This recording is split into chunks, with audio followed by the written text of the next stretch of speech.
What up? What is happening? Thank you guys for joining us. Day 2 of the NFL draft. We have a huge show here at the odds.com YouTube page, odds headquarters. And I am joined by my guys, Al Mack and Babano. Al Mack, my friend, how you doing?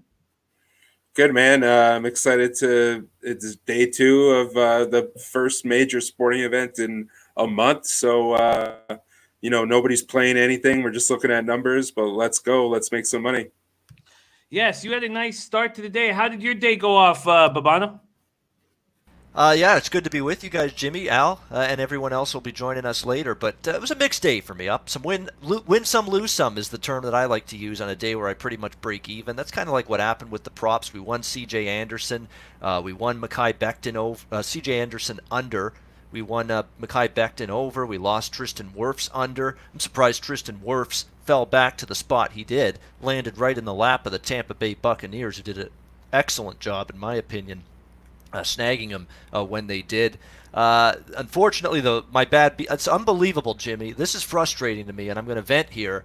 We're in the middle of a worldwide pandemic, a shutdown. There's literally no sports going on, and somehow last night I still suffer a bad beat. How does that happen? How the hell does that happen? Well, it happened with the no running backs prop in the first round. Very last pick, number 32 by the Kansas City Chiefs. They rip up my ticket for me, taking Clyde Edwards-Helaire from LSU. Although, if I throw out my disappointment and my anger, Jimmy, it was a great pick by the Kansas City Chiefs because he's going to fit their offense perfectly.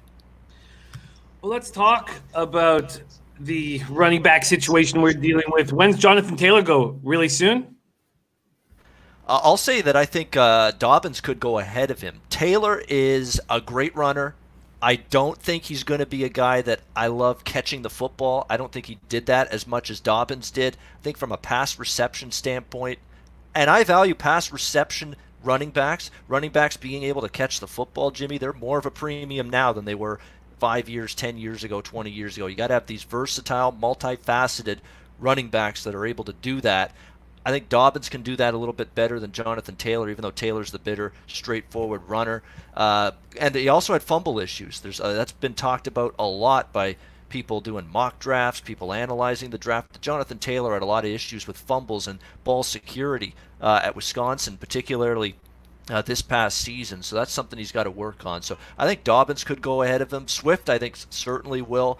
I think you're going to see both. I would personally, at least, Jimmy, go with either Swift or Dobbins or both ahead of Jonathan Taylor at this point. I just think those big running backs, again, with the lack of ability to catch the football, with the fumble issues, I don't know if his ability is going to transfer to the NFL level. Well, we've had huge market moves with, let me pull it up, with Dobbins. Dobbins, 2 days ago, the over-under was 44.5. It's now up to 50.5. Jalen Hurts, 2 days ago, over-under was 62.5. It's dropped all the way down to 50.5. 3 quarterbacks drafted in the first 6 picks. Third time since 1967. And there's going to be a rush on quarterbacks. Rod Zawacki joining us here. Rod Zawacki in the house. Rod Zawacki says Dobbins first running back taking good value. Also, Rod's got some very, very interesting looks here in the quarterback market. Who do you think the first quarterback is drafted? Do you guys have any looks on the first quarterback drafted here? Yeah, I'll let Al speak here. I'm still thinking. I don't. I think probably Fromm. I think just based on how this sets up with Indy, Detroit. I don't know. I don't see a lot of teams early in the round that need to address the quarterback. Really, well, I guess Indy does. Yeah, I mean, Indy could take Fromm, but I mean, I wouldn't be surprised if Hurts goes either. I would say either one of those two, which is the obvious selection. But yeah, I lean Fromm. I think Fromm has a better chance of going earlier. Yeah. The look from Rod Zawacki in our chat right now, great capper. He was saying that, and I forget the line he got. It was Eason. He was saying Eason, Rod Zwacky there saying Indy going to take Eason. I believe he was getting a plus line on Eason being the first quarterback drafted. What are your thoughts there, Babano? I would go Eason or Hurts ahead of Fromm, to be quite honest. It's Fromm, to me, it could be slipping back. I know a lot of people have liked his overprop. And, of course, with Georgia, throughout his career with Georgia, let's not forget there's a little element here where actually Eason was replaced by Fromm. Eason transfers out of Georgia because Fromm essentially took the job from him, the starting job. But to me, there's some issues in terms of just standing in the pocket, firing the football. Jake Fromm's pretty accurate. But when he's got to, get out of the pocket, when he's flushed a little bit, when he's got to basically make a play when the pocket collapses and breaks down a bit, that's where you really see some struggles. And there's questions about his arm strength. Does he have that ability to consistently hit the deep ball? I'll be honest, I didn't see him really test, the secondary very much in terms of the deep vertical passing game.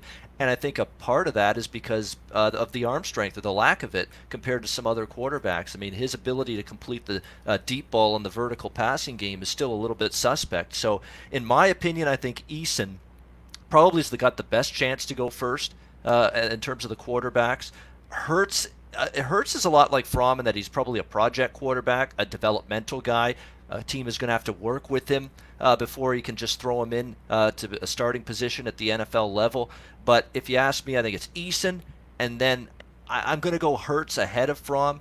I just think there's a lot of warning signs that people aren't enamored with Fromm. And by the way, Jake Fromm's draft position prop, guys, it's been hammered to the over. I mean, that numbers just kept climbing up and up and up, and now it's in the high 60s now, last I checked, with Jake Fromm's current draft position. There's not a lot of people thinking he's going to be drafted early.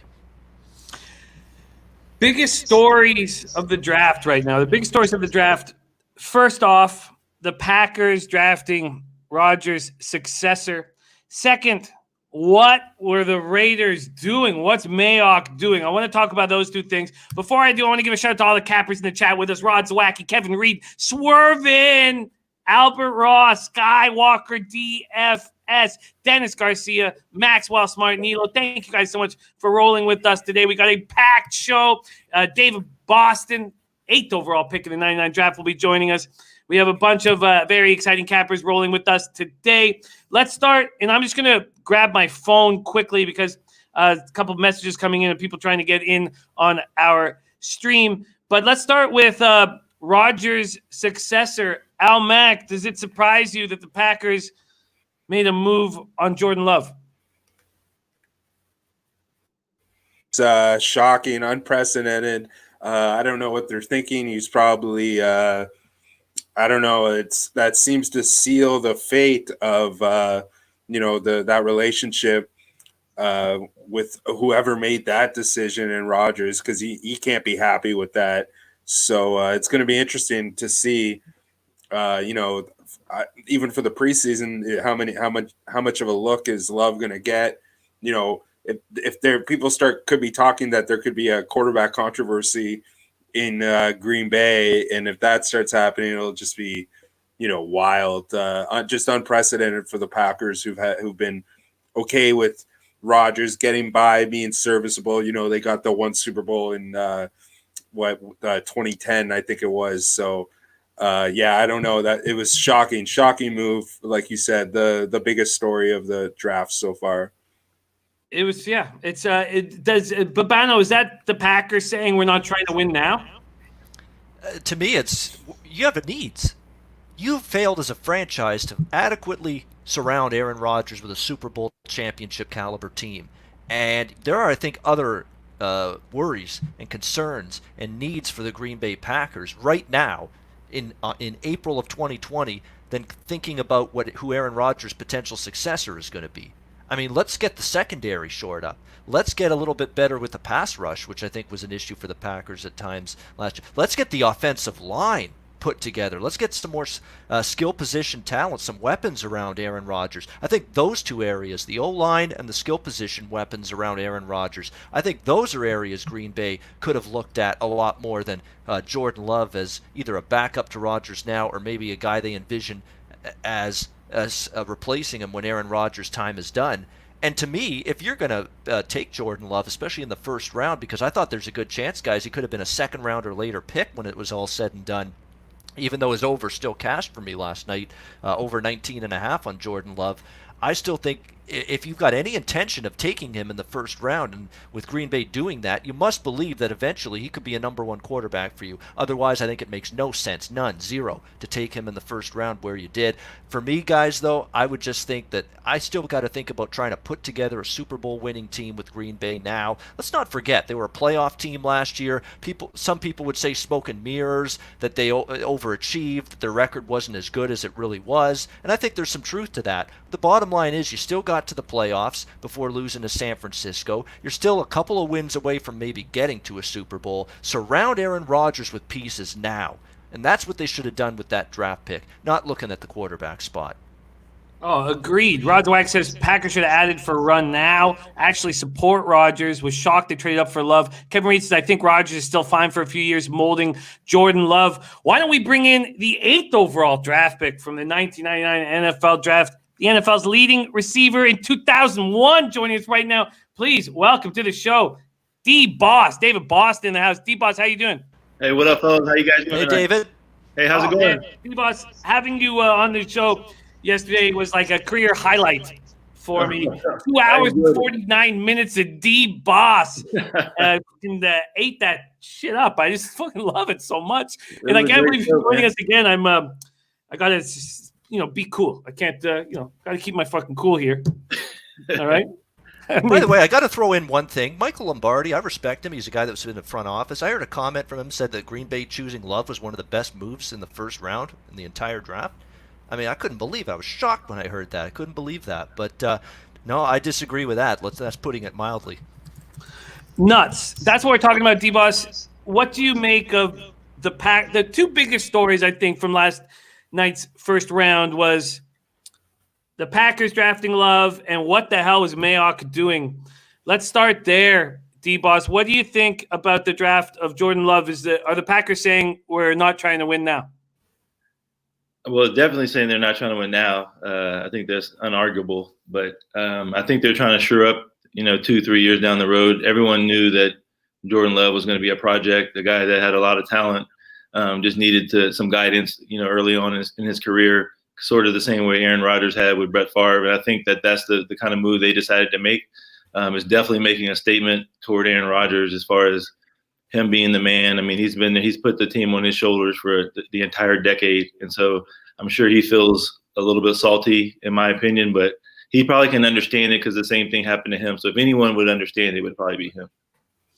It was nuts. Let's bring in stand-up comedian and spectacular NFL capper, Bebsy, Rob Bebenek in the house. Let's jump on right now. Bebsy, how you doing, my man? Pretty good, buddy. How's it going with you? Hey, what's up, Bebs? How you doing, man? Good. How you doing? Hey, Rob. Good. Good to see you, gentlemen, again. Yes, it was a heavy night of drinking last night. I enjoyed it very much. Bebsy, what do you think about the Packers? Are they saying we're not trying to win now? It's pretty hard to argue that they're not doing that. I mean, you go to the NFC Championship, and then instead of getting your team another weapon in the first round, they get a guy who's going to be groomed for Rodgers' successor. So, yeah, I think that's the Packers saying time to get ready for the future. I can't imagine Aaron's too happy about it, but I mean that's what got him into Green Bay. The same process. So, I mean, it is what it is for them. I just I can't wait till he gets traded to the Patriots and everyone loses their minds. Okay, let's we got some very interesting bets still available on the board that we're going to talk about here shortly, but let's talk about the second biggest story. What was Mayock doing? Well, what was he doing? He didn't need to take Ruggs then. Both players he drafted, he could have traded down. I don't hate the Ruggs pick. I mean, you can't coach speed, so drafting him, and he was their guy, so fine. I thought I liked Arnett. I thought it was a reach. They could have traded down and got him a little bit later. I don't hate the Ruggs pick, though. I mean, it's that one makes sense to me. The Arnett one was a bit of a stretch. I don't know. like I said last night, maybe it was a power struggle between the two of them, Gruden and Mayock. But I don't know. Some people's argument is that, you know, the Raiders are always trying to outsmart everyone and show that they're smarter and pick, you know, guys that nobody's looking at, when you should sometimes just be smart and look at the big board. Yeah. Or at least trade down and get more picks. Ruggs at 12. Arnett, we thought was going to go today. D-Boss, what do you think of what Mayock's doing? I actually like the Ruggs pick. Yeah, and I like Arnett as well. I think the Arnett pick might have been a little early. I saw him as a guy that people were sleeping on, but not necessarily in the first round. I think I mentioned that yesterday on the show. But I watched the interview with Okudah and Mel Kiper, and they were both asking each other, and McShay was on there. Okudah asked him a question. He said, why do you guys, Mel and Todd, why do you guys have my guy Damon Arnett so far in the second or third round? He's either better than me or just as good as me, and I don't understand why y'all have him second or third round. And those players know. You got to give it to them. They know. I mean, he's obviously better than people thought. So a lot of general managers, a lot of people thought he should have been higher on the board than Kiper and some of these other guys where they projected him. So wild. Babano, what do you think of what the Las Vegas Raiders did yesterday? To me, the first thing I thought when Henry Ruggs, knowing he went ahead of Judy and Lamb, is the fact that I think the ghost of Al Davis had to have been in the war room with the Raiders making that pick, because this is so Al Davis. He'd be in love with a pick like Henry Ruggs in that position. He loves the speed, wide receivers. That's always been. And if you're the Las Vegas Raiders now, I'm going to have to get used to that. If you're the Las Vegas Raiders now, you're going to have to hope this doesn't end up being Darius Hayward-Bay Part 2. Because remember, the Raiders, years ago took Darius Hayward-Bay, fell in love with the speed, fell in love with that part of his game in terms of receiving, and it just didn't pan out. Darius Hayward-Bay never truly lived up to that first-round billing. I'm not going to say that's going to happen to Ruggs, but this seems to be a Raiders franchise thing. We're going to go after the receiver that's maybe a little bit more flashier, a little bit faster, runs that combine speed very, very well, which Henry Ruggs does. He's a very good receiver. I'm not going to totally slag the Raiders for this. I'm not, because he was right there with Judy and Lamb, maybe slightly behind in terms of the projections and prognostications by a lot of people, including me. I thought he'd go just behind Judy and Lamb. So I don't think this is the very, very big-time gamble type of pick or big risk pick that Darius Hayward-Bay was for the Raiders years ago. Could they have gotten Judy and Lamb? I probably still would have gone with one of those two guys, but I don't like it as much as Judy or Lamb, but I don't hate the pick, and I think this will at least work out better for the Raiders than Darius Hayward-Bay did. No doubt about that. I shouldn't say no doubt about that. I think that you are right with that idea, with that comparison. Al Mack, what did you think about what the Vegas Raiders did last night?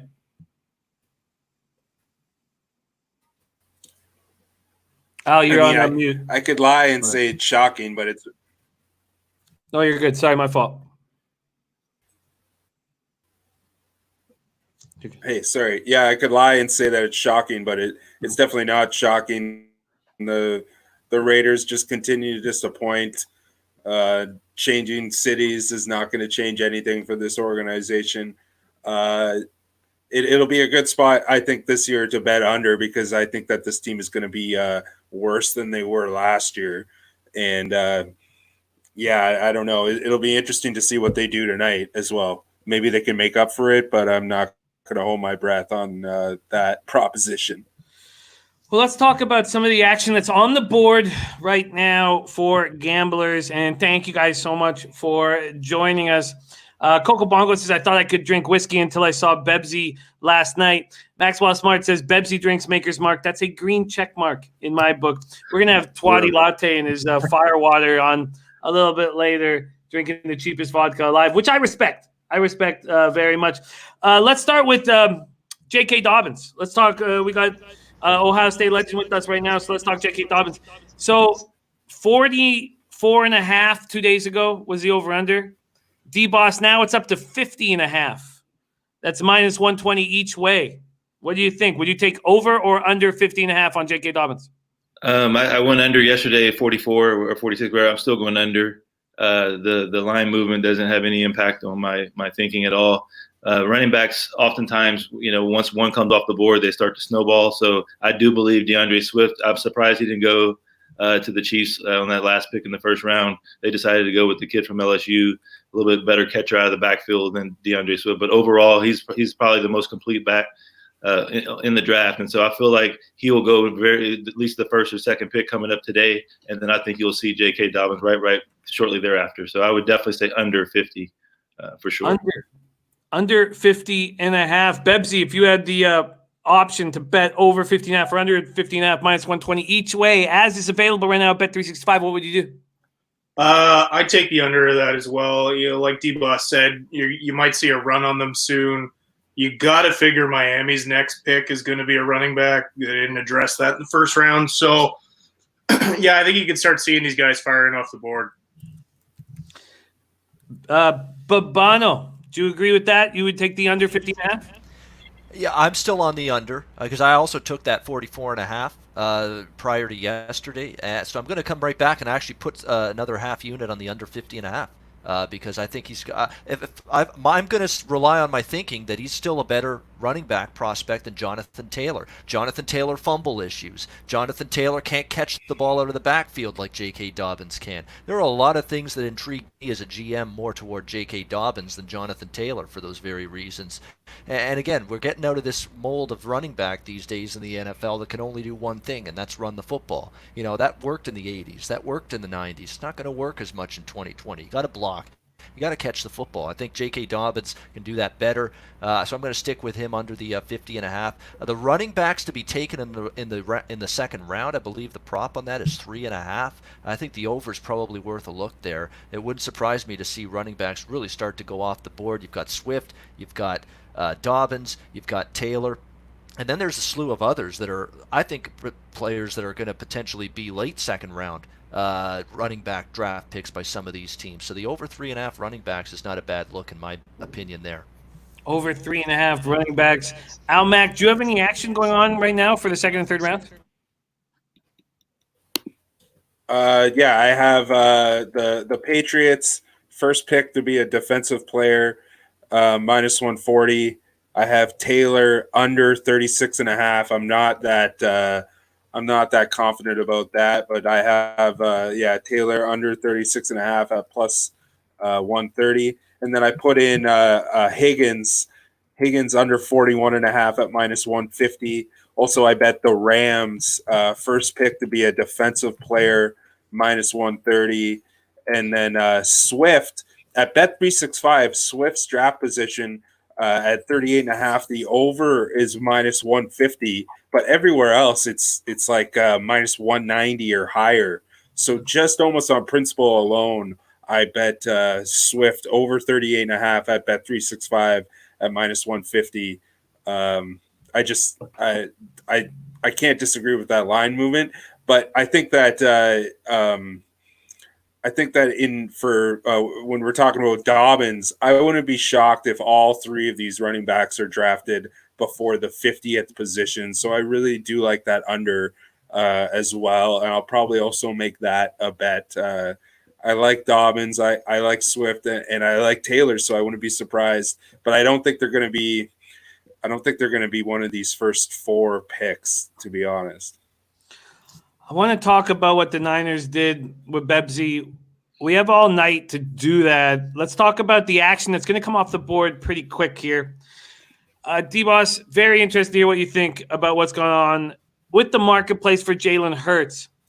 It's gone from 62.5 over under to 50.5. It's moved 12 spots in the draft at 50.5. Jalen Hurts, would you take over or under, D-Boss? You said 50.5? Yeah. Just that mid to late second round. I think a lot. I mean, he's climbing up the board on a lot of people's radar. That's a pretty good line. I mean, I'd say I probably still would have him somewhere in the late second round. I don't think he'll be early second round. But he's just got to fall and go to a team that is either going to accept him as a quarterback and just try to work on his craft and develop him down the road as a quarterback, or they're going to use him as a Taysom Hill type of player. So it just depends which team wants to have that kind of player. very hard to call whether it's going to be which one of those teams is going to be before 50 or not. But if I had to guess, I mean, he's a guy who's done a lot in his career. He's very accomplished. But I feel like he's a guy that deserves to go in about the second round, somewhere in the middle of the second round. That's been my guess. 12 spots it's moved. Let's bring in old Firewater himself. Twate Latte coming to the scene right now. Twatty, much love, man. How you doing today? No audio, Jim. No audio. We can hear you loud and clear. We hear you. All right, there he goes. And now we don't see him. He looks a little hungover. Oh, man. He looks a little hungover, man. If he's hungover now, there's a whole weekend ahead. Look out. Hey, in the chat, I see my man Maxwell Smart, man. What's up, buddy? The college basketball went off, man. I was in the groove with him. Oh, Max is a monster. And I don't know if you saw the picture of him off of 6 muffins that he cooked with a little ganja in there. It's one of the funniest pictures I've ever seen in my life. Let's bring see if we get Twatty here right now. Twate, can you hear us now? Yes, what's up, boys? How are you, Twate? What's up, Twatty? I feel better now that my Steelers are going to have a pick. They are going to have a pick. This is going to be a big. We got 27 minutes before it all pops off. We're going to get 5 picks from the Patriots on this show. 1 second rounder, 4 third rounders. Twatty, what are your Steelers going to do here? Hey, if somehow by miracle Swift's on the board, we're taking him. But we'll take Jalen Hurts, I'm pretty sure. Jalen Hurts. What is the number you guys are drafting at? Is it 40? Late? I think it's late 40s. That's a good call there. That's a good look right there. I'd love to see that as someone with Jalen Hurts under. I have under 62.5 though, so I'm not going to tell anybody to bet 50.5 under. And I never thought it would move down 12 positions like that. But now at 50.5, it's dicey. It's in that range where I think it's probably going to go either way. I think the value's on the over, believe it or not, now. Jalen Hurts at 50.5. Jeff, if he's there, I feel like they'll take him though. Bavana at 40, whatever they are, late 40s. It's possible. And Pittsburgh again. Pittsburgh's got a dicey quarterback situation. They got Ben Roethlisberger on his last legs, as the last little burst of his career. You've got Mason Rudolph, who hasn't really proven himself consistently yet. Duck Hodges, forget it. He threw ducks last year up in the air. That's about it. So they've definitely got to address future quarterback position at this point, Pittsburgh, and going in that way. And the good thing about drafting a guy like Jalen Hurts, Twate Latte, is it's a situation where they can develop him. They don't have to rush. You can work with him for a good year or two, and then get him in the starting job if it pans out when he's ready. Yeah, you're exactly right. It really pains me though if we go Swift or a running back because James Conner is kind of a hometown kid. He's from Erie, so he's only about an hour and a half away. Obviously went to Pitt, was a stud at Pitt, All-American, fell in love with the city. The city loves him, beat cancer. But he just isn't. I love him. I mean, I love watching him play, but I just don't think he's the answer. So we may have to go to Swift if he's on the board or another running back. Let's talk steal of the draft. And I know it's too early to talk. Right now, the idea is that the Ravens, with Patrick Queen, 28th overall, have the steal of the first round. Bebsy, who do you think has the steal of the draft after one round? I'll tell you who I don't think and is getting too much love. Everyone's praising the Cowboys today for getting CeeDee Lamb. And I think that's good value at 17, but the Cowboys already had Gallup. They just paid Amari Cooper a ton of money, and they need serious help in their secondary, and they just ignored that. So, I mean, good value for the position, but it's not a team need for them. And, I mean, if this is a team trying to win now, you're just ignoring your defense. I think that's a horrible move by the Cowboys. I don't know how to say his last name, but Noah Igbinoghene or whatever from Auburn. I thought that was a great pick from the Dolphins. That guy can ball out. Like I said, they didn't take a running back. I like that they didn't because they will be available. I think that guy was a great pick at 30. D-Boss, steal of the draft thus far. That's a tough one. I'm gonna probably go with Isaiah Simmons. I think Kingsbury. I mean, he went out with his mindset. He took a guy that I think he was definitely the best guy on the board at the time, but I got to give him credit with his mindset, looking to fuel all. He's offensive minded, and I really like that he went ahead and looked out for the team and picked a guy that knows that can be a dominant player as in Simmons. And so I was proud with that pick. Babano, steal of the draft. I'm going to go with a guy that I thought was going to be drafted a lot earlier than he was. I thought the New York Giants were going to take him at number 4, Tristan Wirfs, and it falls right back into the lap of the Tampa Bay Buccaneers. 325-pound offensive tackle out of Iowa that can play left tackle, that can play right tackle. He's able to be at both sides of the line, both ends of the line. He's 325 pounds. He's a big guy, and he's extremely athletic. They say his footwork for a guy his size is extremely graceful. He moves like the wind for a guy that's 325 pounds. People have actually compared Tristan Wirfs in some of the articles I've read to maybe a little bit of a Zion Williamson of the NFL comparison at that position. A big guy, but he moves extremely well for a guy his size. Tristan Wirfs, not only a good pick in terms of value, this is a guy that a lot of people had top 5, top 6, or at least top 10. He falls back to the Tampa Bay Buccaneers at 13, but he obviously shores up a massive need for the Tampa Bay Buccaneers. Bringing in Tom Brady, he needs protection. He needs good pass protection at this stage of his career. And you're bringing in the guy that's got the potential to be a Pro Bowl offensive lineman, protect that blind side of Tom Brady for his tenure with the Tampa Bay Buccaneers, and you got him at a value position 13 when he could have gone a lot higher. If numbnuts Dave Gettleman decides to do something different, maybe he's talking about having Tristan Wirfs in the 4th pick. But to me, with the position they got him at 13, Tristan Wirfs, with the ability he has, with the just the ability to play at different positions on the line.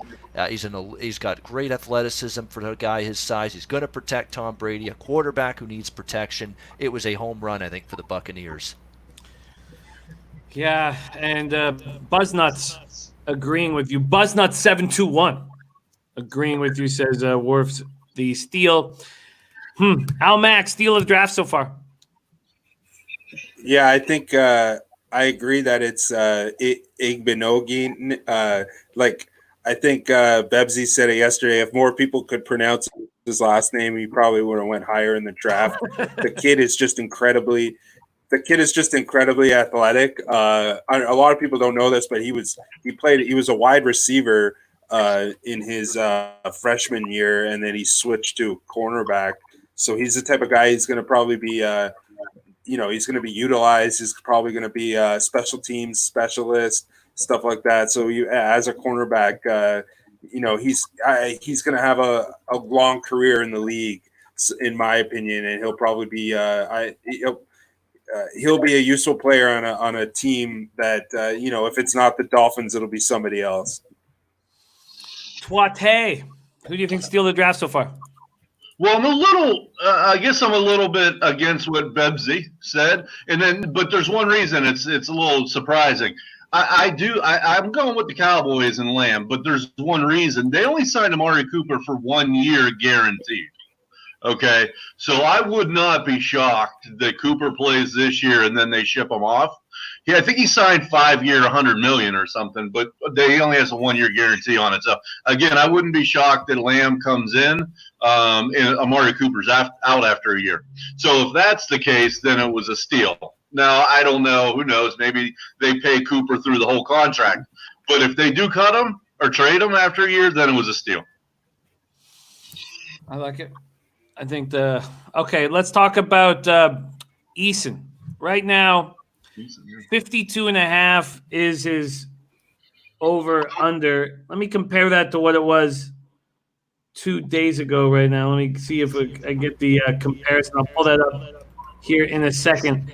Our Rod Zawacki has a bet saying Easton will be the first quarterback drafted here in the second round, and he's getting plus 110 on that.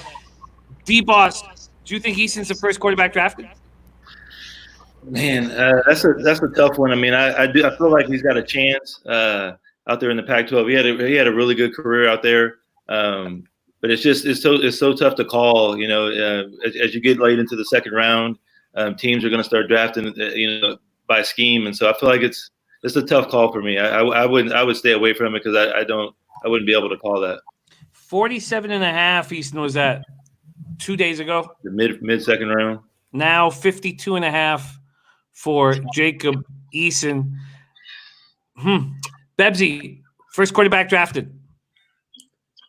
I think it hurts, to be honest with you. I think the way the league's trending, I think Hurts makes more sense. But again, it really depends on fit. And I'm looking at the board here or the draft lineup here, and I don't know who's going after a QB next. I think it might be the Steelers. And they're at 49. So I don't know. I mean, is Detroit starting to look towards the future now and wondering how many years Stafford has left? Other than that, I don't see a QB coming off the board that early, unless Jacksonville. Are they sold on Minshew? What about Indy? Jacksonville, Indy, Pittsburgh. Indy for sure. Yeah. Fromm has gone from 61.5 to, I believe he's at 68.5. That's dropped. Yeah. And the under 68.5 on Jake Fromm right now is plus 140. Plus 140. If you want to go under that. So that guy has won a lot of games in the SEC. He's played against a lot of talent, and he's played against all those guys that were drafted in the first round. I mean, he's won a lot of football games. So that's a bet. I'm almost thinking I would go under that 68. Wow. Yeah. Fromm. I agree.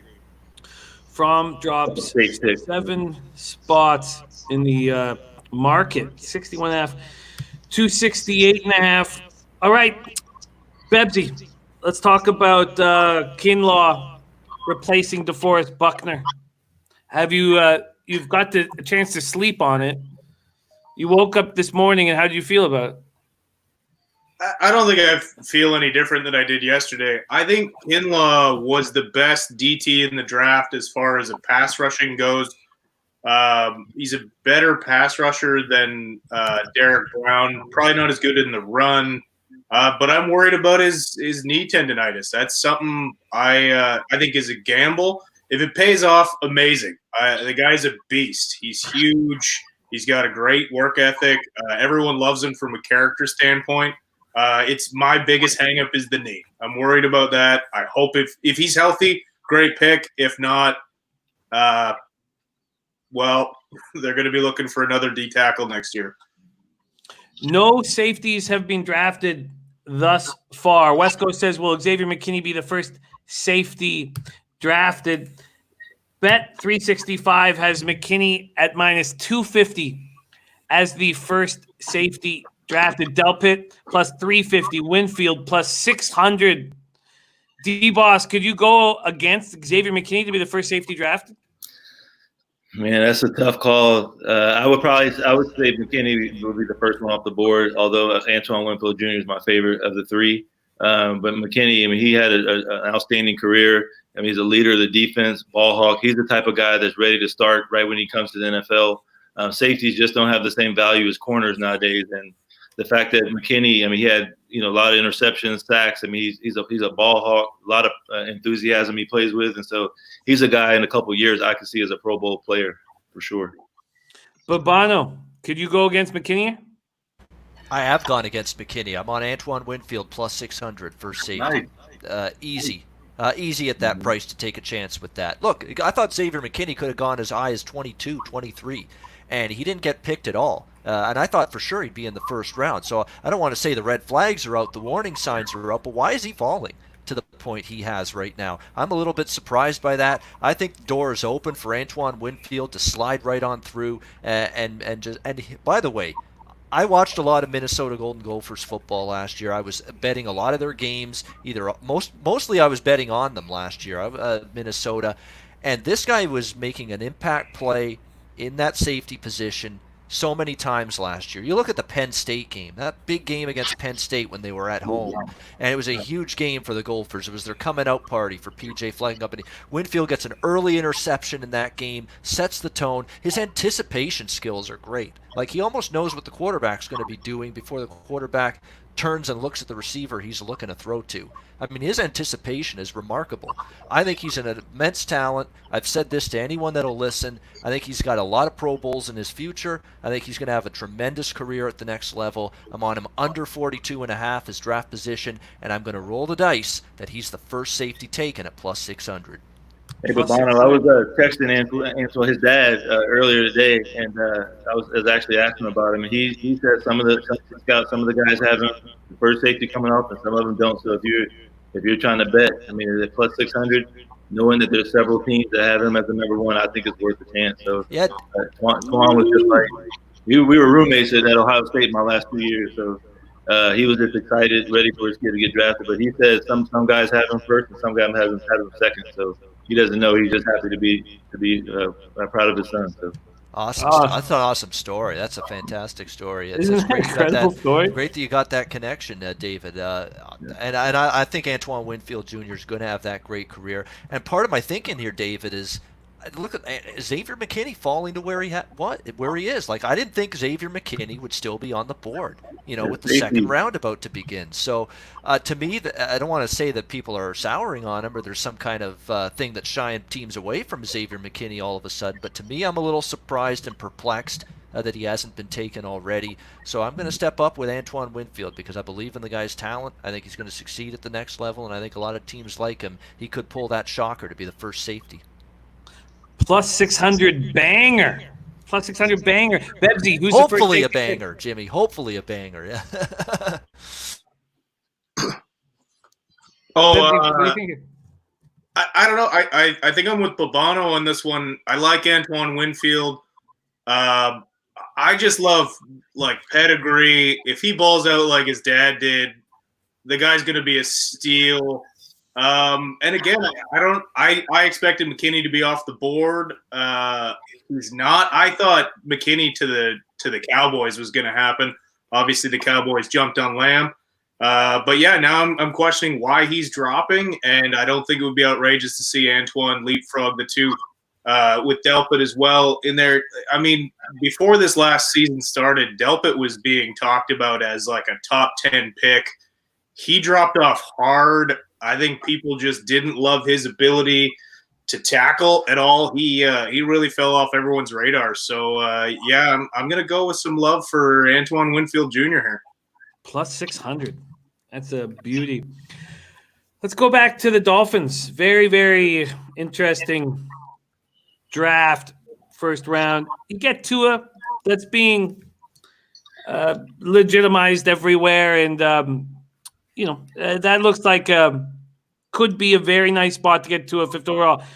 And then you get Austin Jackson, which was a surprise. USC Austin Jackson. Babano, were you surprised Austin Jackson went then? I like the fact that they went O-line because Miami needs to shore that up. I thought there was a couple different maybe areas they could have gone in terms of the offensive line at that particular position than Austin Jackson, but I didn't mind the pick whatsoever. It at least fills a need that they had. I think overall, Jimmy, when you just stand back and you look at what the Miami Dolphins did with this first round last night, it's a step up or two or maybe even three from what they've done in past first rounds. I mean, this has been a brutal team in terms of drafting in recent seasons. Tua, you could say what you want about how the injury concern with the hip and all that, but they're drafting the talent at that position, and he's got the talent. He's got that arm strength. He's got the ability to make every throws, and they desperately need to look toward their franchise quarterback for the future, so you can't argue with them taking Tua Tagovailoa at the fifth spot. Austin Jackson fills the need at the spot they took him with their second pick in the first round. And then I actually like what they did, and I think Rob spoke to this about the Auburn cornerback at number 30 from Auburn there, Noah Igbinoghene. of the cornerback for Auburn. Again, fills a need for the Miami Dolphins. It's not a perfect first round, but boy, when you look at what the Dolphins have done in the draft in years past, this is definitely a first round where I think the Miami Dolphins can feel a lot better about what they've done. Twatty, what do you think of the first round of the Miami Dolphins? Hey, I love it. I mean, you got your franchise quarterback, you got your linemen to protect them. I mean, that's where you got to start. I think from here on, they just need to take the best available. I mean, not being so far from the playoffs, you just take the best guy on the board. I would have liked this team a lot more with Kenyon Drake. I can't believe they just let that stud go to Arizona. If they had Kenyon Drake in the backfield with this team, I mean, they'd be a lot further ahead. But it is what it is. You got your guy to protect your franchise quarterback. So I think that's a good first round for them. Interesting. We're going to be talking about Tua and Herbert. They're going to be linked for the rest of their careers. The wide receiver pick 2 in front of D-Boss, Torrey Holt. The wide receiver pick just after D-Boss, Troy Edwards. Is that something that you think about, the guys who are drafted before you and after you, D-Boss? Not really. I was pretty good friends with those guys while I was playing. I really didn't pay too much attention before and who was drafted afterwards. But, it's just one of those things where you have no idea at the time. The season's over with, you're training for the combine, and you're just getting yourself ready to be in the best shape you can. And so I really didn't pay too much attention to it before and after, but we were pretty good friends during my career. So. What do you think of the Dolphins' first round? I mean, I think they had a good first day. They got, like you said, they got Tua. They obviously felt comfortable enough to draft him, whatever the scenario was. He's one of those guys. If he didn't get hurt, I think he was going to be the number 1 pick in the draft. So I feel like if they can just let him kind of take his time, I'm not even sure if he should play in the second half of the season or just wait till the whole next year to play. But once he's ready to play, when he's 100%, I think you're going to have a guy that can play 10, 12, 15 years if he wants to, if he can stay healthy. But they do need some more pieces. They did draft a lineman, and they got a lineman in the trade in the offseason. So if they can just get a couple more pieces, they should be okay. How early, D-Boss, you think Pittman goes here? Michael Pittman Jr. Man, he's climbing up the board. It looks like on Kuiper and everybody's board. I still feel like T. Higgins and Denzel Mims are probably going to go ahead of him, but maybe he goes before one of those guys. I don't think he'll go before both. But he'll probably be somewhere in the second round. He's, like I said, he's been consistent all year long. I mean, you look up on the tape every time he's catching 10 passes, 180 yards, a touchdown. He's consistent all year long, and so he's just not a burner that scares you going down the field like a Denzel Mims or a T. Higgins. Doesn't have those kind of explosive plays, but he's very consistent, has good hands, runs good routes, and so I expect him to go late second round. Late second round from Michael Pittman. Al Mack, Tua or Herbert, who would you have gone for? I mean, if Tua, like D-Boss said, if Tua didn't get hurt, he's definitely the number 1 pick.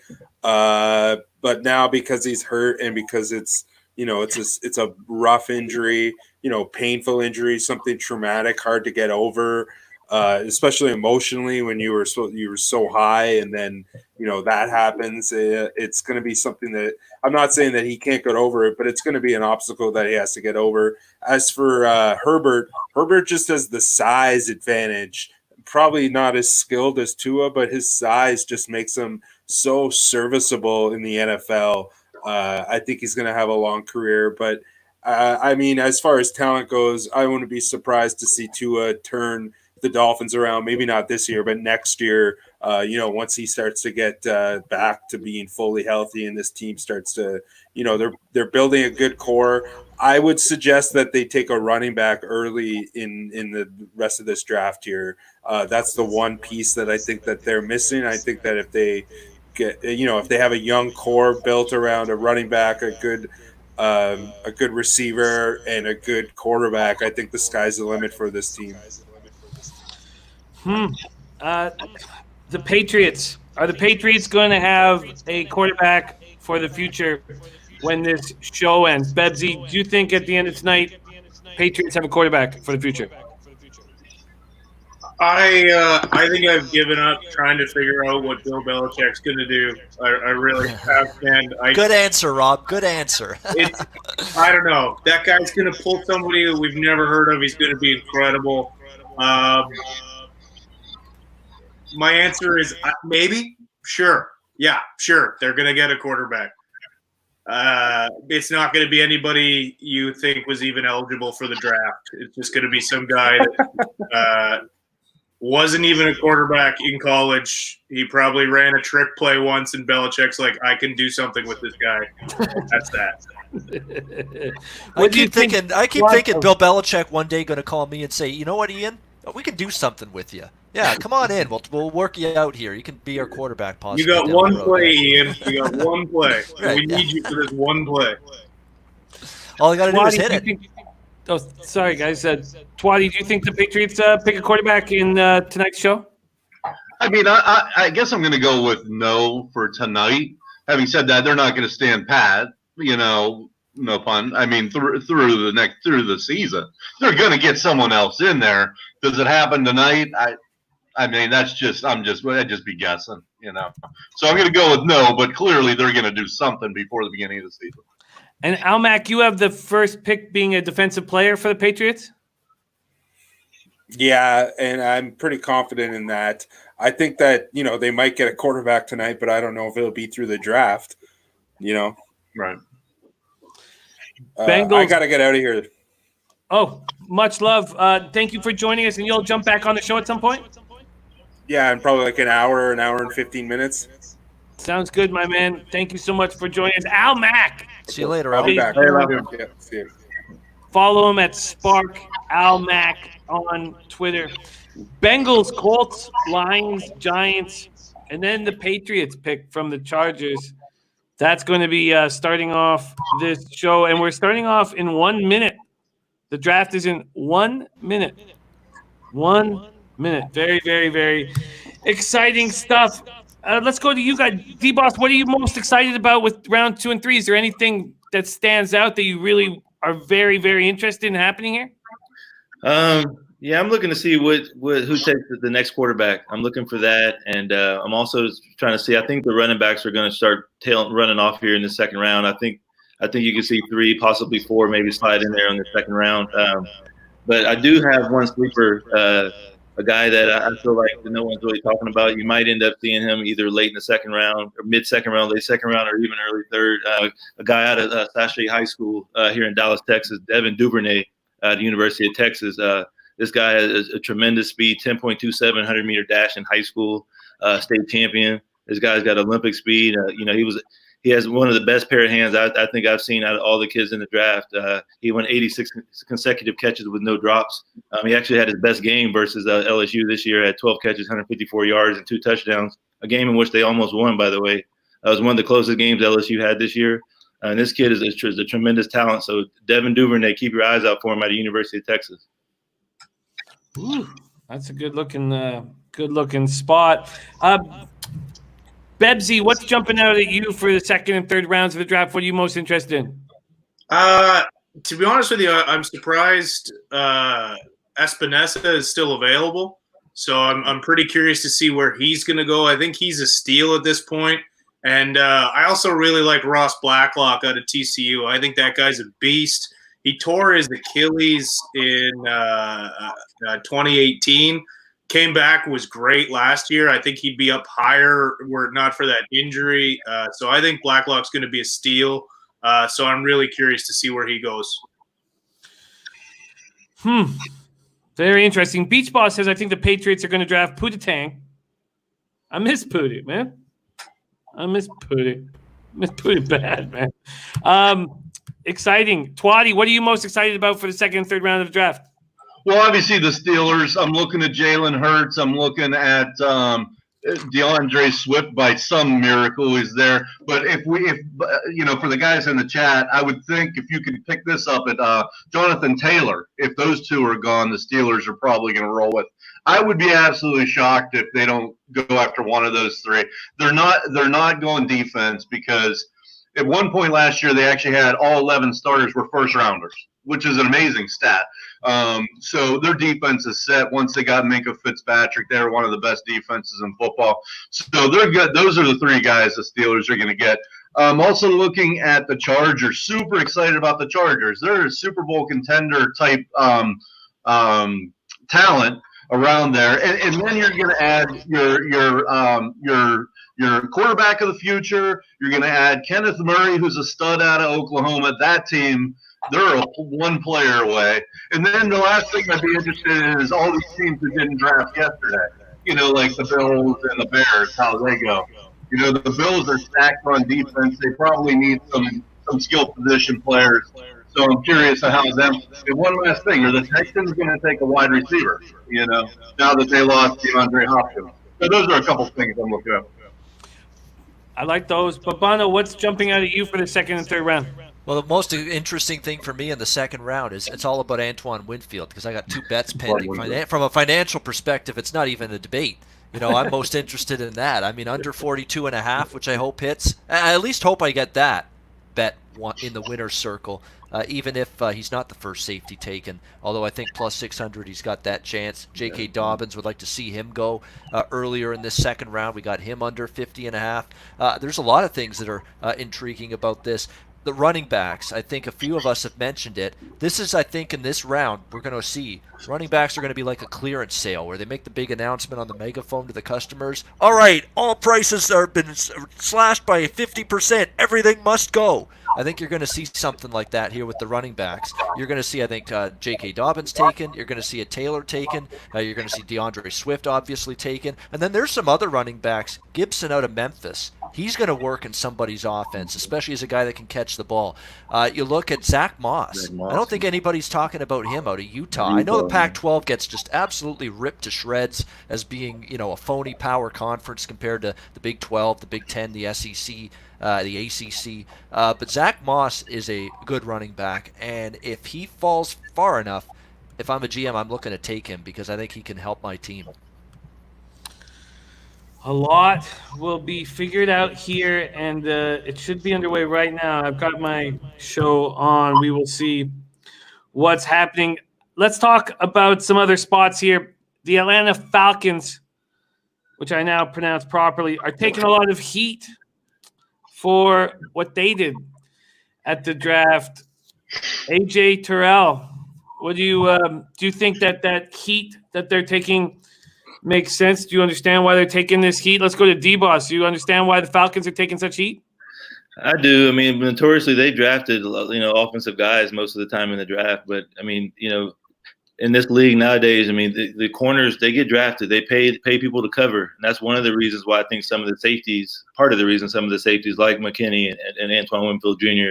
end up going in the second round, because even second, third, and fourth corners will go in the first round, because this league is a cover league. You have to be able to cover and get guys that can cover. So they're going to take a little bit of heat from it, but I still think it's still a good pick. He's a guy who can cover, who can play football. So I'm okay with that pick. Bebsy, what do you think about the heat the Falcons are taking? I was perplexed by the pick. I didn't think – everything I heard about them was they were trying everything to get up to 2 to get Chase Young, which I couldn't imagine what they would possibly have given up for that. But they need a rusher. They need an edge rusher bad. So I was surprised that they didn't go with one there. But D-Boss makes a good point. Like, this NFL, you need cover guys, and there weren't that many of them in this draft. So, I mean, I get it and I don't at the same time, and I understand completely why they're taking flack. They just seem like a one step forward, 2 steps back team right now. And I was kind of surprised to see them not go all out, because I think Dan Quinn's job on the he's on the hot seat right now. He's got to win. He's got to produce. Otherwise, he's done in Atlanta. I can't believe he even made it to this season. Like, I thought he was absolutely done, at midway through last season. But I don't know. They did play hard down the stretch. They didn't fold the tent. They didn't wave the white flag. I get that. but it was still a miserably disappointing season by their standards with the offense they have and Matt Ryan, the skill position talent they have. Their offense, although it did come down a little bit last year, their defense certainly struggled. I thought for sure Dan Quinn was going to be given his walking papers, so to see him back was a bit of a surprise. No question about that. I don't mind it because at least it addresses the defense, but I think the defensive line would have been nice to address that for the Falcons more than anything. Getting more pressure was an issue for them last year. Too many times opposing quarterbacks had too much time. Although I do think there's other teams that did worse than Atlanta. I mean, Dallas got CeeDee Lamb, but I don't think there was as great a need to get him. I know probably one of the best players still available at that position, but cornerback, defensive line, pass rusher, all things the Dallas Cowboys needed. The New York Giants, don't get me started on them. They take Andrew Thomas fourth, fully realizing that they could have traded back and probably still got him if you entertain trade offers from the Miami Dolphins, LA Chargers, and other teams. There's no question about it. The Giants were going to get Andrew Thomas. If they really liked him that much, they could have gotten him 6, 7, or wherever they were going to end up falling back in a trade. It was, once again, a very, very dubious first round of managerial aptitude or lack thereof by Dave Gettleman. Beach Boss says Atlanta got released from the Corona curfew too early and are making bad decisions. Twatty, what do you think of what the Falcons did? You know, I watched Terrell a lot, and I saw him play well. But when you saw him against a future star wide receiver in Jamar Chase ate him up easily. He killed him the whole game in the national championship. I mean, what do you have? 200 yards receiving and 4 touchdowns or something, and they were all on Terrell. So I'm not real thrilled with that pick. It was like Babana said, maybe go D-line or something. That's not, you know, we all have bad games, but that was a bad game. They're certainly taking heat. West Coast in our chat says, David Boston, how cool is it to have you share your analysis? True consummate professional. D-Boss rolling with us today. And we are about to pop off here the second round, 33rd overall for the Bengals. They got needs everywhere. Denzel Mims or maybe that tackle that Betsy was talking about. What's the black line of his name? Needs everywhere. Yeah. Betsy, what do you think the Bengals do here? They could throw a dart at the board right now and just take whoever it hits, to be honest with you. I'm going Mims or Blacklock. I go defense personally. Although I have a man crush on AJ Green. If that guy can stay healthy, he's a stud. But he can't stay healthy. But I would go defense. Sports King agrees, says Mims was beast at Baylor. Mims available right now. Babana, what do you think the Bengals do here? Look, they got Joe Burrow, obviously, number 1 overall pick. And I know, look, is AJ Green going to be healthy this year? If he is, I don't think you got to rush out there and get a receiver with this 33rd pick here. I'm looking at a defense that didn't get any pressure on the quarterback. Blacklock, I mean, he's the guy Betsy was talking about. Yeah, I mean, to me, getting some pass rush has to be something they look at. There was too many times last year the quarterback had way too much. I mean, he had all day essentially to throw the football down the field. I think you look edge rusher. That's not a bad way to go. Defensive side of the football would be my focus for Cincinnati, but particularly shore up the pass rush because I think Cincinnati, the last time I looked, was 28th last year in terms of sacks and right around 30th in pressures last year on opposing quarterbacks. That's not good enough. Like in the NFL these days, which has transformed more toward a pass-heavy league, you got to get that pass rush there to put pressure on quarterbacks, and you didn't see that from Cincinnati. So I'd like to see them go defense, specifically D-line or edge rusher here. Ryan Kozlowski says Jones or an edge guy. Kevin Reed says T. Higgins or defense for the Bengals. And let me pull up the T. Higgins. Sorry, I have the pictures right here. Let me pull them up. T. Higgins was, I think, at over under. Let me pull this up. 38.5 for T. Higgins. Over 38.5, and that was juiced to the under. T. Higgins goes in the first 5 picks of the second round. Do you think, D-Boss? Man, he could easily go here. I think they're going to take a wide out. I'm not sure why I feel like that, but you said 35 or 38? 38 and a half. Man, it's going to come down to that's a tough one. I would probably say over if I was going to guess, because I think Cincinnati, if they take a receiver here, it'll be Mims. I don't think they would take him, but I think they do need a defensive player first.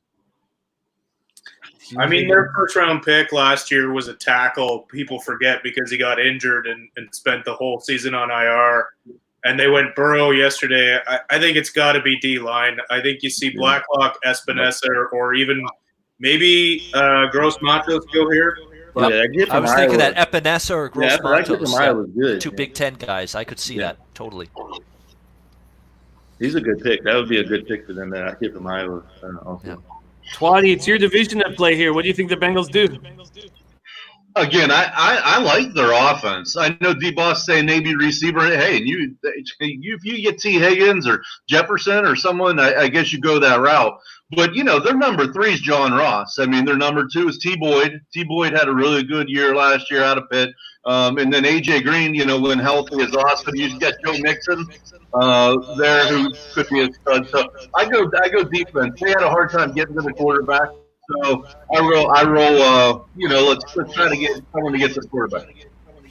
I like Tyler Boyd, Tuate Latte. I mean, I like Tyler Boyd. Let's not forget Tyler Boyd broke the hearts to the Baltimore Ravens 2 years ago. Remember, Week 17, knocked them out of the playoffs with that big touchdown catch 2 years ago, Tyler Boyd. So that's why I think I would go defense for the Bengals. What was that, D-Boss? I was just asking, what is the over/under on Mims? Do you have that up? On what? Sorry. On Denzel Mims from Baylor, do you have that? Let me, because it's all off the board now. Let me look at the see if I got the picks here. I can't remember if I saw Denzel Mims at the books that I bet at. If I ever saw what his position was. No, I did not have. Mims was not available here at. I saw him mocked as high as 15 to the Broncos, which I thought was ludicrous, and obviously now it shows that it was. We might be seeing T. Higgins drafted by the Bengals. They showed a shot of T. Higgins' house there with the family and the girlfriend. The genius of David Boston. If T. Higgins is taken here, I think they take a wideout. It's either going to be Mims or Higgins. If you call this one, that's pretty impressive. Because they have a lot of receivers. Yeah, they're showing Mims as well right now. Do I have I still have T. Higgins under from Wednesday. I bet that prior to the first round. I think pending. So that would be actually. That's the difference between Pittman. That's Michael Pittman Jr. That's the only thing with him. He's 4.52 at the combine. I mean, these guys are running high 4.3s. Mims. These guys are taking bombs to the house, man. So I just don't see that kind of explosion out of Pittman, but he does bring a level of consistency. But we'll see. I don't think he would be the first one off the board. Well, the pick is in, so we will find out here shortly what the Bengals are going to do. There's Zach Taylor, looking like the prepubescent boy that he is. He's got a lot to prove. I was not enamored with his coaching 1 iota last year at all. So there's definitely a lot to prove for him. We'll see if year 2 brings better results for Zach Taylor. Here we go. Announcement being made. Let's see what's happening. It is T. Higgins. It is T. Higgins. Wow. Boston. Nice call, David Boston. Wow. Way to go, David. Nice call. Nice call. Wow.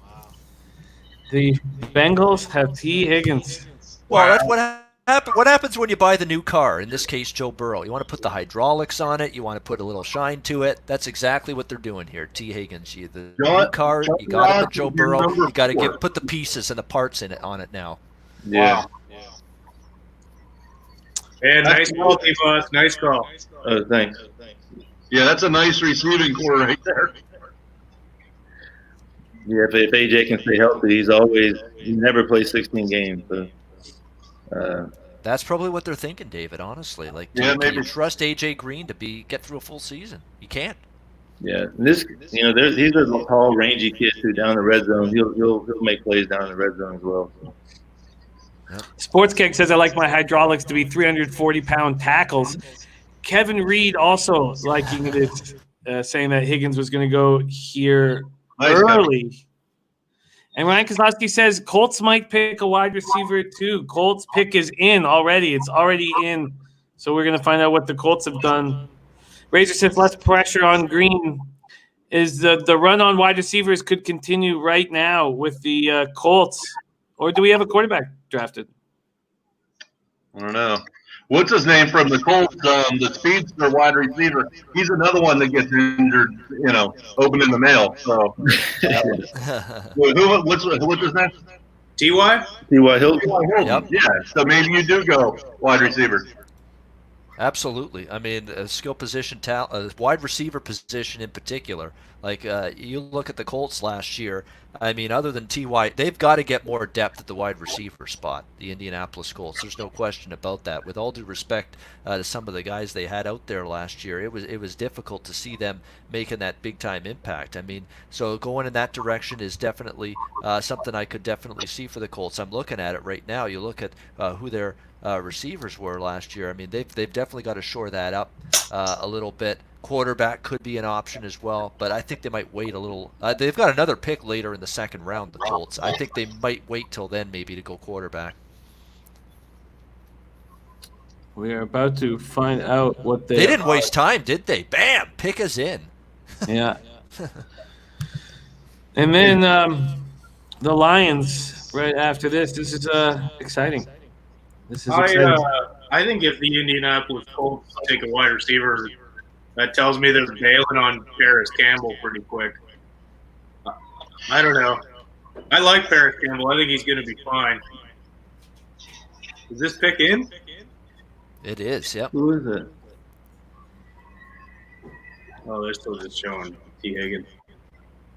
They've done this throughout the entire draft last night, too. It would say pick is in for like 2 minutes, and then it would take 2 minutes to finally announce it. I hope he hits his Antoine Winfield, man. Yeah, I would love Yeah, that. I hear you. I'll tell you what, the Bengals are going to be in some shootouts this year. Yep.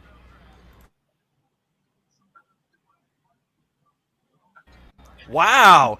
David's guy, Michael Pittman. Wow. For the Indianapolis Colts. Wow. Swift's still on the board. Wow. God, I hope he drops to the Steelers. Yeah, these. No way. I mean, 10 more picks. 15 more picks. the fact that they have Paris Campbell and T.Y. Hilton, who are kind of more burners, and Pittman's more of just like a big, contested catch guy. I like the fit. I don't know if I would have gone receiver here if I'm Indianapolis, but they've done a great job, that front office, so I can't really argue with their choices. Yeah. And you know what? Your point about contested catches is a great one, because who throws a lot of contested catches even when he shouldn't? Phillip Rivers, or contested throws, I should say. And that's exactly. So maybe you've got a guy like Michael Pittman there who maybe can bring some of those in for him. Because we know Phillip Rivers, he's a risk taker. If he chucks that ball into double coverage, be damned, he'll do it. Yeah. I mean, he is a good. Again, he's got that speed quotient as well. I mean, some of these guys are going to get, penalized. Sometimes wrongfully for being in the Pac-12, but you could do a lot worse than Michael Pittman at this position. Yeah. Yeah, I'd like to see Winfield here pretty soon. I mean, I have McKinney ahead of him, but I have Winfield ahead of Delpit. So he'll be coming up pretty soon.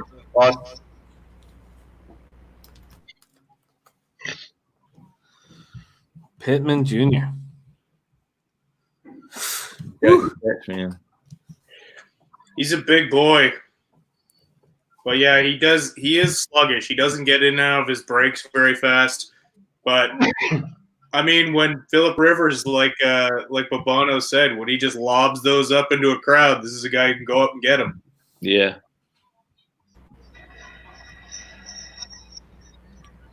Wow. Wide receivers back to back to start out the second round. Unbelievable. Yep. It's Higgins and Pittman. Yeah, you look at this Colts receiving core. Zach Pascal, Paris Campbell. I mean, you could see why they went wide receiver. I mean, Zach Pascal's actually pretty good, but beyond that, there's just the depth just drops like a stone, like a rock. So Well, you still got stepping T.Y. up and in.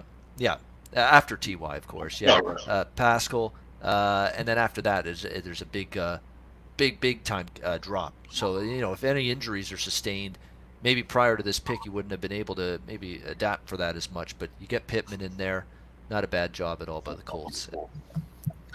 Dennis Garcia says, think Detroit goes running back here. Drunk conversation in the house. Think Detroit goes running back here. You know what's funny about the Lions? We know the old age-old running gag is they haven't had a running back since Barry Sanders, which is kind of true. They haven't had anyone, obviously. No, that's Barry Sanders, I get it, but they finally get excited about Kerryon Johnson. The guy gets hurt. He actually was starting to run pretty good for them. He gets hurt, and they've had Amir Abdullah. They've just had one running back after another, and it's not panned out there. Detroit Lions. They have just not been able to get anybody sticking at the running back spot, but. I'm in that camp too. They could go running back here as well. Do you think that maybe they go with a DB here to replace Fletch? Well, they took Okuda, first round. Yeah, sorry. Yep. They took Okuda Right. first round, so I can't see them going cornerback. Right. Running back's definitely something that makes sense. Again, it's been sort of just an absolute death nail for these guys going to Detroit as a running back. But hey, at some point they got to make get one that makes sense. Here we go. Picks. And let's bring in the legend, the Big Ragu in the house, popping in on the screen. Big Ragu, how you doing, my man? Doing good, brother. Hey, gang, What's up, how's it Doc? going? What's up, Doc? I always wanted to say that. Yeah. What's up, Doc? Elmer Fudd, that's what's up, man. Ragu, what's up, man? What's up, Ragu? I'm going to pick up where Jimmy left off yesterday. All right. Crown Royal, is that what that is?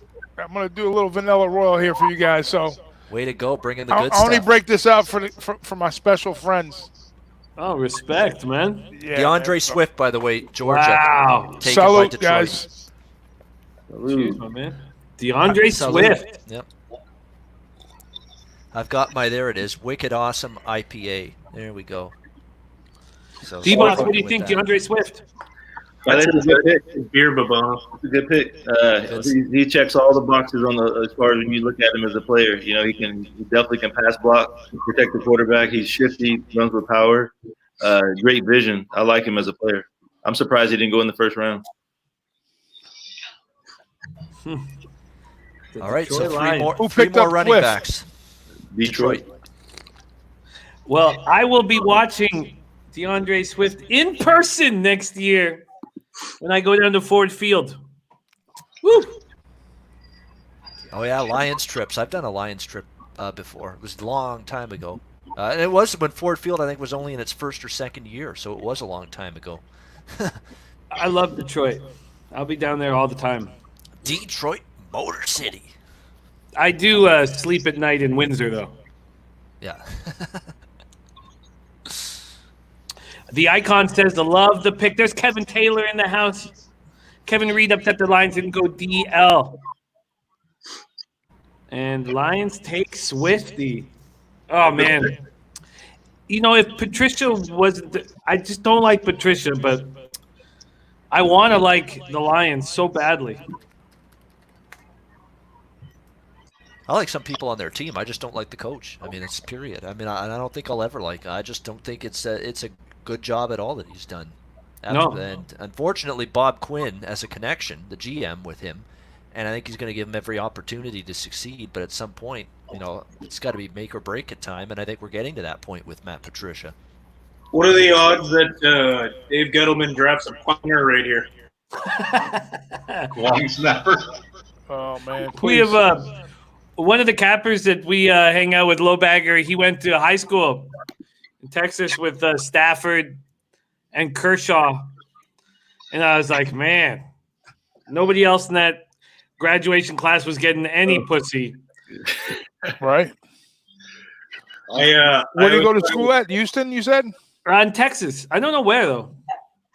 I always thought it was crazy that Kevin Durant and Navarro Bowman were best friends in high school. Wow. Imagine going to high school with those two monsters. Yeah, when I was in grade 12, our football team went 0-8, and it was the best thing for us because instead of them walking around like the ballers that other schools had, we could make fun of them. And you don't want the football team getting all the pussy, And sorry, have I said pussy too many times? Big Ragu, what are you thinking about the draft here? What was the biggest surprise for you last night in the first round? Oh man, I tell you what. Let me do a little reflection right here because that's what I did afterwards today. I kind of digested everything that happened, and first of all, shout out to the Ohio State University for going 1, 2, 3, right? Even though we know Burrow is LSU, but big props there.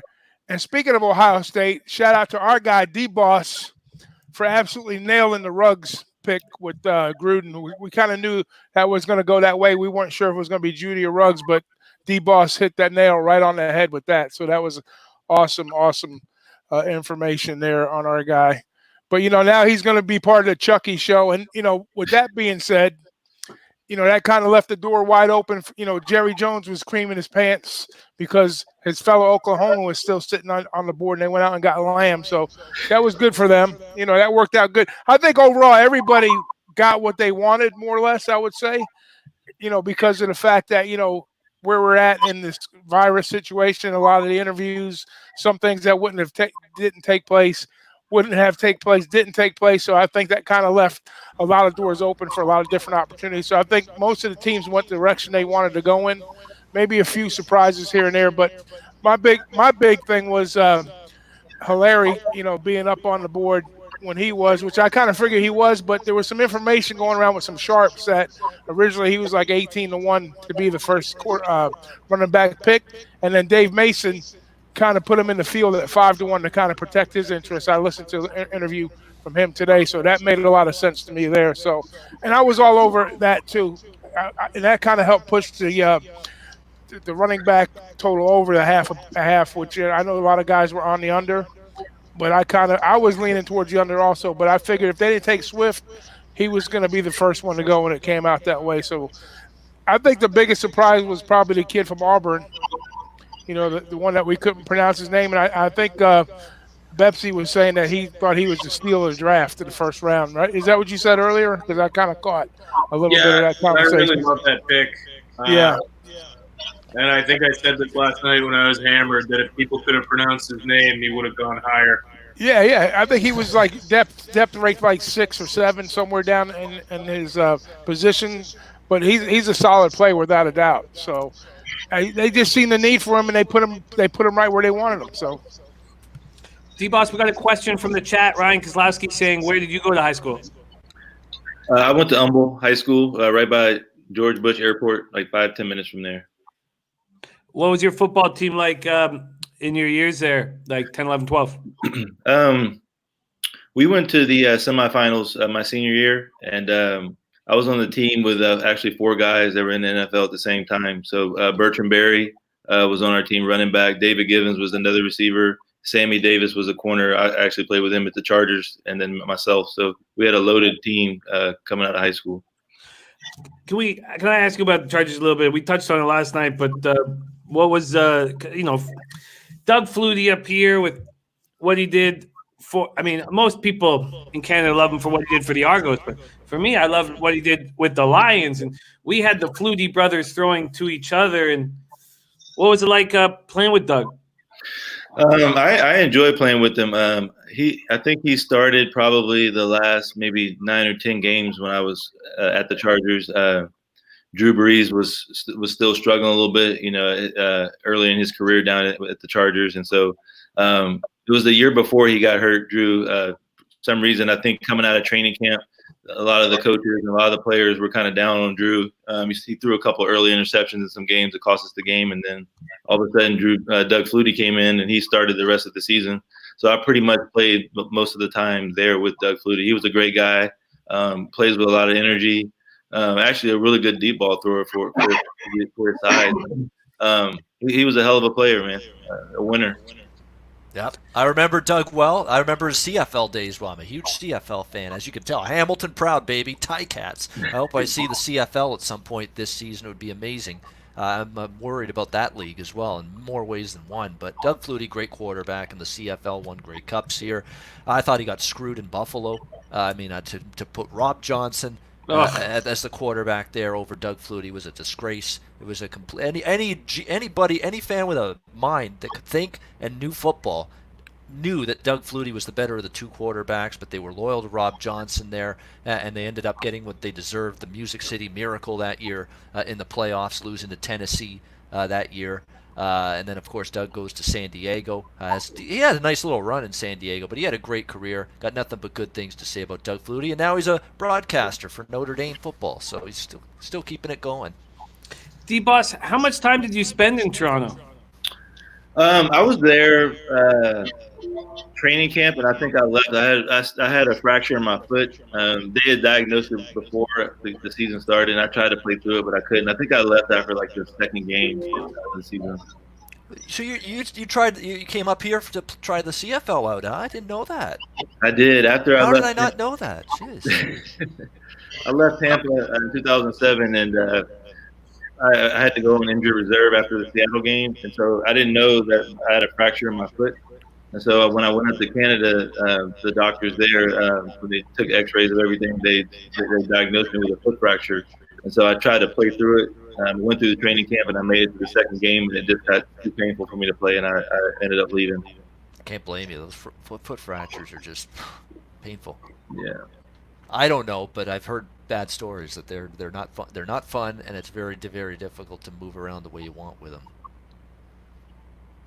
Oh, I'm glad you at least got to check it out, the CFL. I love CFL. Wow. I am Mr. CFL. Nobody can pump the tires of the CFL more than me. Well, Bobano, now that I'm back in Canada, I'd love to go to Tim Hortons Field, man, and check it out. It would be heaven. It would be heaven. Unfortunately, I think even if the CFL comes back, there's going to be no fans. I really think they're going to follow the same route that, NFL, I think when they come back, there are not going to be any fans. No, man, stop all this fucking negativity, man. I hope I'm wrong. I do, but... We're all going to fucking be there. We're going to be drunk in the stands watching football in 2 months, man. I hope so. Yeah. Everybody have a mask on watching the game. No, there'll be no man. You guys, come on. Everything's going to come back to normal. Everything's going to be fine. It's going to be Halloween every Sunday. I'll say this right now. If I'm going to go to a sporting event or a concert or anything in the future, I'm not wearing a damn mask. All right, I'm going there in my my usual look. I'm gonna brave it out. I'm gonna tough it out. And I'm gonna just, you know what? If it gets me, so be it. I'm not wearing a mask. How about this? I refuse. Give me liberty, give me death. How's that? Exactly right, Big Ragu. Amen. There you go. All right. There we go, Penn. Carolina goes with Gross Matos, the defensive end out of Penn State. Who does it 38. Yeah. Who did the Patriots take? The Patriots took Kyle Duggar, safety, and safety. Right before that, the Giants took McKinney. So. Yep. So now I'm down. I've lost the Winfield Jr. For safety. Now I'm just hoping he goes 39, 40, 41, or 42. The next four. It's getting hairy. Ryan Kozlowski said, "Sorry, I couldn't hear. Did he say Texas? Yeah, Texas, right outside of Bush Airport there." And Marty Muerte says, "Humble High School, best stadium." Said, I'm in Humble. Live on Will Clayton. Our guy Marty Muerte, whom we love, a low bagger. Oh, okay. That's right by the high school.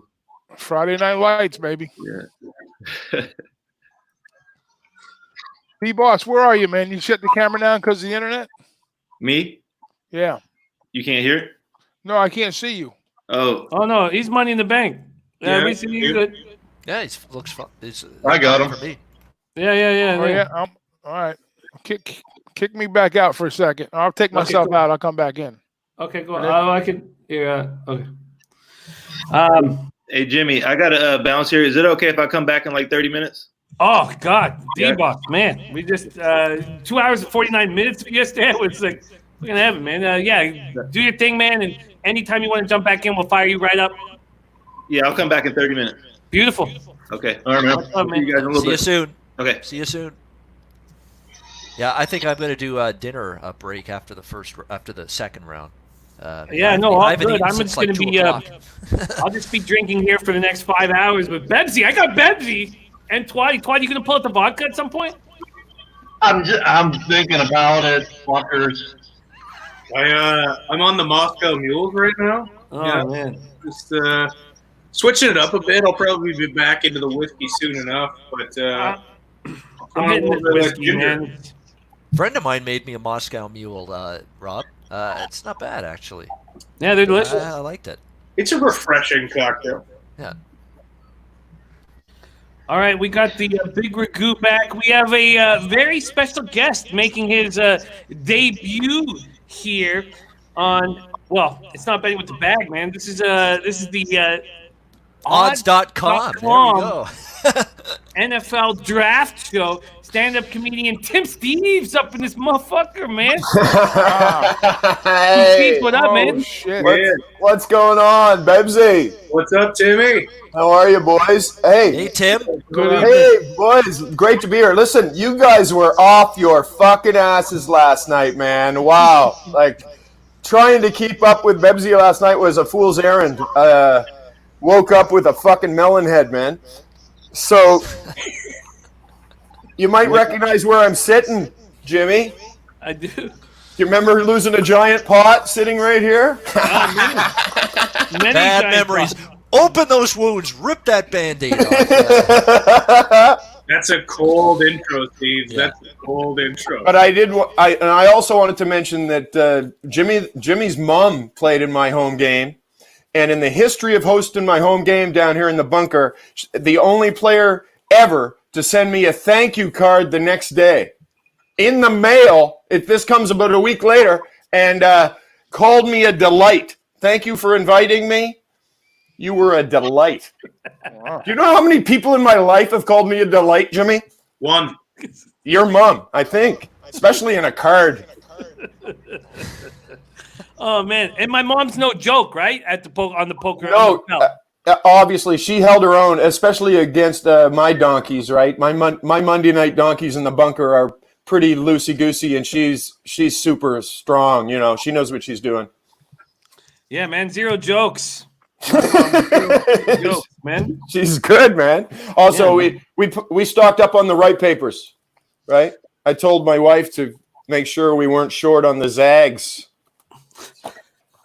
Jimmy wanted to make sure we get that into the shot. Steve's, we have the Patriots draft picks are starting to roll in. We know there's going to be, 5 tonight? Yeah. The Dolphins are on the clock as well. And the Dolphins had a very successful first round, starting with Tua over Herbert. What do you think of the Tua draft by the Miami Dolphins? Well, obviously, that's like you're sitting at the baseball game and the foul ball lands in your lap, right? And you take it, right? Like, that's just obvious. They couldn't fuck that up, really, could they? Well, no, I mean, Mayock could have fucked it up, but the Dolphins took care of business, man. The Dolphins had a nice first round. And what we saw from the Dolphins in the second half of the season was very impressive, with them playing for Flores, fighting for Flores, and when they panned over to Flores with his kids, that dude is. I mean, there was jokes about how we'd never seen him smile and all that shit. I mean, he's got his kids draped all over him, and he's still like a fucking drill sergeant. I think the Dolphins are. I think the Dolphins are on the upswing, but and you know what?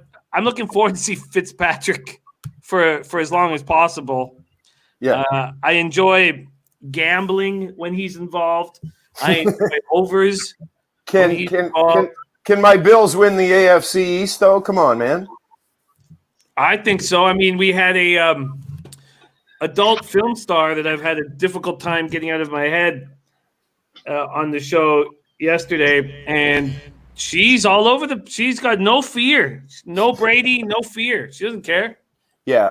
Well, it's like Brady out of the division feels good, really. It's like, come on, you're telling me there's a chance, right? Yeah. She subscribes. Taylor Stevens subscribes to the In Hoodie We Trust. Yeah, I saw that yesterday. That last night he was saying that no, don't even flinch. It'll just be the Pats again, right? Which wouldn't shock anybody in Bill's Mafia. I mean, he did go 11-5 with Matt Castle. Mm-hmm. And that's a series that the Pats has dominated for what? For a lifetime? Every time they play the Bills, what are they, like 19-1 or something like that? Yeah. That's crazy, dude. No, that gets in your head after a while. It's sure. It's like when you shank that tee shot on number 7 every friggin' time, and after a while you're like, well, number 7. No, number 7's got me. Tua, Austin Jackson, and Noah. Very and the nice Dolphins. Robert Hunt out of Louisiana Lafayette for the Miami Dolphins as the 39th pick. Wow. Offensive left guard, right guard. Well, he's a guard anyway. Offensive lineman. They're there for that run game. Yep. I mean, games are won and lost in the trenches, so I don't hate this pick. But when are they going to address the fact that they do not have a starting running back? Yeah, that's what I was saying about Kenyon Drake. He goes to Arizona and is an absolute stud, and he could be on the Dolphins right now. They let him go halfway through the year. They can't possibly think that much of Jordan Howard, can they? That they're just going to just wait to maybe address running back? I mean, they pick again at 56. Maybe that's when it happens, but I want to clarify. I like this pick. I said last night these picks aren't sexy, but games are won and lost in the trenches. So you take these big hosses and they move the ball or stop the ball for you. Quarterback. So this is still a good pick.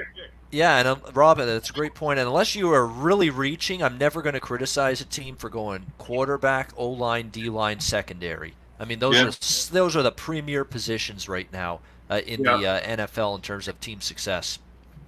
They need so many positions at this point to be a good team. I have no problem with what they've done. Take the best guy available and let's go. Yeah, is that the point, boys? When you just kind of depleted all over the place, do you just take the best player on the board? That's the way I do it. I mean, Twatty, he's a Steelers fan, so he's watched for 2 decades some of the best drafting in the NFL. The Steelers just sit there and wait, and then there's a stud that drops to them that never should have dropped that far. And that's why they're always competitive. They're good year after year, man. It's frustrating. Tomlin hasn't had a losing record yet. He's been above 500 every year since he was there, and that's because of Kevin Colbert drafting. He's one of the best GMs out there. Wow. Yeah, I wish I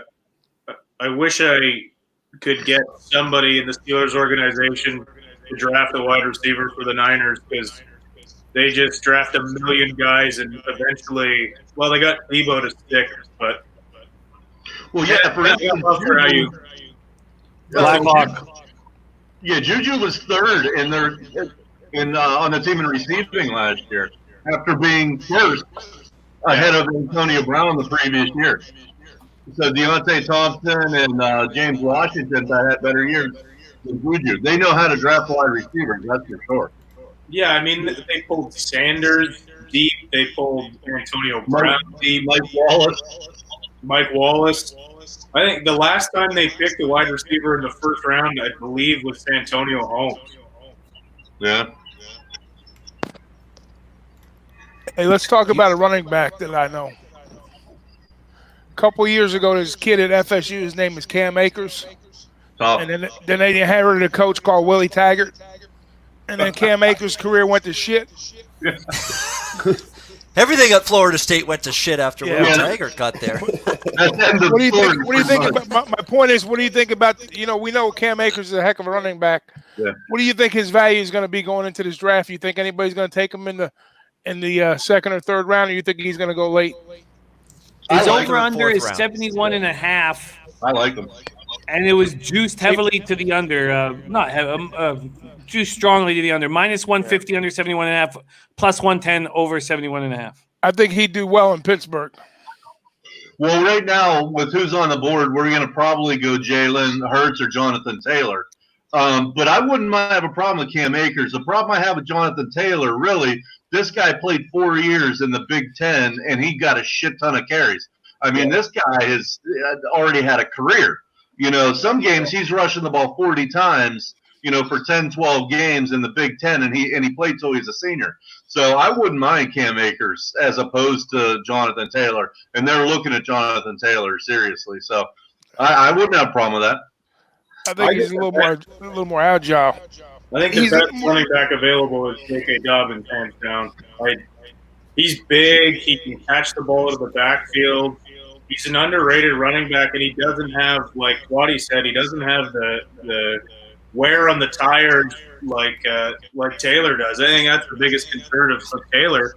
That and the fact that he didn't play against the greatest competition. But, he's, like you said, he's already had a full career. He's already had 4 years and a lot of mileage in those 4 years. So I'd be all in on Dobbins as the next running back off the board.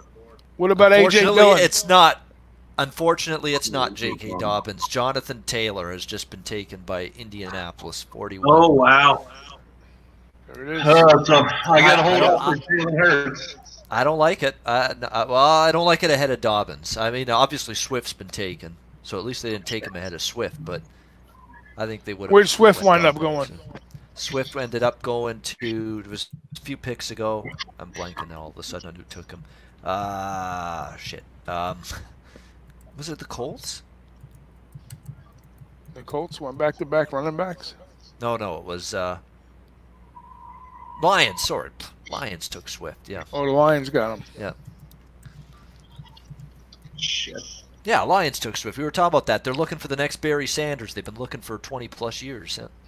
They're going to keep looking because they ain't going to find another one like him. Yeah, they won't find it in our lifetime. Yeah. Well, Amir Abdullah, and again, they got excited about Kerryon Johnson. He started playing well for them, and then he gets hurt, and he really hasn't been the same since then. It's just been one disaster after another for the Lions from a running back position, although it's been one disaster after another for the Lions overall as well. Hey, look, you know who I wouldn't mind dropping, though, to the Steelers if we can't get hurt is I wouldn't mind putting Winfield across for Joe Hayden. I wouldn't mind that, and Winfield's still on the board. So let's see if he lasts. How many more picks you got till you come back up? 7. That'll be your first pick, right? Was it 49? 49, yeah. Jacksonville's up next, and unfortunately, they probably aren't going to go safety. So the Antoine Winfield under 42.5 ain't going to get it. Ain't going to come in.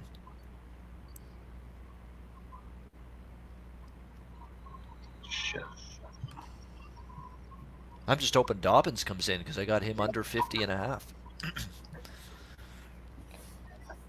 I just got to remember to touch my thing once in a while because if I don't, it goes to sleep mode and I have to plug in my password, and that's going to get more and more difficult. Yeah. Password entry will get worse as the night wears on. Oh, big time! I gotta almost fix that. Just remember me on this computer. Why don't we? Hey, if D-Boss gets back, buddy, bump me the fuck out of here, man. Okay? Isn't he Money in the Bank? I'm utility, buddy. I'm your bullpen guy. I can roll joints and just hang around all night. Don't worry. Respect, man. After a few more drinks, guys, we're all going to be like Homer Simpson operating a computer. To start, press any key. Yeah. Where's the any key? Yeah. With your wand, right? Remember that bit from yeah. across the room? Bebsy's not on his game like last night, I'll tell you, man. You're a little sluggish. Recovery mode. He's in survival. He's got the brass mug out. I actually got to go grab a refill. I'll see you in a second, gents. Yeah, now we're talking. Sure, I knew I could egg Fill him it up. on. I could egg him on. Now he's going to the sauce now. When Bebsy was smoking that cigar at the end of the night, it was too funny, man. That was fantastic. You guys were off your asses last night. It was fun to watch, man. Hey, did you see how the Colts got Taylor? They traded up to 44 and gave up 160. Oh, I didn't see that. Yeah. Oh, it was a trade, yes. Yeah, it was a trade. Wow. Good find there. Yeah, there we go. There we go. Who's the Colts starting did. quarterback next year? Brissett, It's got to be. serviceable, right? But why do you make that trade if Brissett's your starting quarterback? I mean, the whole thing. Why do you want Rivers in the dressing room? Dressing room. I apologize. Sorry. Trading up for Jonathan Taylor is peculiar, though. That's really peculiar that they trade up. They really think they must think a lot of the guy to trade up for John. I wouldn't have done it personally. Ryan Kozlowski and Drunk Conversation say Rivers will be their starting quarterback next year. To me, it's a toss-up. Is Rivers better than Jacoby Brissett? It's close. It's close. I can't see a scenario where Phillip Rivers isn't starting for them next year because Jacoby Brissett had his opportunity. They gave him pretty much a full year this year after the sudden retirement of Andrew Luck. And I didn't really see number one quarterback on him. I mean, he was inconsistent. He was missing some throws. Now, you could say the Colts, had some offensive line concerns at times. An offensive line that was supposed to be really good, but I think they underachieved a little bit. His skill position talent, we talked about it. Twadi Latte and we talked about how, other than T.Y. Hilton, they've got to get a lot more depth at receiver. I think he had his opportunity. I think unless Phillip Rivers absolutely looks like Father Time in training camp and in preseason, I think you got to give him the first shot to be the starter. Drunk Conversation says he was top 6 in MVP in 18. What are you saying? One bad year, the Pats stringer replaces him. Look, I get what you're saying, Drunk Conversation, but I was appalled at this past season for Rivers. I was appalled at how soft he looked, how weak the throws were, the mistakes he was making. The Twadi, who do you think is starting quarterback next year for the Colts? Well, if it were me, I would go Brissett. And I agree with you. Rivers last year just looked terrible. Now, I mean, they did like Drunk Conversation said. You just signed him to a huge deal. You don't sign him and then not play him. Definitely. So he's got a great point. I mean, he may very well start, but if it were me, I think Brissett is probably at this stage better than Rivers. Obviously, Rivers has the resume, and Brissett doesn't. Neither one of them. To me, I think it's irrelevant. Neither one of them are top 15 quarterbacks either way. So, but no, he has a great point. He could be right. But in my opinion, I like Brissett better. I like Brissett better, but Drunk Conversation's right about the $25 million. Yeah, exactly. Yeah. So, yeah, Rivers will be the starting quarterback. But that team, that Colts team was so strong. And maybe Rivers fans are saying, if that Colts offensive line is so strong that maybe he gets more time to throw these fucking wobbly ducks. I don't know. Or is it just a $25 million insurance policy? Dennis Garcia says the real question, why did the Colts give him $25 million? Makes no sense. Makes no sense. Steve, who'd you go with if you were the coach of the Colts? You go Rivers or Brissett? Oh, buddy, I'm a square better, bud. You know what I mean? Like, fuck. I don't study this like you guys. I mean, I'm kind of like rolling my eyes and trying to get back my 8 units from last week. You know what I mean? All I know is that we're taking the AFC East this year. And blow me. This is it. Now's the time. Steve, how rattled are you going to be if they roll out Jared Stidham and he goes 12-4? Would it shock anybody with Belichick? It shouldn't. No, I mean, that's not going to surprise anyone. Like, No, like absolutely like not. like Ragu was saying earlier, that's in your head, and everyone kind of feels like that's what's going to happen. The Patriots could roll out 11 guys from Holy Cross and beat us, probably.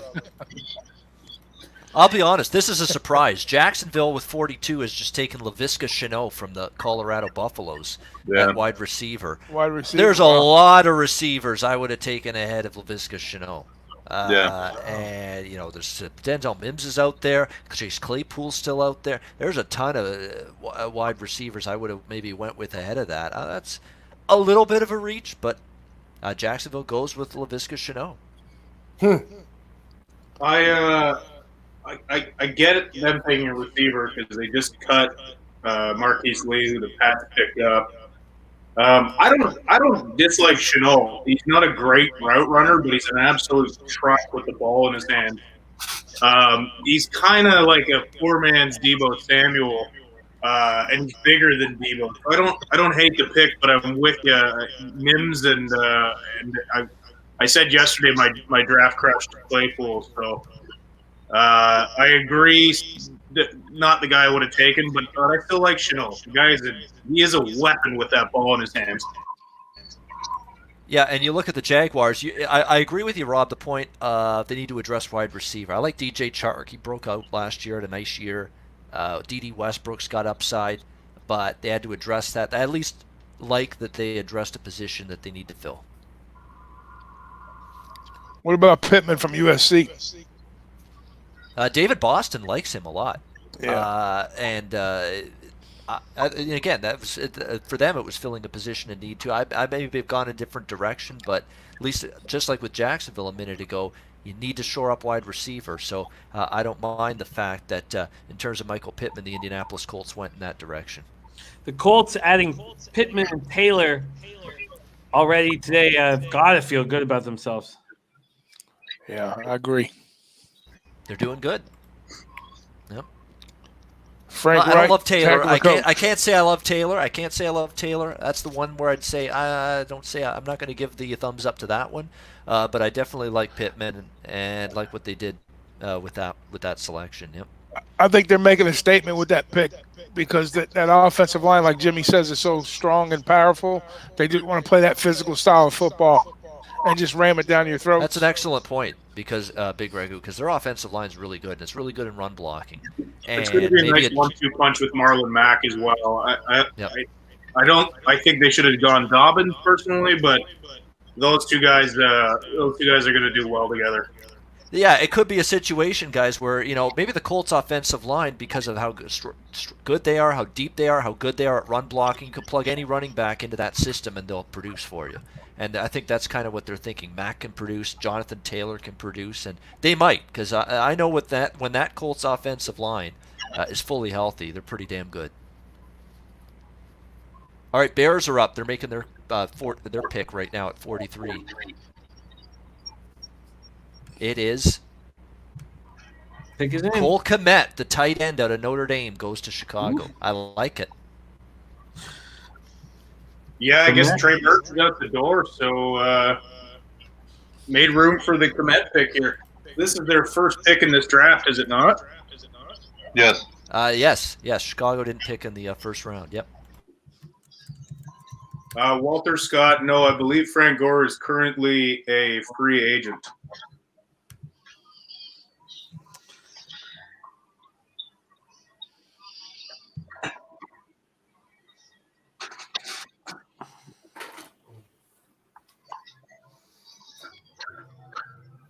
Did you switch to a maker's mark there, Bebsy?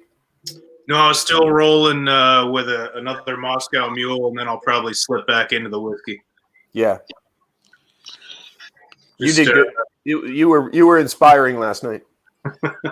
I have my nights. He was rolling. Yeah, you get the old dump truck rolling; it's hard to get it stopped. Oh yeah, no, and then the strong takes late were impressive, right? Because just when you think that, okay, off the pins now, and it's like, no, here comes an inspired take. Suck it.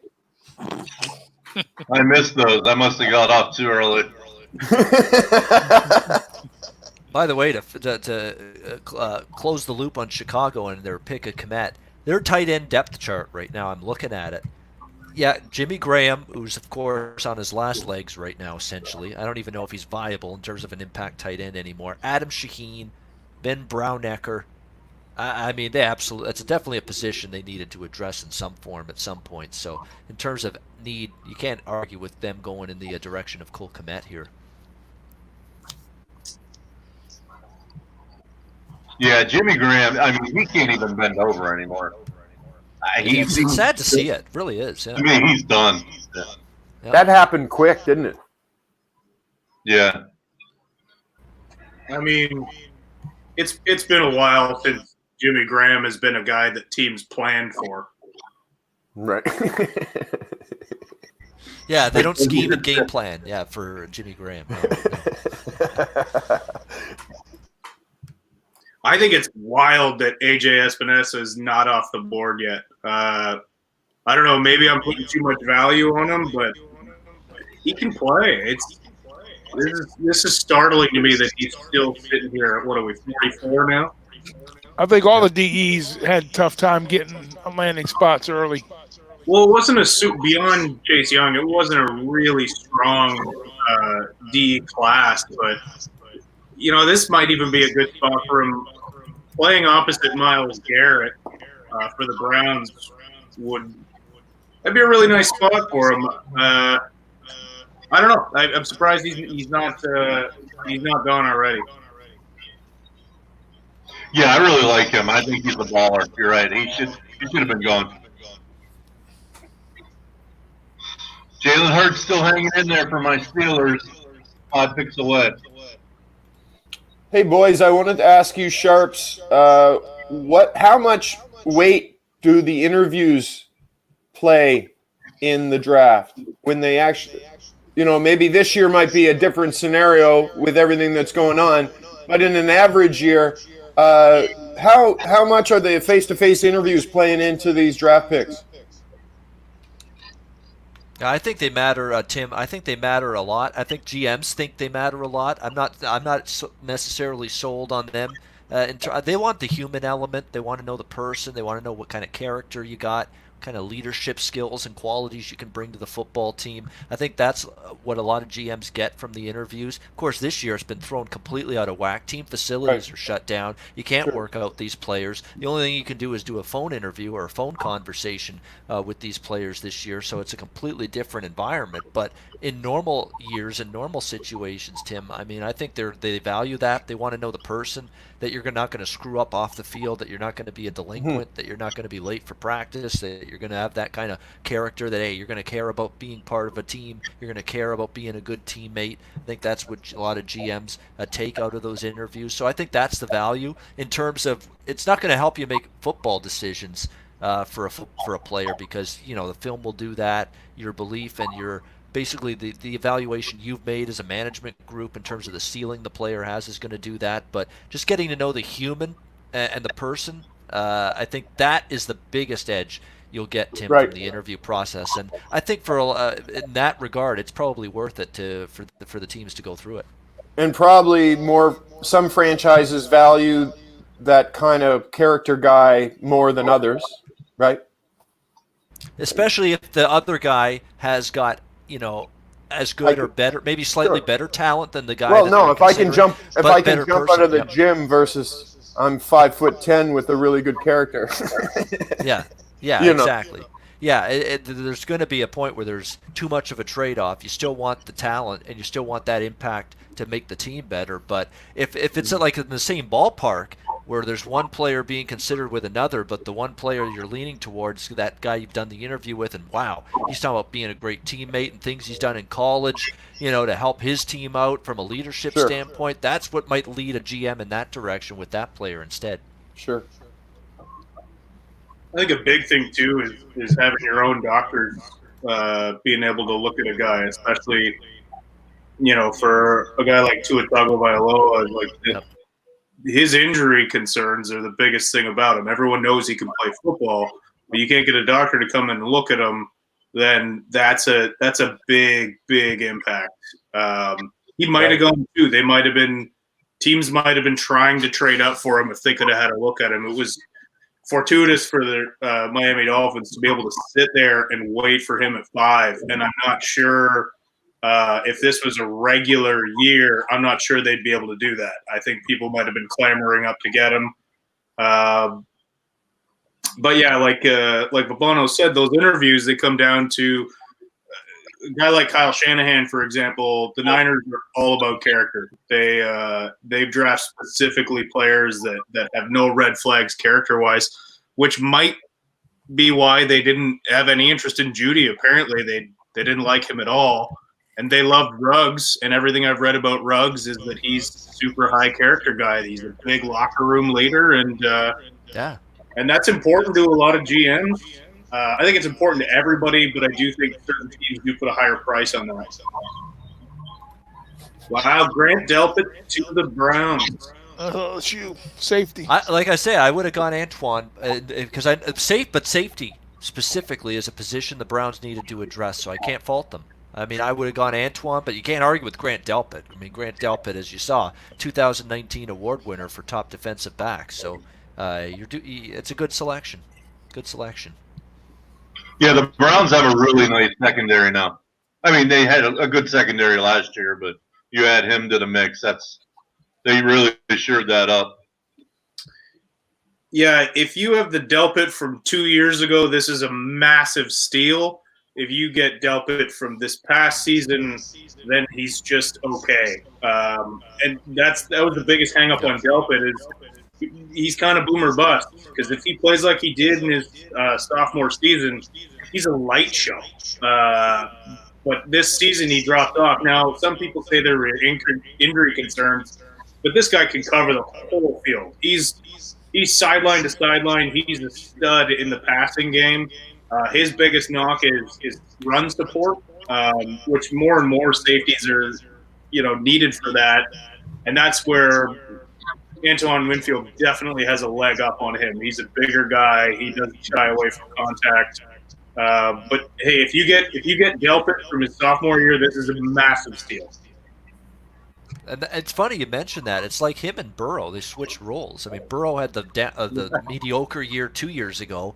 Delpit had the big year, and then last year Delpit has the mediocre year, and Burrow has the huge year. So it's kind of funny how that worked for LSU. Again, they fill a position of need. Safety, it was one of the team needs, the primary needs for the Browns. So I'm not going to fault it. I would have gone Antoine Winfield, but again, I saw the guy play so much last year, and he had such a great year, Winfield, that I'm maybe a little biased. But I'm with you, Milano. I would have gone Winfield as well. There he goes. He's gone now. I'm happy to see Tampa Bay doing. Oh, wow. I'm going to have to change my opinion on Tampa Bay. They're making it very difficult for me to fade them. I wanted to fade Tampa Bay next year just because we're going to miss Winston. Yeah, because everybody is loving Tampa Bay, drinking the Kool-Aid, Tom Brady. Yeah. I'm like, I want to find a way to fade them somehow, but they draft Wirfs, and I love Wirfs. There's your Winfield. I love this pick, Antoine Winfield with Tampa Bay now. I mean, it's going to be hard for me to even fade them. It's funny, Ian. You want to be the contrarian, but it's getting to be like the cup's getting filled up. Yeah, every decision they're making, I love. I like. Got to plug in the code. I'll say this to fuel your contrarian fire there, Bobano. The biggest issue I think facing the Bucs is Brady's going to a new system, one that likes to throw the ball deep. Deep. 100%. I've said that many times. You're right. Deep vertical game is what Bruce Arians is looking for. Can Brady still deliver those kind of throws at this stage? Well, first of all, I'm not sure he still has the arm talent. But one thing, Jameis Winston, we all take pot shots at him. But he is good at extending plays and buying time. He's a big, huge guy who's hard to take down. He's a mobile guy. So sometimes those deep routes opened up late, and that's him buying time. Brady's all about timing and quick throws. So his footwork is like very amazing, right? Yeah, for how slow he is. Wirfs aside, he's not going to have the same protection he had in New England. So No. I think there's going to be a massive adjustment there. I'm not saying he's going to have a bad year. He's obviously loaded with weapons. All they need now is a legit running back. But I don't think it's a slam dunk. I don't think Brady's going to, go out there and throw for 5,000 yards and the Bucs are going to tear everyone apart. No, man. They still have a young defense. It's a good defense, but it's young. So I think the hype is a little bit much. Also, you know what Brady has a huge advantage, bud, is the whole world is readjusting to new times. So I'm in good shape here as a multimillionaire just going to a different city, right? Like, it would have been like him being an alien if things were just normal. But right now he's like, everything's upside down. Who gives a fuck? I'm going to be awesome. Well, Tom Brady's still going to have a good life. I'm not taking that away from Tom. He's still married to Giselle. He's going to be fine. But like, if things were normal, it would be a big adjustment for them to go down there and him to make a run at it and all that. But the way things are right now, it's almost advantage Tom. The world's upside down, and I can handle my change better than you. Yeah, I mean, I'm just saying I don't think it's going to be – the way people are talking is like, oh, Bucs are going to go – No, I'm not drinking the Kool-Aid, bud. I'm not drinking the Kool-Aid. Me neither. Wow, the Broncos. Hamler, Judy, they keep picking the fruit. They keep picking wide receivers. They're stacking. Picking the fruit, stack the basket up, and somebody's going to come behind and steal that fruit from him. And it's going to be New Orleans Saints or the Atlanta Falcons. So keep stacking the fruit. This you're right. Hamler pick is great, by the way. This KJ Hamler reminds me a lot of Emmanuel Sanders. This guy is now going to be their deep threat. This is a beautiful pick for the Broncos. They might be ignoring other needs, but him with Sutton and Judy, that's a hell of a receiving core now. Yeah, if you're Drew Lock, you just just said, you're basically saying out loud right now, give me the ball. I'm ready to go. Let's get this season going. I've got weapons. I've got deep threats. I've got guys that I think I can count on in one-on-one coverage. If there's a double, if there's a jump ball situation, I got guys that can make plays for me now. Yeah, if I'm Drew Lock, I'm excited. I mean, that's the issue with Denver last year. The weapons at wide receiver were lacking, and that's an understatement. And obviously they're working overtime to fix that in this draft. And the other thing I really respect about them going all offense here is their head coach is Vic Fangio. Vic Fangio, he's the defensive godfather. Yeah. He's going to put together something good on defense regardless. That's just what Vic does. I think it's smart to invest in offense when you're a defensive guru as a head coach. This is John Elway's been getting smacked around a little bit for his choices. I like this. I like this move. This Broncos team could turn around faster than people thought. Yeah, I like it. That'd because awesome. I think there's a couple people that took wide receivers ahead of Hamler that I maybe wouldn't have. So from a draft position value standpoint, to get him in this spot, the Denver Broncos, I really like it. To get him at 46, when you saw Laviska Shenault taken by Jacksonville at 42, I thought there's a Hamler at 46 is a greater value than Shenault at 42. Yeah, I especially in this situation, especially the fact that Cortland Sutton's got a big body. He's turning out to be a great receiver. We know everything about Judy already, from a draft standpoint. But Hamler is the guy they don't have, and I think that's a beautiful fit for them. Just to double back too on the Grant Delpit pick,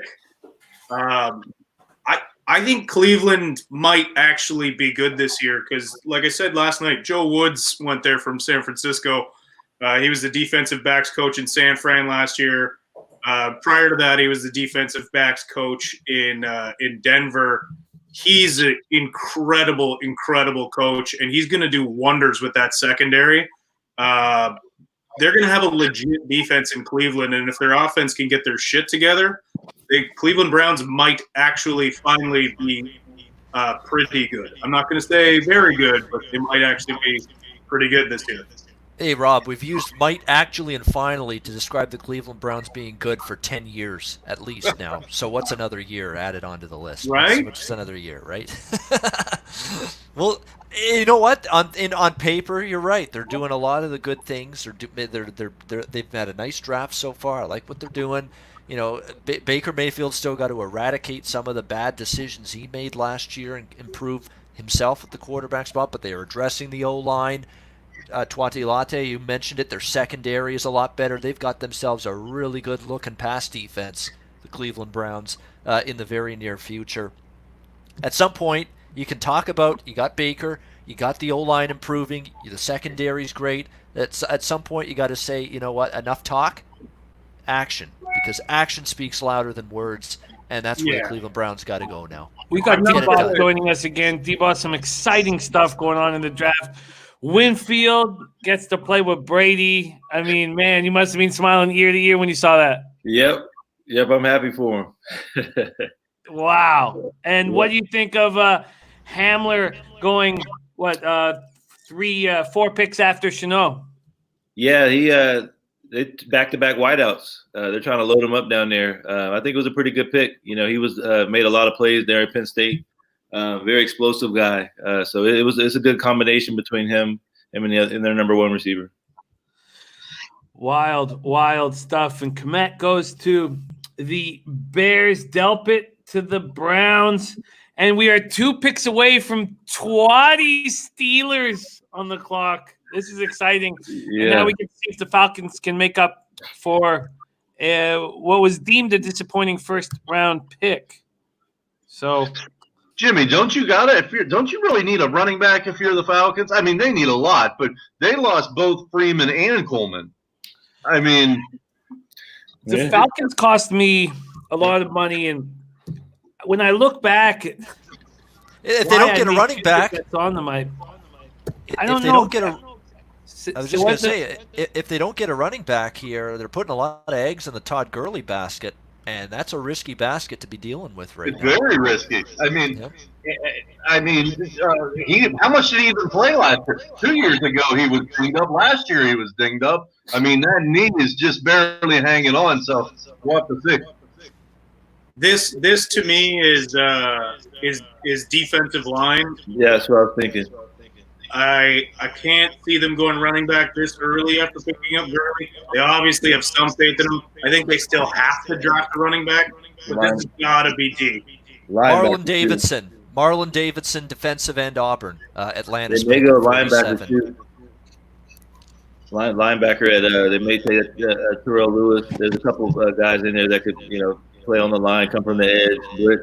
They need somebody on the defense that can either be on the line, blitz, or something in the interior. So I'm thinking they may go linebacker or DN. DN, they went. Yeah, DN. I like it. It's a position of need. We'll never fault the team for taking a position of need. Yeah. Yeah, this makes sense.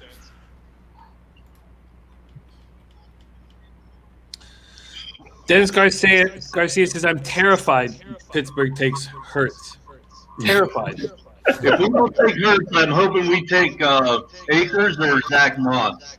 I'm hoping you guys get Akers. Twatty, you wouldn't want J.K. Dobbins? I wouldn't hate on Jay, but those would be my first 2 backs that I would want. And I like Dobbins, don't get me wrong. I think value here, Dobbins is a crazy good pickup for the Steelers if they don't go Jalen Hurts. Swervin says Dobbins better go very shortly here. What do the Seahawks do here? Well, they probably won't go quarterback, so I think Hurts should be there for the Steelers anyway. Definitely. I think the Seahawks are still riding on how good a draft class they had nearly a decade ago. They have missed on so many picks and yet still get so much credit. Mims is still on the board, but they got Metcalf and Lockett, so I don't see them going there. I mean, they're insane if they don't get O-line help. Like, Josh Jones is still out there, I obviously don't like the Seahawks, but they're crazy if they don't grab Joshua Jones here. They go defensive end. Daryl Taylor out of Tennessee. Good. I love it. I love it. Seahawks can continue to be good, not great. That's awesome. Just keep not protecting your stud quarterback. Russell Wilson is unbelievable, and they refuse to protect him. It's insane. Yeah. They need all three O-line positions. They need guard, they need center, they need tackles. They've needed that for 5 years, and every year I'm like, okay, this is the year they decide to protect Russell Wilson, and they just don't. Who'd they pick first the other day, yesterday? I remember last Jordan Brooks, the linebacker, Texas Tech. Yeah. I've never hated a team so much and loved their leader quite like I hate the Seahawks and love Russell Wilson. The guy is incredible, but they just refuse to give him any protection. Which shows you how special he is, because it's unbelievable how year after year the guy is just ducking and dodging and all these pass rushers and all this pressure, and he's able to escape and still make a play, either running with it, keeping the football, tucking and running, or still firing it downfield, finding a receiver. The Seattle Seahawks are lucky as shit they've got a receiver, or a quarterback, I should say, that can handle that, can handle an O-line that's lacking. D-Boss, you got to love seeing Whitfield Jr. and Sr. smiling right now. Yeah. That's an awesome sight, yeah. And what a feeling for I'm sure it's a proud dad, to have your son play in the NFL is a proud scenario, man. So I know he's happy. Wow. Great stuff. And Tampa Bay, a team that, people think now for sure got a great chance to be a playoff team. We'll see after that. That's kind of where I'm thinking. Brady aside in Tampa Bay, that defense is super young outside of Stu, but they're young and so talented. Antoine Winfield Jr. is going to be a part of, I think, a dominant defense moving forward. You know what's funny about Twatty, when the Steelers pick is announced, I want you to take over. I want that first take right away, right when we see it. I think they may go wide out too. I don't know why. They have some needs. I just don't think there are any really on defense. I mean, on the D line, you still got Stewart there, you got Cam Hayward there, and your linebackers, you still have Bud Dupree, T.J. Watt, you got Devin Bush. The secondary, you got Hayden and you got Minka as your safety. I mean, they're loaded on defense. You could use an O lineman. Obviously, you could use a running back. And D-Boss is right. They'll probably still use a receiver. I mean, Juju is not really a game breaker. Deontay Thompson is, but he's just a second-year guy. So we'll see. There's a couple needs for them. What's worst case scenario for the Steelers right here? Good drafting defense. Drafting defense, I wouldn't be happy about anywhere really. I mean, maybe if we DT. get a shutdown corner to go to Joe Hayden, that would be one thing. But there aren't any shutdown corners left. I wouldn't want them to go wide receiver. I think they may. They might. I mean, if I get Denzel Mims, I'm not hating it. Yeah, man, I'm thinking him or maybe Moss or Dobbins.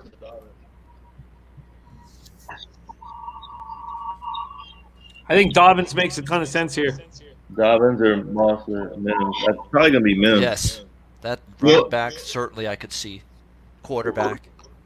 Well, I'll tell you what, if they don't draft a running back, that pretty much tells us that Connors, our bell cow, we're going to ride with them all next year again. Now, he passes the eye test to me. I mean, I really like him, but he's just not performing, and he's always hurt. So if we don't go running back, clearly we're riding him the rest of the year. You got to go running back. You got to fill that void that left many moons ago. Yeah. I mean, I think Jalen Hurts here.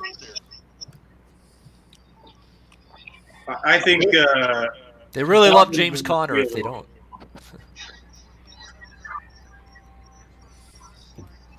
All right. What's Colbert Tomlin going to do? Although I here? do like the guy, Chase Claypool. They went wide receiver, Notre Dame. That's where Claypool went? Yep. Wow. This is my draft Wow. club. This guy is unreal. At least they didn't go defense. I'm torn. Wow. I'm torn on this. Oh, wow. From Abbotsford. Yeah, why don't we go Denzel Mims? In my opinion. Canada. I think Claypool's better than Mims, to be honest with you. He is an absolute beast. Yeah, I mean, they're both good players. But I don't know. He ran a 4.42, and he's 6'4", 238. Who's that? That's a big boy that can move. Who? Claypool.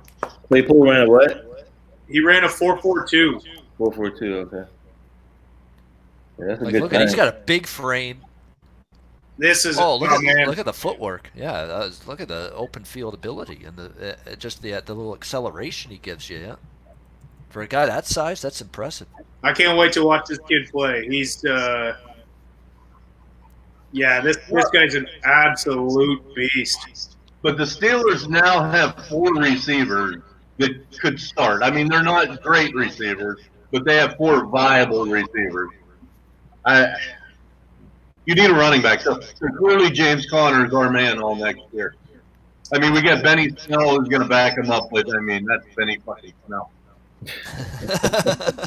D-Boss, what do you think of this Claypool draft? I felt like they would go receiver. I mean, it's not a bad pick. I mean, he was productive, and you know, he's a good player. I mean, he was a little bit lower on most people's boards, but whether you chose him or Mims, you could argue either way for either one of them. But this is a big, tall, fast kid. So he made a lot of plays at Notre Dame. And, we knew he was projected in the second round, so it falls right in line with where he's supposed to be. From Abby, man.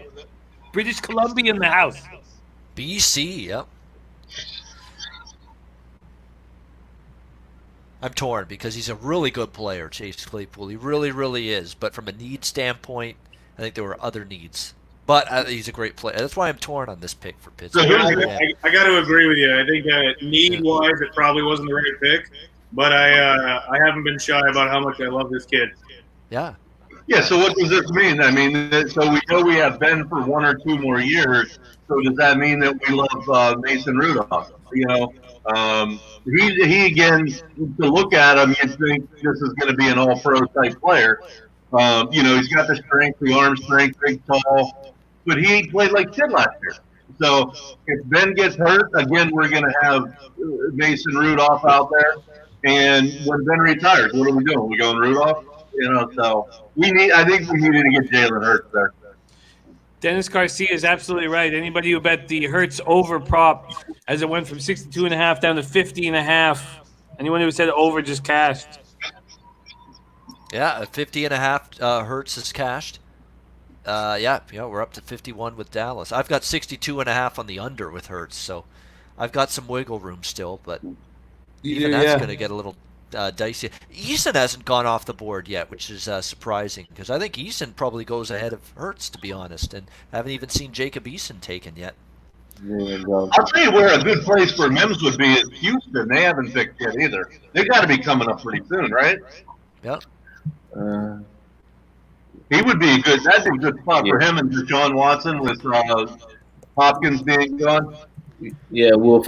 He can play across from Florida. You got the field. If the Dallas Cowboys with 51 here don't look secondary or defensive line, then that's something wrong. You got to check Jerry Jones for active brain cells because I don't know what he's thinking if they don't. Well, we got to remember that Jerry Jones locked himself in his house and said, "Leave me alone. I'm making these picks all by myself." Yeah. So, really? Yeah. What the hell is this going to be? Jerry Has Jones. Travell Diggs been drafted? Who's that? He's from Alabama, Travell Diggs. Not yet. Oh no. All right, we have a Mr. Gokster. Jimmy, Mr. Gokster sitting in the studio backstage. Mr. Gokster got to talk about his Broncos. I want to hear what he's talking about. I'm going to bounce out here. Let Mr. Gokster come in and deliver some goods, man. Welcome, Mr. Gokster. I'm going to bounce out. How do I do this here? I go, okay, here I go. All right, I'm going to bounce out. We're going to bring Mr. Gokster into play. Is there a 6-person max with StreamYard? I don't know. Yeah. Oh, there is. Okay.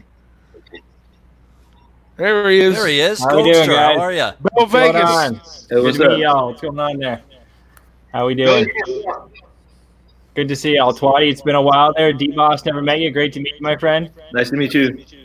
Bebsy there, good to see you, man. I've been watching you throughout this whole draft. You really know your shit, bro. Much respect.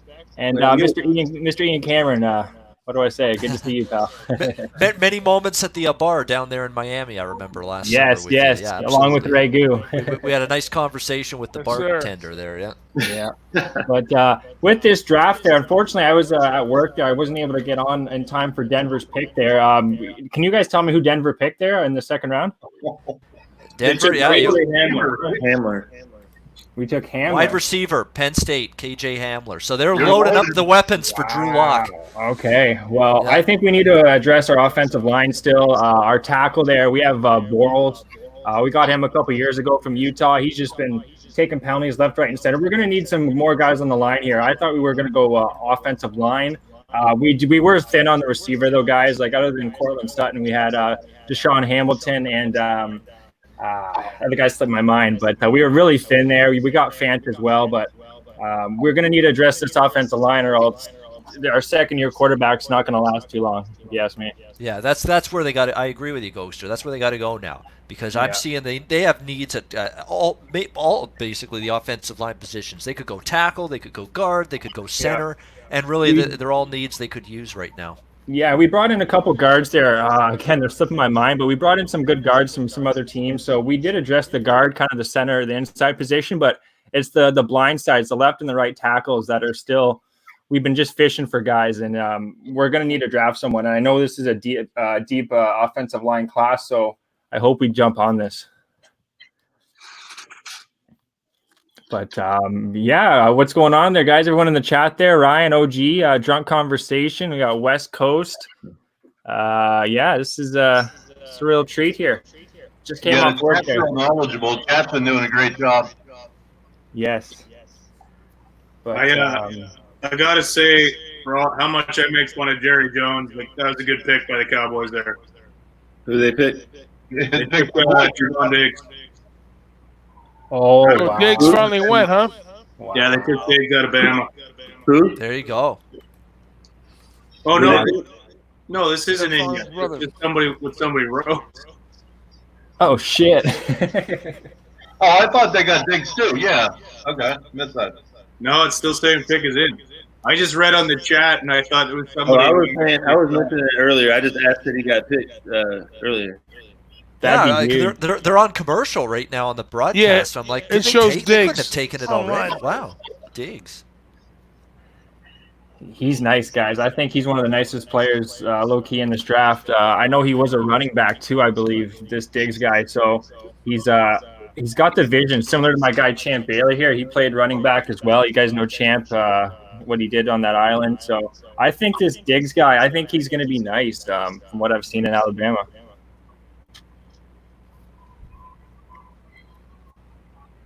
I'm just waiting for confirmation here. The ESPN's talking like the pick. Yeah, he's gone. Bleacher Report reported it. They said he's Okay. gone. All right. OG Johnson's getting the info like 5 minutes before us. Yeah. 5 minutes before ESPN, apparently. Yeah. He put it up at 8:32. He put it up. Nice, OG. He's the Adam Schefter of this night, apparently. Yeah. Straight up. Steve's getting those cigars going. Had to be Steve. It's connected. No, he's telling me to get him going. I can't. I'll get in trouble. Oh. Well, maybe I'll spark one for you. All right. Jerry Jones, look at him there, sitting there in his fancy yacht. Yeah, really. Do you guys still think Dallas is going to need an edge rusher though?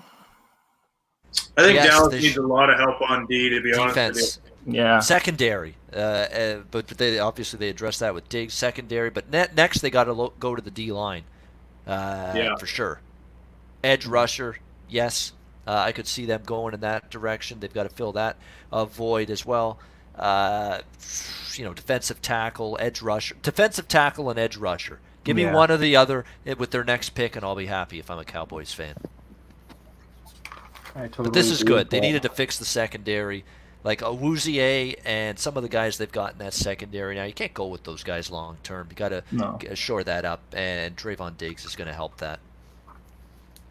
No, absolutely. So who do we got going off here next, guys? We got the Rams, looks like. The Rams with their first pick in the draft. Yeah, they're one of the teams that hasn't picked yet. Bills are the other one, yep. Yeah, my buddy's he's a huge Rams fan. He was saying O-line, middle linebacker, and wide receiver are where he wants the Rams to address.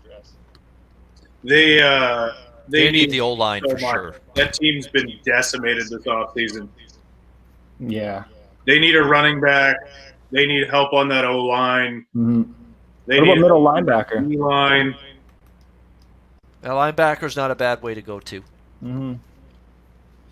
Yeah, they lost Littleton, who I think is one of the more underrated 100%. linebackers in the league.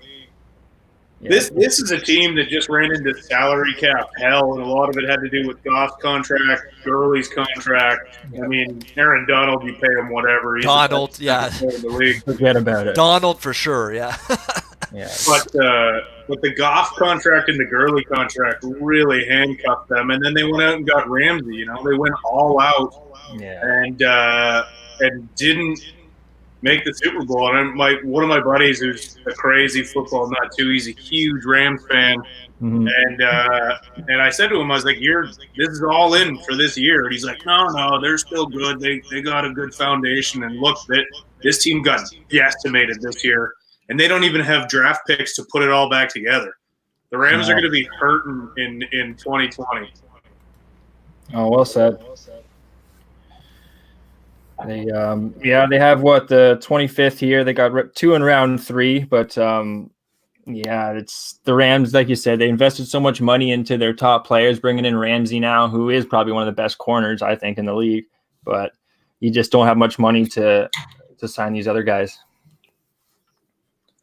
And I mean, they put a lot of money into Jared Goff, and Jared Goff is a fine. Big Ragoose guy has been taken by the LA Rams at 52. Cam Akers. There you go. Running back, Florida State. They went running back. Wow. Oh, I like that pick, boy. I like that pick. That's my favorite running back, actually, in this draft. We just talked about it, Swati. Gogi. How his career ended when Willie Taggart showed up. Let's not forget the O-line when he first started at Florida State was shit. All right, yeah. It was absolutely brutal, inept. They couldn't open up any sort of holes for any run game whatsoever. So I think some of that penalized Cam Akers to a certain extent. I thought he was better last year for Florida State, and I think considering the lack of play calling was suspect. The offensive line was never really all that great the whole time he was there. He's a solid pick. I still think Dobbins. I feel a little bit stronger about him, but it's not a bad pick. And they address something that a need position, obviously, after parting ways with Gurley. Yeah, no, exactly. Yeah, Dobbins. I don't know when he's one of the few. Him and is Moss still available for Utah? Yeah, Zach Moss is still on the board. Dobbins is still on the board in terms of running backs. Yep. Yeah, see who else is still out there. This will be interesting for Philly because Philly still has needs at receiver. They had an empty cupboard with receiver last year, so we could finally see Mims come off the board. Obviously, Miles Sanders had a big coming out year at the end of the year last year. He started to look real good, so they're not going to look there. But I think Philly could go after a receiver here. They did get Rieger. They did get Rieger. They got Rieger, but that was an empty cupboard for them. That was an Yeah. empty cupboard. They had a converted quarterback playing wide receiver for them last season. Greg They're Ward, similar. yeah. They're similar to my Broncos, kind of. They had one really receiver. They're pretty thin, so. Hershey's Here we saying go. that Hurts is going to go to Philly right here. Jalen Hurts. There we go. Cash it. Wow. Under Oh, really? 62 and a half. boy. There we Hershey, go. nice call. I like got this the good draft number for on it. Eagles. Really? But Philly taking Jalen Hurts is interesting. Carson Wentz, I mean, wow. That's shocking. That is. That's Howie Roseman. You need a backup plan if Maybe you're a the little Eagles. Wildcat action. God almighty. Freaking. Yeah, that coach there for Big Philly, man he's probably got can't something up his just A sleeve. little Philly special coming. Yeah. Peterson there. But again, the mobile quarterback and an RPO system, which Doug Peterson has not been shy about using an RPO system. And there's elements of an RPO system that fit very well with Jalen Hurts, although it's still an odd pick in my mind. Very odd. Yeah. Even on the defensive side of the ball, secondary, linebacker. Honestly, when Hershey wrote Jalen Hurts, I was like, well, I don't know who that guy is, but he's nuts. So props to Hershey. I did not see that coming. No, he just basically outed Howie for being possibly nuts, the GM. Yeah. He's our Adam Scheffler here. Exactly. Ah, man, to me, this is the most wild pick in the draft. This supersedes the Jordan Love pick in the first round. That makes sense. Rodgers is facing the end of his career, but Hurts here with so many other needs. Yeah. Maybe they got a trade up their sleeve or something. I'm not sure. It's Like definitely- offensive tackle, edge rusher, secondary. Yeah. I mean, you could have another wide receiver even, Yeah. over the Jalen Hurts. Okay, I get it. The RPO is a nice fit for him. But Carson Wentz to the New England Patriots. You heard it here first. yeah, exactly. What's this mean? Like, They'd burn Philadelphia down if that happened. Yeah. oh It yeah, would be the 'cause, first they time love. Wentz They was do lost. love. They'd riot in the streets. Yeah. Wow. Who's on the call? Buffalo? I didn't love what they did, the Eagles, with Rager, and now they do this. Wow. Interesting. Fascinating. Bills on the clock. Bill's pick is in.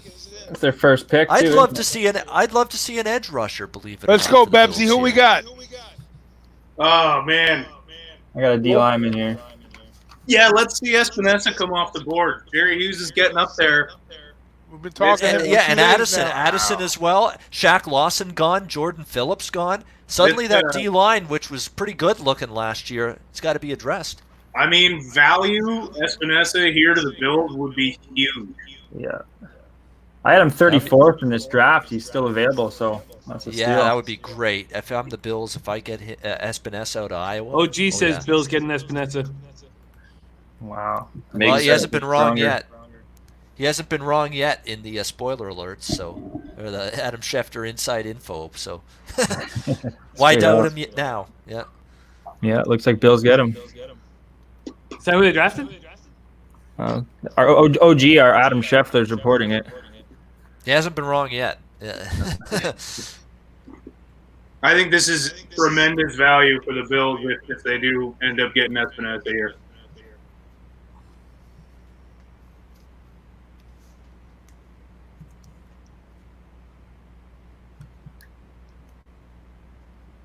Get my feet up here. Jalen Hurts, Philadelphia Eagle. I gotta let that marinate in my brain right now. Yeah, He's going to see the that's field. wild. I love it. I love the Eagles drafting Hurts. Why, you think Wentz is overrated, Jim? Or No, he's just broken. he is, yeah. So why not have a backup plan in place that also you can pull Wildcats and you can surprise teams, why not have a backup plan in place? It just makes perfect sense. If follow the Eagles last 2 years, it's been a fucking mess since they won the Super Bowl.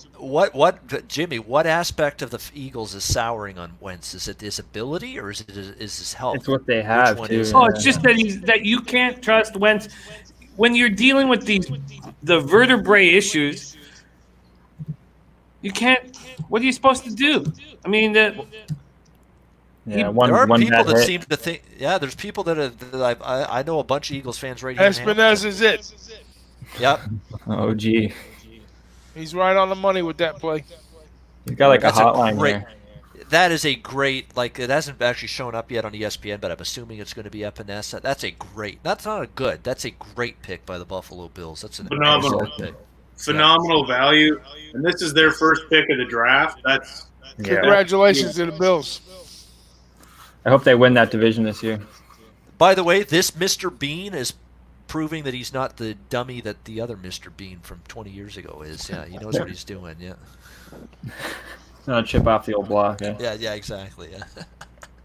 There it is. AJ Epinesa out of Iowa. Official. Well, that's a beauty pick for the Bills, man. It is. Babano goes there. We got to get down to Orchard Park, man. Bills games, Lions games. Oh, yeah, shit. When things are back to normal, we'll have to do a Bills game or Lions. Bebsy, we going to go down to Orchard Park, man? I don't see why not. Hey, I'll take a flight from Southwest. Come up and see you guys. All right. We get Big Ray in the mix. Get Ragu. Yep. Got to throw a little sauce on the old concoction here. Yeah. Got to stay warm up there. No, OG Johnson, man. We love you reporting early, man. No, please. Love it. Nilo down too? Nilo, yes. I think he's at a Toronto gym.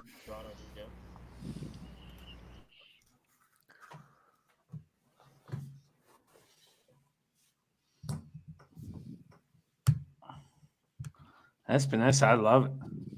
Espinesa, I love it. Yeah. All right, Baltimore Ravens on deck now. And the Ravens have to steal the draft so far. Wide receiver, O-line, edge rusher. Certainly things that stand out in terms of where Baltimore could go. Walter Scott says Buffalo getting first-round talent in mid-second round. Good pick. Yeah, Jimmy, I don't know if the Ravens still have the steal of the draft. I think Espinesa now becomes the steal of the draft. Oh, yeah. This is phenomenal stuff. You get that guy at 54 to plug into that Bills defense. That is huge. Yeah, I agree.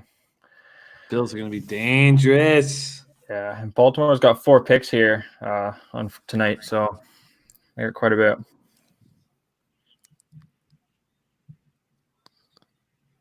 I think they go D-line or running back even here. How about Yanda being gone after all these years, huh? Yeah. Yeah, exactly. It's like a mainstay with the Ravens. It's going to be weird seeing the Ravens team take the field, him not being there. I mean, I can see Joshua Jones or finally J.K. Dobbins coming off the boards here. Yeah, I was thinking Dobbins maybe too. They could use a running back. Also, I think Ezra Cleveland is another viable option, but I think they either go offensive line or running back here. Hershey says Dobbins might go to Baltimore here. D-Boss, all the flack Lamar's getting for not winning the big game, I personally feel is ludicrous. He's so young. On camera, I took $1,000 bet that he'd win a Super Bowl in his career with Flash because come on. What's your feeling about the flack that Lamar Jackson's getting for not being able to win a big game? The playoff game? Yeah, or to win that type of a game. Well, in my opinion, it happens every year. The teams that end up getting the first round bye, they always come out sluggish. The last game of the season, they're resting all the starters. They're a timing offense, and so you take these starters, rest the last game. They have a bye week, and so they're 3 weeks away from really playing a game. And then the other team, the Titans, come in off of a big win coming off their last game, and they're just in the middle of a groove. It happened to the Cowboys a couple years ago when Rodgers came in there and they beat Prescott and them. When Dallas had the bye week that year, teams coming off a bye week winning that game, they always a little bit sluggish. So I think that had a lot to do with it. Interesting. Yeah. What's the old saying? What's the old saying, guys? You've got to learn to lose before you can learn to win, and maybe that's what Lamar Jackson's got to go through. It, unfortunately, the Chargers. Now, the Chargers game was ugly. It was not a good performance on him. I think a lot of that fell on him. He didn't play well at all. You could say that a little bit about the this year against Tennessee, but the defense didn't help him out. I mean, the Ravens' defense picked a bad time to play a really bad game. Tannehill with the big touchdown early in the second quarter.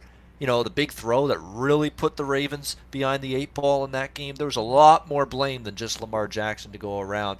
Now he's in his 3rd year. He's more comfortable now.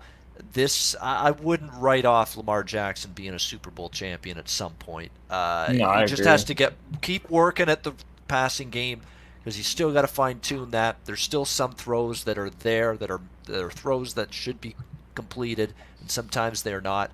Keep working at it, though. He still made significant strides throwing the football year 1 to year 2. And as long as you can continue to improve there and at least not force the defense to be honest, so they don't bring everybody up to the line and spy you as a running quarterback, that they still have to respect your arm. And he's still making strides to doing that. And I wouldn't write him off just yet. I feel like he'll be a little bit tougher on him this year. There's a lot more film out there. A lot of people. That's what I was going to say. Yeah. It's kind of new system and new to everybody, and so I think now there's a lot more tape. So he may struggle a little bit, kind of out the gate, but he'll figure it out. He's a good. They'll make him throw the ball maybe more. He won't be able to escape the pocket like he did like this year. He was just running all over the place. So yeah, I think the teams are going to adjust a bit, and I think they go running back here. I think they should go running back here. Dobbins too. He's got good hands out of the backfield, from what I know. So. From a player props perspective, it's going to be interesting to see if I can get away with doing what I did last year. I bet so many Lamar Jackson over rushing yard props last year. I mean, and they cashed so many times. Our defense is really going to adjust to the point of maybe over-adjusting and just do everything they can to take that element out of his game and force him to throw the ball a lot more. So, and plus the number is going to be adjusted too on those rushing yard props. He's not a deep thrower, though, is he? Like when he was in Louisville, wasn't he like a 10-yard, 12-yard kind of pass Jackson there? Lamar, he wasn't type. Yeah, he wasn't known as a deep thrower, so I don't know. Maybe try to make him go deep a little more. He loves his tight ends. Yeah. And Baltimore's known for that, so yeah. That's the good news. They stacked him up with Mark Andrews. I think he's going to have a great career. Really, really good for the Baltimore Ravens, and. It's kind of what Hayden Hurst they made him indispensable, I should say. So Mark Andrews, though, is going to be that's a guy you're going to want to look at long and hard next year for player props. He's going to have a big year, I think, with Lamar there. I say we get a little Tim Steves action in here. Let's hear what Tim Steves has to say about the Epinesa defensive end pickup. I'm going to bring Tim Steves, and I'm going to bounce out here for a sec, see what Tim thinks of. J.K. Dobbins, Ohio State, taken by Baltimore. There you go. Boom. Bucket, Jack. What pick is this? Baltimore. 55, Baltimore, yep. It's a show that people like you can participate in and watch, and she can't get it from these people that she's going to get it from, like Jimmy the Bag, who, what Cynthia needs is you, not them. Is what the truth. What's going on, Tim? This is going to come out. Oh man, I'm back in. I think I'm back. Hey. I'm in. Jimmy Steves, how do you like that AJ Epinesa pick? Fuck, man, I'm back in. Can you hear? Yeah, I'm in, boys. What do you think about that Epinesa pick? Oh man, I'm fucking talking to Reichert on the other line and drunk, and just give me a second to skip rope here. Fuck. Did you guys see the pick for Baltimore? Yeah, Dobbins. Yep, I like Dobbins. Yep. Dobbins. Yeah. I mean, I haven't been shy about my J.K. Dobbins love, so I think this is great value for this team here. The Ravens got a great player. Yeah. Help Jackson a lot, too. Drop, like D-Boss is saying, little drop-down passes, so. And it help out Mark Ingram. He's not an every single down running back. You need to bring a J.K. Dobbins in there. Forget Gus Edwards and Justice Hill. They're just depth at the position. It makes sense to maybe go with Dobbins. And again, at the pick, you got him at 55. A little bit of value because I thought he could have gone a little bit higher. I agree, Ian. So that leaves Moss still available, I guess, for running backs out of Utah. Yeah, I think he might be out next. Gibson, Memphis could be next. Mm-hmm. These home shots are awesome. Everybody's bookshelf is beautiful.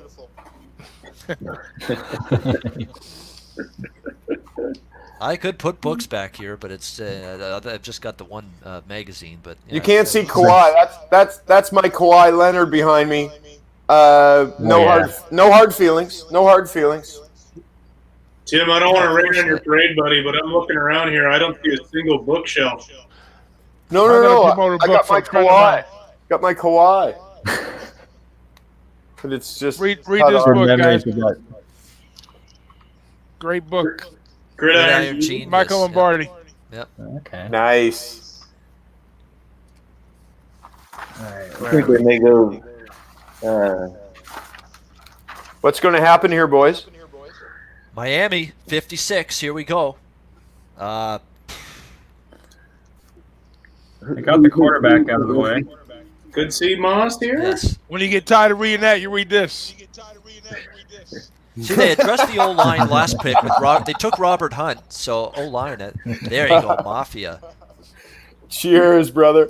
You could see Moss come off here. You could see Justin Matabuki come off here. Zach Bond too. Zach Bond. Yep. That's another good. That would be a good pick here. Yeah, I forgot Bond's still kicking around. He can rush the edge too. I mean, they need a player like that. Yeah, that would be a They nice go defensive tackle. Even still available. They Who go they defensive tackle, the interior of the defensive line, and they take Raekwon Davis from Alabama. Miami. Oh, big Raekwon. Raekwon the chef. That's my favorite Raekwon still to this day. Yeah. That's a strong pick, isn't it, boys? Yep. It is. Yeah, I'd say so. He was ninth on my D line there, so I like it. Guy's a beast, man. Yeah, Alabama too. Gotta love it.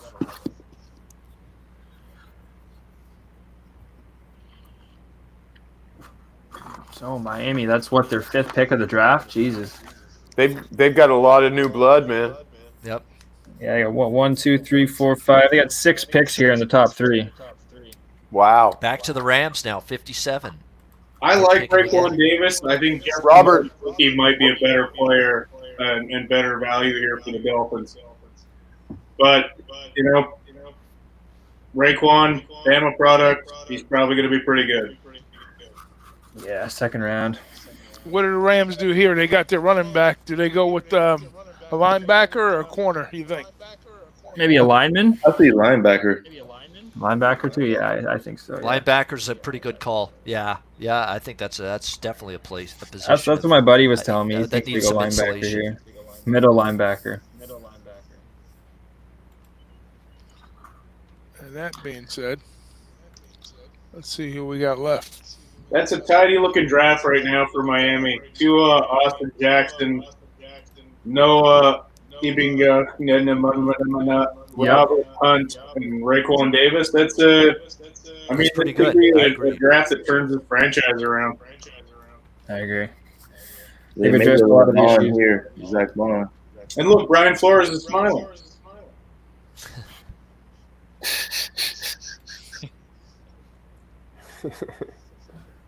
All right, Rams, what are you doing? Offensive lineman or linebacker? I think I'm it's got to be going Zach It's Bond. got to be one of the two. Yep. I'm going Bond off the board here. Bond? Wow, he's still available? Yep. I don't even know how. Wisconsin product? Yeah, let's do it. Nice. Yeah, Zach Wow. Bond, Wisconsin, because Simmons is gone, Murray's gone, Queen is gone Wait. from the linebacker spot. Thompson. I got a big gap here from Bond to the next one here is Davis Golfer from App State. He's a 83 compared to 26 from Bond, so it's a big gap, I think, here. Like most people have Bond top 4, top 5 linebacker. So, and he's still out there. Yeah. I think they go him. Yeah. Yeah. Good That's call, a- D-Boss. I think I agree. That's a huge asset still on the board, eh, boys? Oh, most Yeah, definitely, absolutely. dude. Yeah. And it's a position they need to address. If they need a middle linebacker, perfect. Nilo, I think you're getting a little bit ahead of yourself there, bud. But this is a nice turnaround for the Dolphins. I think. I don't know about division, but good turnaround. I think he meant to say like 3 years. I think he missed the 3 in there for.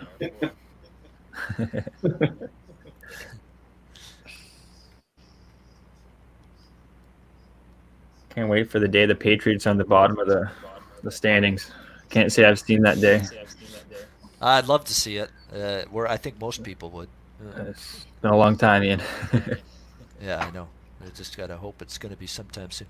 Yeah, I mean, if they go center, Cesar Ruiz out of Michigan, like the O-line is certainly for the Rams a position they've got to also look at. Ruiz is off the board, isn't he? Yeah, Ruiz went in round 1. Did he get taken? Oh shit, Yeah. he did. Yeah, last night. Yeah. I got Cleveland, Cushberry, I think. Is Terrell Lewis off the board? Yeah, Saints took him. Yeah. The linebacker from Alabama. I could see him going too. I don't have him down. He's got to be available, I think, D-Boss. Okay. He didn't get taken last night. He may have. Yeah, I think only 3 went last night. Linebacker, Simmons. That's Murray, right. and No, that's right. That's right. He didn't. he did. Okay. I had him at 4 on my board. What have we got? We've got Simmons, Queen, Chason, Queen. Murray, Brooks, Queen, all taken at linebacker so far. Yep. Sure, Wow. yeah, Chase Young. Who needs a wide Next- receiver? Yeah. The next best available linebackers, according to my list here, is Bond out of Wisconsin, Phillips out of LSU, Willie Gay out of Mississippi State, Anthony Jennings, Alabama. Bond is definitely, I think, the best remaining one, though. And do we say Ezra Lewis was still Cleveland's a good one. available? From Alabama? Was he still on the board? Who? Lewis there, edge rusher. Edge rusher Lewis. Let me just check here. No, yeah, he is. He hasn't been taken yet. Okay, yeah, I got some edge rushers are pretty deep here. I have here Lewis, Weaver, Uch, and Okwara from Notre Dame. Yep. Grenard too. What about Malik Harrison from Ohio State? Yeah, I got him here. Regu, linebacker. 89 out of the 100. He's 8th in my linebacker chart. I got Gay Jr., Dye, and Davis Galther. Wow, they go wide receiver, the Rams, with Van Jefferson out of Florida. Ooh. Oh, Gator, huh? Jefferson. Eh? I did not see that coming. I'm a little surprised, yep. No, they could have addressed another need other than that, yeah. Like, come on, offensive tackle, center, guard, anybody on the offensive line, edge rusher even, and linebacker, all of those positions of greater need, I think, for the Rams ahead of wide receiver right now. Unless, Yeah, they suddenly soured on Josh Reynolds? Yeah, Did they not trust Cooper Kupp to stay healthy? They desperately need help on that O-line. This is a bad pick by the Rams. Yeah. Especially when you don't have many picks. It's a luxury pick when you don't have luxury picks available to you. No. That's right. You don't. You can't call the big blind right now. Yeah. Yeah. Exactly. Especially when you have 2 picks this round, and you did pretty good the last time, but you kind of frittered away this one a little bit. Well, this is just not a big time need. You need. You definitely need a no tackle, and you still got Ezra Cleveland kicking around. Josh Jones is still out there, which a lot of people had him in first round, and now Josh out of Houston. Yeah, Josh Jones. He had a really good career for them, the Cougars. Yeah. Is Cushberry from LSU still out there? I think so. I think Cushenberry hasn't been picked yet. I think he's still out still there. available. Yep. Yeah, those 3: Cleveland, Cushberry, and Jones. I got on my list still.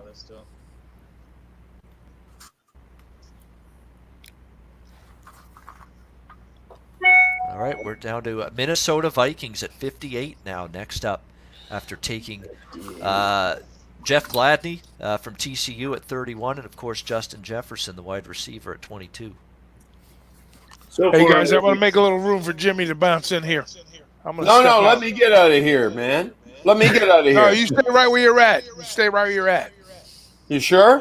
Yeah, I'm positive, brother. I know I'm bouncing for a period of time after this second Yeah, round. man. I'm I'm not fine. going to say the Irish goodbye. I I'm can just going to hop say out. goodbye. I might see you in a little while. Yeah, Maybe yeah. not. All All right. right, Wait, Biggs. What's up, guys? Okay. We'll see you later, baby. Yep. Later, See ya. All All right, right, guys. later, man. All right, Jimmy, get back in here. You got to do the 3-inning minimum there, Tim. Yeah, man.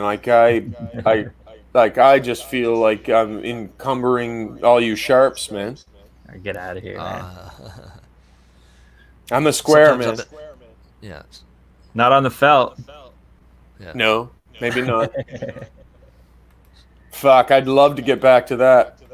Wow, there you go, Minnesota. There you go, Minnesota. Ezra Cleveland from Boise State. Yeah. Oh, they did it.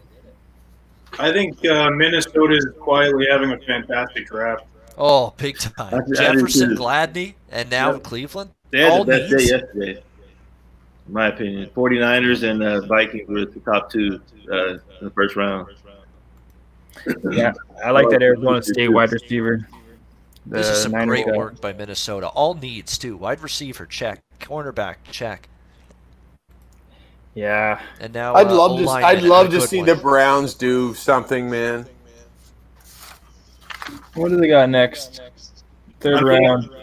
I think the whole NFL would like to see the Cleveland Browns be somewhat decent. It's just like that lost puppy that you hope finds its way home. Yes. Yes, yeah. Like, you can't hate them. There's nothing to hate about them. They're just a sad bunch.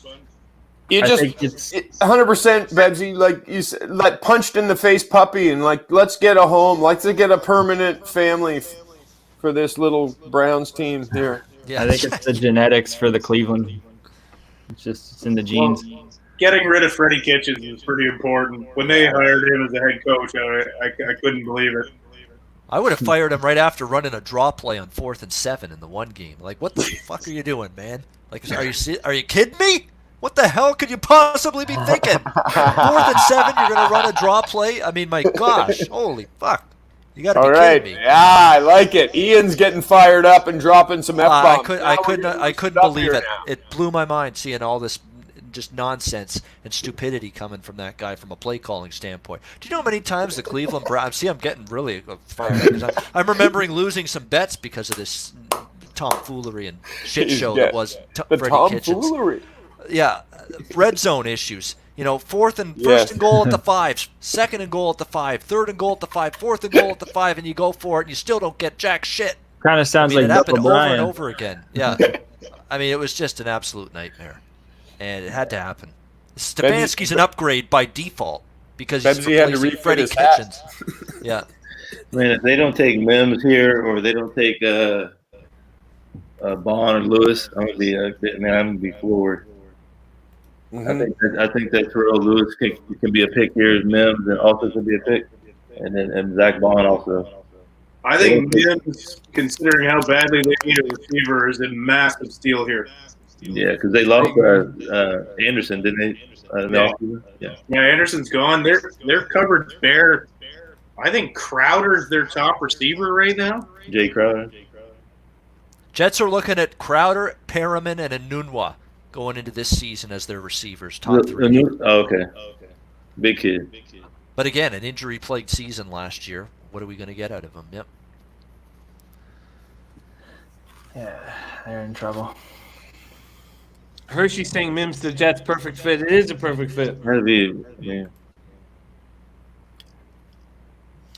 Gokster, what do you think? A couple wide receivers in Denver, man.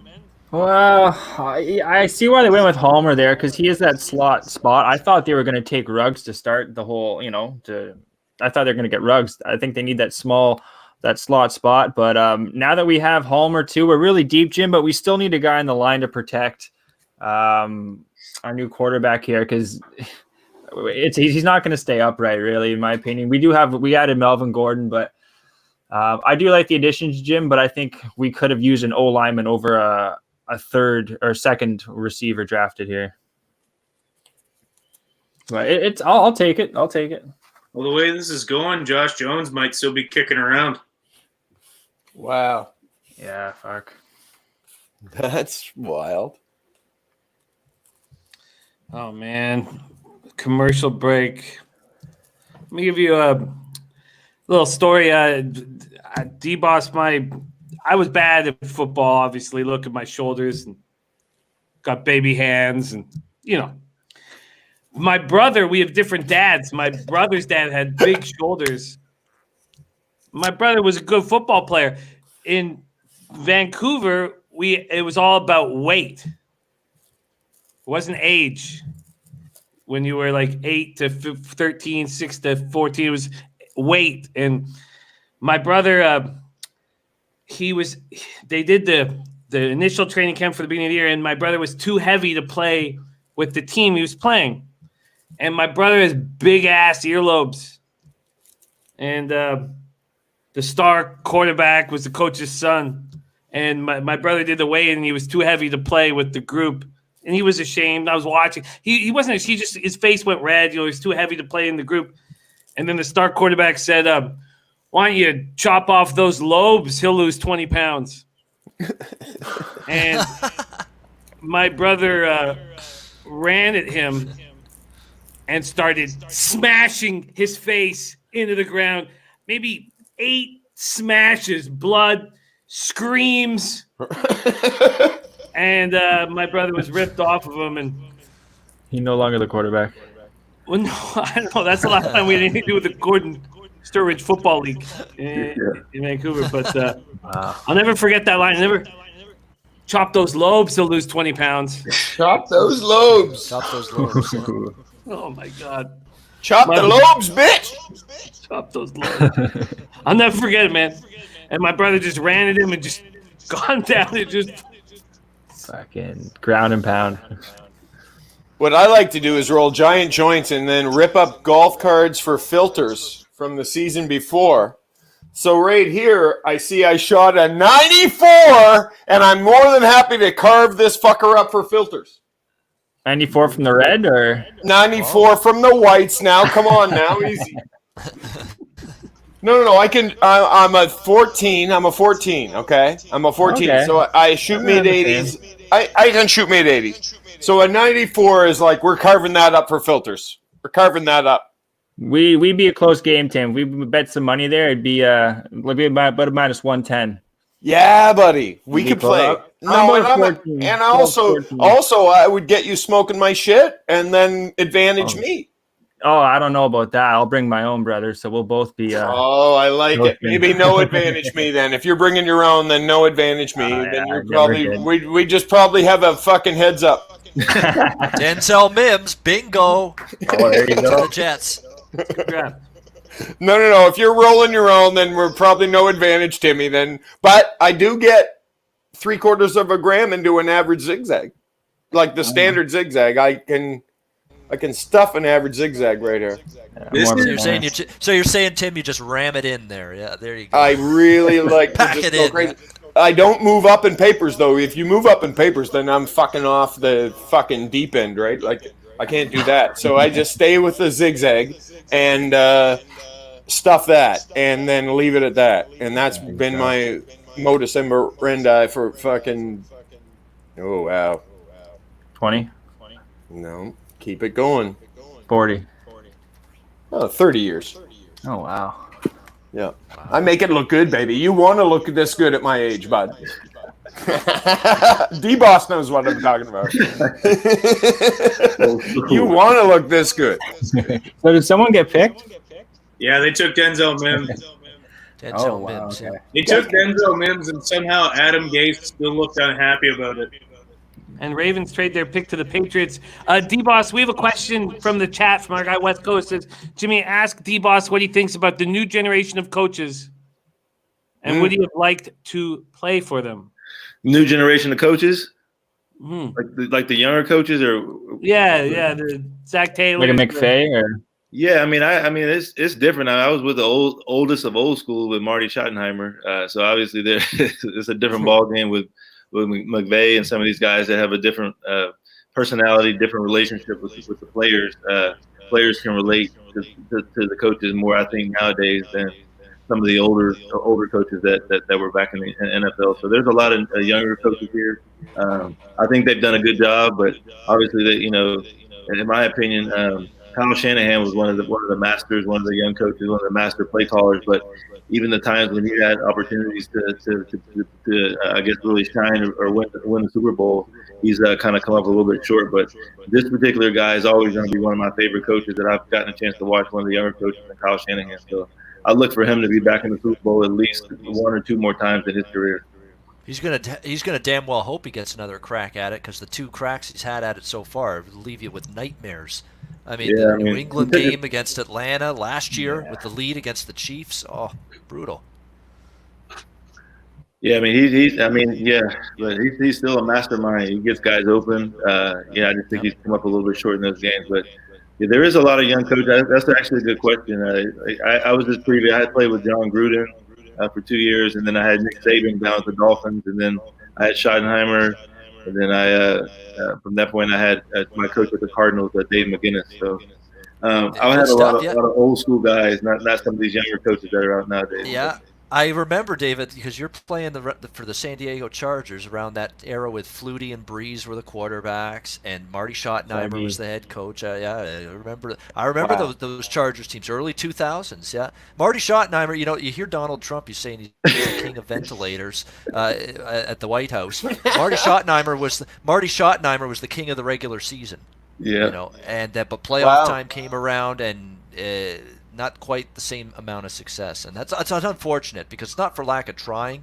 I think there's some tough circumstances. One of those years in the playoffs with the Chargers, it was a really tough loss for Marty Schottenheimer. And it's a game they probably could have won, but it's just sometimes that happens. Coach has that tough time in a certain part of the year, and for Marty, it was the playoffs. Regular season success came to him easily, and playoffs was just a different story, unfortunately. Yeah. Yep. Did you ever play with Rivers there, D-Boss? I left. I was with Breeze and Flutie, and then I got traded to the Dolphins. So Phillip came that next year. Right on. What was your take on Flutie, D-Boss? Did you appreciate him as a competitor and a leader? I did. I have a tremendous amount of respect for Doug. I got a chance to play for him. I think the last 9 or 10 games of that year, Drew was struggling a little bit early in the season, so I did get a chance to have a rapport with Doug Flutie. He's a playmaker. He did a fantastic job during that season. So I appreciate speaking to you, man, because I remember where I was when they put Rob Johnson, right? They threw Rob Johnson in. Oh yeah. I'm on vacation in Jamaica just by fluke, but I'm so lucky to have a TV writing job at the time, and I'm on a little vacation in Jamaica, and I'm in this little bar, and they put Rob Johnson in, and the Tennessee Miracle happens, and I'm a big heights guy. Like, I'm scared of heights. But when that happened, I walked out and jumped off the 40-foot cliff. And it was great. Like, it was like cleansing. Like, I needed to do it. I was like, okay, I've been scared of that jump all day, and I'm just going to watch my football game, watch the Bills go, do this, and then we'll go back to the compound. And then that happened, and I was like, okay. I took my sandals off, and I walked out, and I just hopped off that fucker, man. And it was cleansing. It was kind of good because but yeah, man, it took me a long time to come to grips with the Bills after that. Like, I'm still a Bills fan. I'm not any other fan of the NFL. I'm not just going to adopt another team out of nowhere. No, that's right. But I remember it so well too, Tim. So well. When the Music City Miracle happened, I remember getting up and yelling, "That's what you fucking deserved." I actually stopped cheering for the Bills. Yes. Yeah, lose. No, I'm a Bills fan, and they lost me in a certain way. My brother has never left the fold, so my brother has been my connection to them through the harder years. And then it's not like I'm a Chiefs fan out of the blue or anything. But I was really cold, man. I was cold, and because Doug Flutie was my guy, and he was our best chance. And to go with the pylon because he's 6'4", just fucking lost me, man. Yeah, I'm with you, Tim. I'm with you 100%. I ranted and raved earlier on in the show tonight about Doug Flutie being looked out past. They took Rob Johnson over, or they played Rob Johnson over him in the playoff game that year. Absolutely sickening. Sickening to this day. That I wanted to mention, Ian. I wanted to mention because I know you're the CFL guru, buddy, right? Yeah, I know that. Years, yes. I know that about you. But I did 15 commercials for the CFL TV commercials about like fucking 100 years ago. And Safeway touchdown to win? Is that the one? Yeah. No. These were. It's a radical game. CFL radical game. It was the promo for the Radically Canadian, way back Radically in the day. Canadian, Radically days. Canadian, right? I was the voiceover for that promotion, and we went through the states, and so we start, and the bit is going to be that we're going to do the Rick Mercer bit where they won't know anything about the CFL, and it'll be like this talking to Americans thing, right? Right. And so immediately everybody knows everything about the CFL. Half of these motherfuckers have played in the CFL. And we have to have an emergency production meeting back at the hotel to change the whole production pitch, right? Like we were going to go down to say no one's going to know the CFL. The first guy I interviewed in New Orleans, we're like, look at that guy. He's 6'5" and 350 in the market in New Orleans. I go, let's go talk to him about football. So I go over and go, hey, dude, we're talking about the CFL. And he goes, yeah, man, I played for Winnipeg for 3 years. That's how it started. So by the second day, we were having an emergency meeting in the hotel going, we have to change the whole pitch to a love letter to the CFL and let everybody just speech to it, which the Americans did. Everybody I put a mic in their face, they were like, oh, man, you got no safe catch up there. Someone's going to get hurt. That's a commercial, right? You can't rip it to their faces. That's their craft now. Yeah, it was beautiful. Like it was like, oh man, you guys got too much room to run around. Somebody's going to get injured, and that would be the commercial, right? Or the fact that one guy, like a big guy that played in the CFL. Once again, I ran into these guys that played in the league, and one guy goes, well, in the NFL, I line up nose to nose with you, right? Like absolutely head to head with you. In the CFL, we're backed up a yard. That's way more dangerous. And he demonstrated to me, and he almost knocked me out. And that became the spot. That's the thing. In the NFL, you could be running a route into the end zone. In the CFL, you could run that same route and bang right into the goalposts. Yeah. Oh, yeah. I still don't agree with where the goalposts are. You just throw a freaking bomb, and guy just has to run underneath it and catch it in the end zone. That's like 30 yards deep. So, yeah. By the way, Tennessee Titans, Christian Fulton, they take him at 61, cornerback, LSU. Cornerback. D-Boss, this costume change was just for you, buddy. Yeah. Nice. Yeah, that's nice, man. This is my throwback Chris Carter jersey. Back in the day. Best hands of all times, in my opinion. Yeah, that guy was pretty unreal. Now that I think about it, D-Boss, were you ever up against Champ Bailey in your days? Did you ever get matched up against him? I played against him several times. He's my favorite. Yeah, he was with the Redskins when I was with the Cardinals, so we played him same division. We were the same division back then. So that's when he was young. And there was a veteran I know for Washington who was kind of like he was under his wing.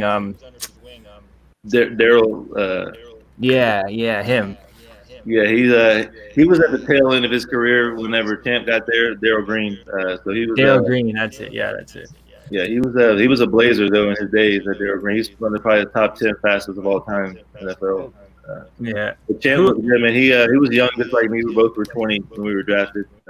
He was the 7th pick. I was 8 right behind him. No way! Holy shit! That's awesome, bro. Wow. That's crazy. I did not know that. That's amazing, eh?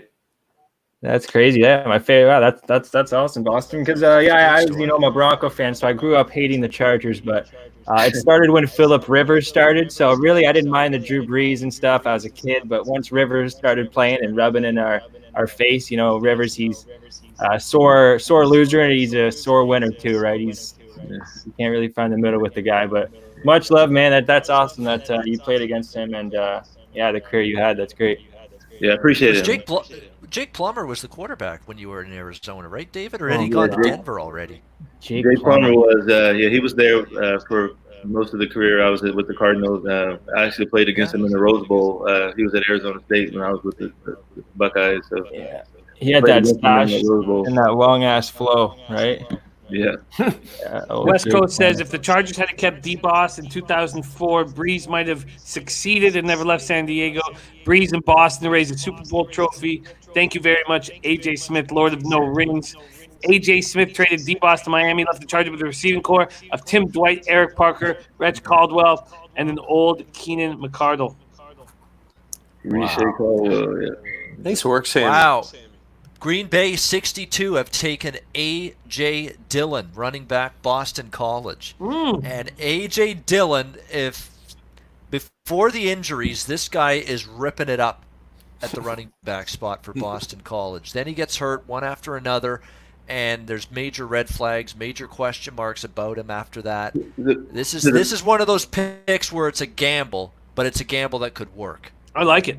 Bono, there's another running back that comes to mind who had some serious question marks because of college injuries, ACLs torn in both knees, and if you'll just look behind me here, we know how that turned out.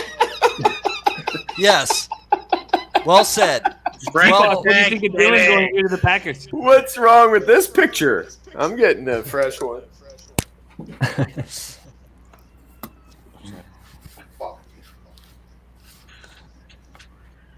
Okay. D-Boss, what do you think of Dillon going to the Packers here? I mean, it's a good pickup. I mean, I thought they were going to pick a wideout. I think they could use another wideout, but I don't mind the play. Their running back situation didn't really cost them against the 49ers in the championship game. So, I mean, I think they could have used another receiver, but not too bad of a pick. There we go. So Jordan Love, and they're interviewing Jordan Love on ESPN right now. By the way, Maria Taylor, she's gorgeous. She does a great job interviewing him right now. And now, of course, they just take A.J. Dillon. So all skill position for the Green Bay Packers so far. I mean, I feel like Zach Bond might have been a better pick here. Maybe he's not the right scheme fit, but they need some help on that. Well, no, that's not true. They got Preston Smith and why am I drawing a blank? The guy came over from the Ravens.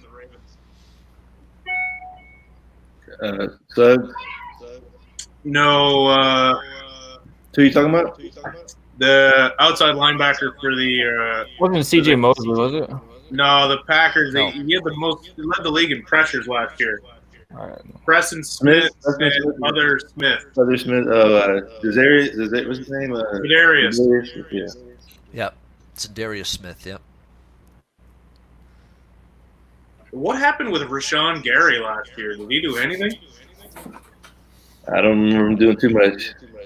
I don't think I saw his name. He underwhelmed. Let's put it that way. Yeah, I remember not liking that pick because, man, he ticked every box as far as athletic freak goes, but his production at Michigan was terrible.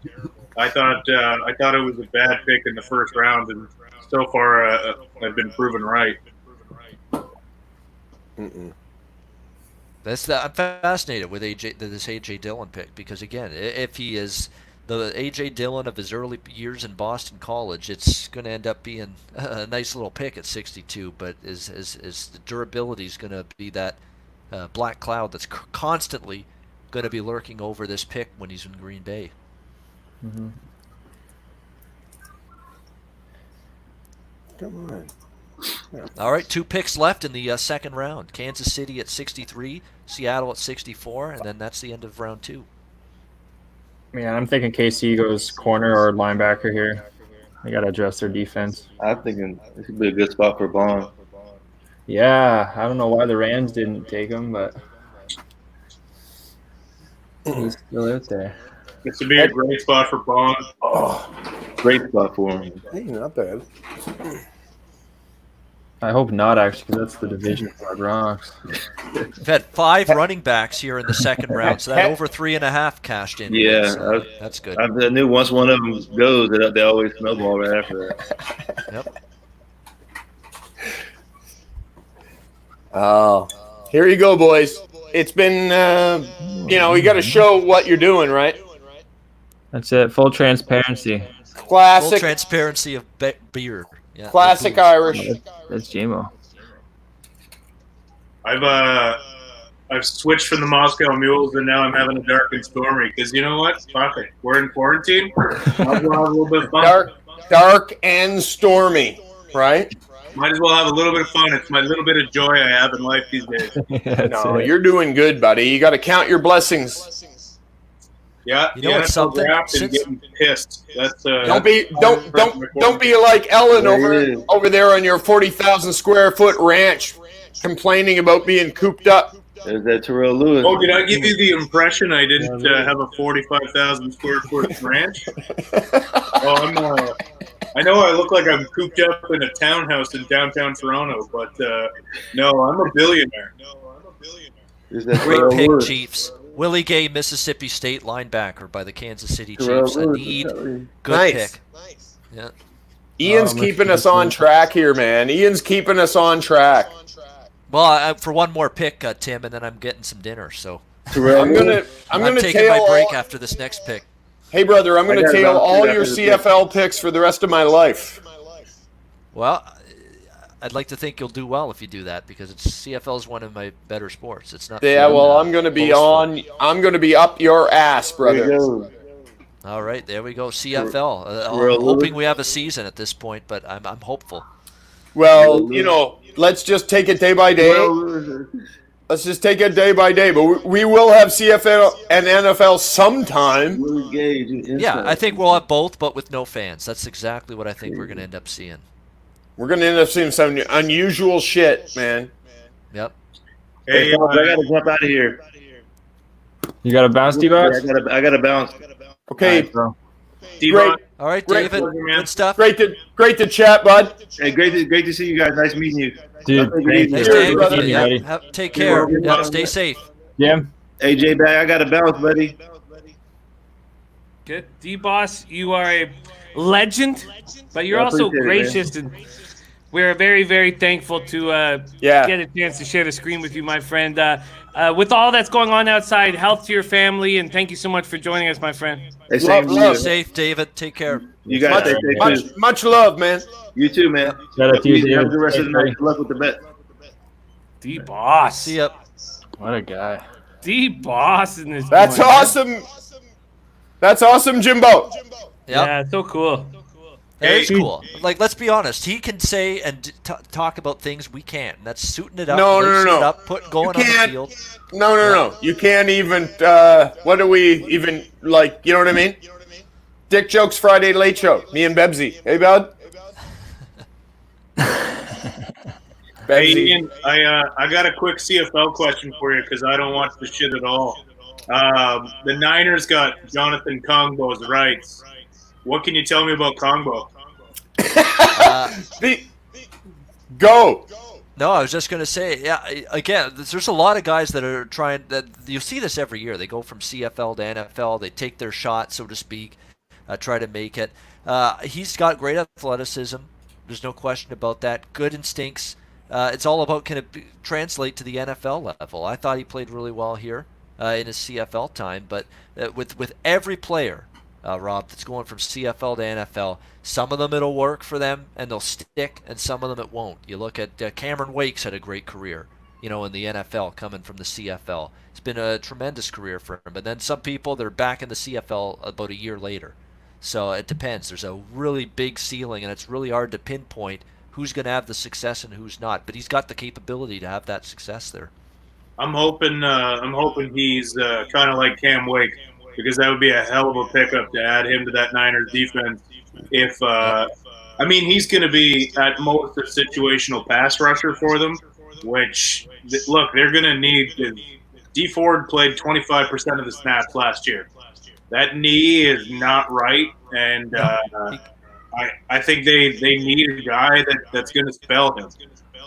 Yeah, you got to lighten the workload for D Ford, no question about it. Especially when you got a guy that's coming with a significant injury that's been hampering him. You just got to give him that little bit of a respite.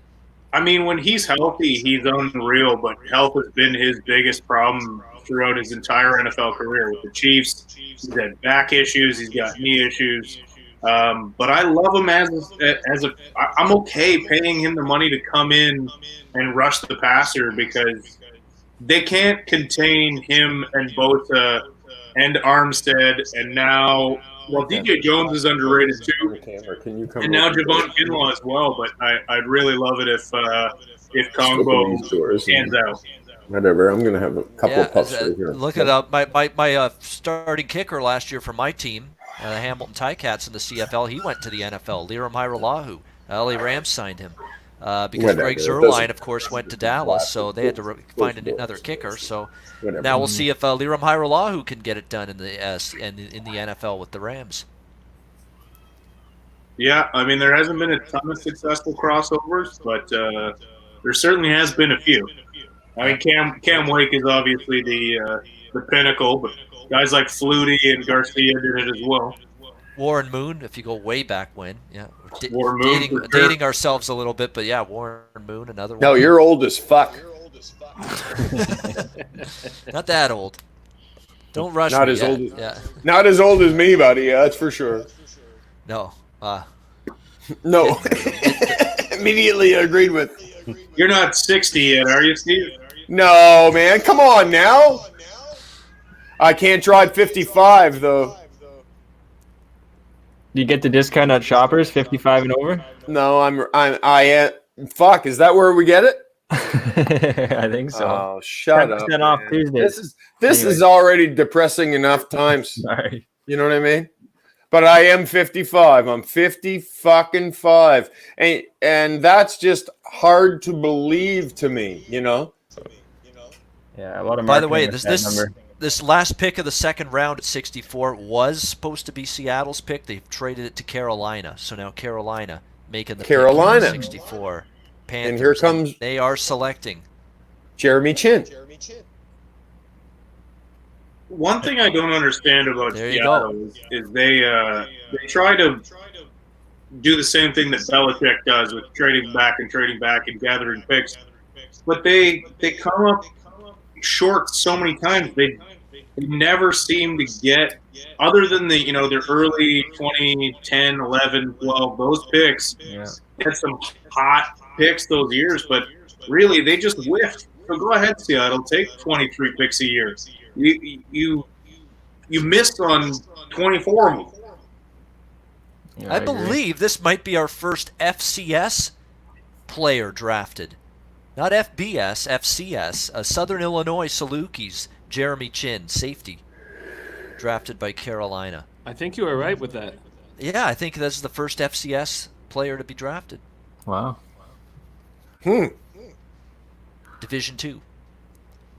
Josh Poino says, anyone else think the That's Panthers cool, man. are going to regret? You gotta love that. Josh, I think you're probably not far off there. I think Simmons is going to be a beast. But they did get a phenomenal player in Derek Brown. So, Josh Poino is my fellow Hamilton buddy. Josh, I haven't talked to your senior for a while. I hope you're staying safe and doing well, my friend. Good to hear from you. Good to see you in here, Josh. I know he's down there in Miami, another fellow Canadian. Yeah, he came to Miami, low back some of the champions. Yes, sir. All right, guys, I'm out. The second round is over. I got to get some food in me. I'm starving right now. But I think I will return for the tail end of the draft. You've been a beast tonight, bud. I know, 3.5 hours straight. I said I'd get through the whole second round, and I have. No, and you hold it down. You give us that stability. We need, man. Stable instability sometimes, though, for me. Get that shrimp ravioli in you there, Babano. Yeah, exactly. Yeah. All right, guys. I'll probably be back a little later. Oh, sweet, Babano. Yeah, All right, bro. we're going to be here. We're going to be here for the full We're third full, round, man. We're full jam Pour titty, myself babe. another beverage. As Fill you up. see, my mug's empty. I got to come back for a nightcap after. I love Well, it. we're full jam here. Take care, Good Babano. stuff, boys. We'll see you All soon. right. We'll be See you in a back. bit, See you buddy. later. Babano. All right. What a gem Babano is, man. Yeah, he's a beauty. He knows his shit. I like chatting with him. Oh man, he knows his fucking shit, but I'll say this about the Panthers draft right now. If there's a team that's quietly having a great draft, it's Minnesota Vikings. The Panthers are doing the same thing. They're having a smart draft. yeah, Josh Poino mentioned them passing on Simmons, but Derek Brown's a stud. Matos in the second round is great, and then now Jeremy Chin. Like they are also having a very nice, clean draft, in my opinion. Chin's a nice pick, isn't it, Bebsy? Yeah, I like that pick. I mean, he was a lesser known guy, obviously not going to a big school, but he can play ball, and that's a good pick for the end of the second round. Yeah, And they obviously had their eyeball in him. They traded up to get him there, so right. they're having a nice draft. I'm curious to see what they gave up. Right. Just Anyone Seattle. know what Yeah. the Pats gave up when they moved up? Jordy Nordman. Come on, Nordy, you got Google, you fucking idiot. Just Google it. I know Nordy's a beaut. Okay. What's going on, buddy? I'm blasting a fatty in my basement, and my wife is like turning a blind eye. So that's important. That's pretty Very cool. Like she Yeah. appreciates that we're doing something in the basement tonight. Your wife has the patience of a saint, Tim Steves. Turning a blind eye to a fatty in the basement because daddy's doing something, you know. Productive. Sorry, Nordy, I'll look it up, bud. And I'm not talking about an average fatty, man. I'm talking about a fucking fatty. No, you stuff. I know, bro. I heard you. You stuff. This is fucking. I'm only a couple of puffs into this fucker. Tim Steves did not roll pinners. No, he's not a pinner kind of guy. No, man, and I'm not proud of it. It's not a proud thing. It's more of an eye roll thing for me at this point. You know, it's at this point there was a proud part where I went through in my late 30s, where I went, yeah, man, and then you go through a part in your 40s where you go, yeah, man, and now I'm in my 50s going, fuck, you know.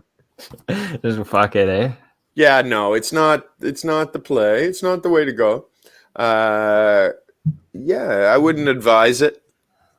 Not what We I have would. the whale capper joining us here in a Oh, few wow. minutes. Yeah, that's what I'm talking about. I gotta get on my game now. Timmy can shut up. No, man. No, whale capper actually. No, the whale capper, man. He Oh, had my 18-1 and then 7-1 on day one of the draft.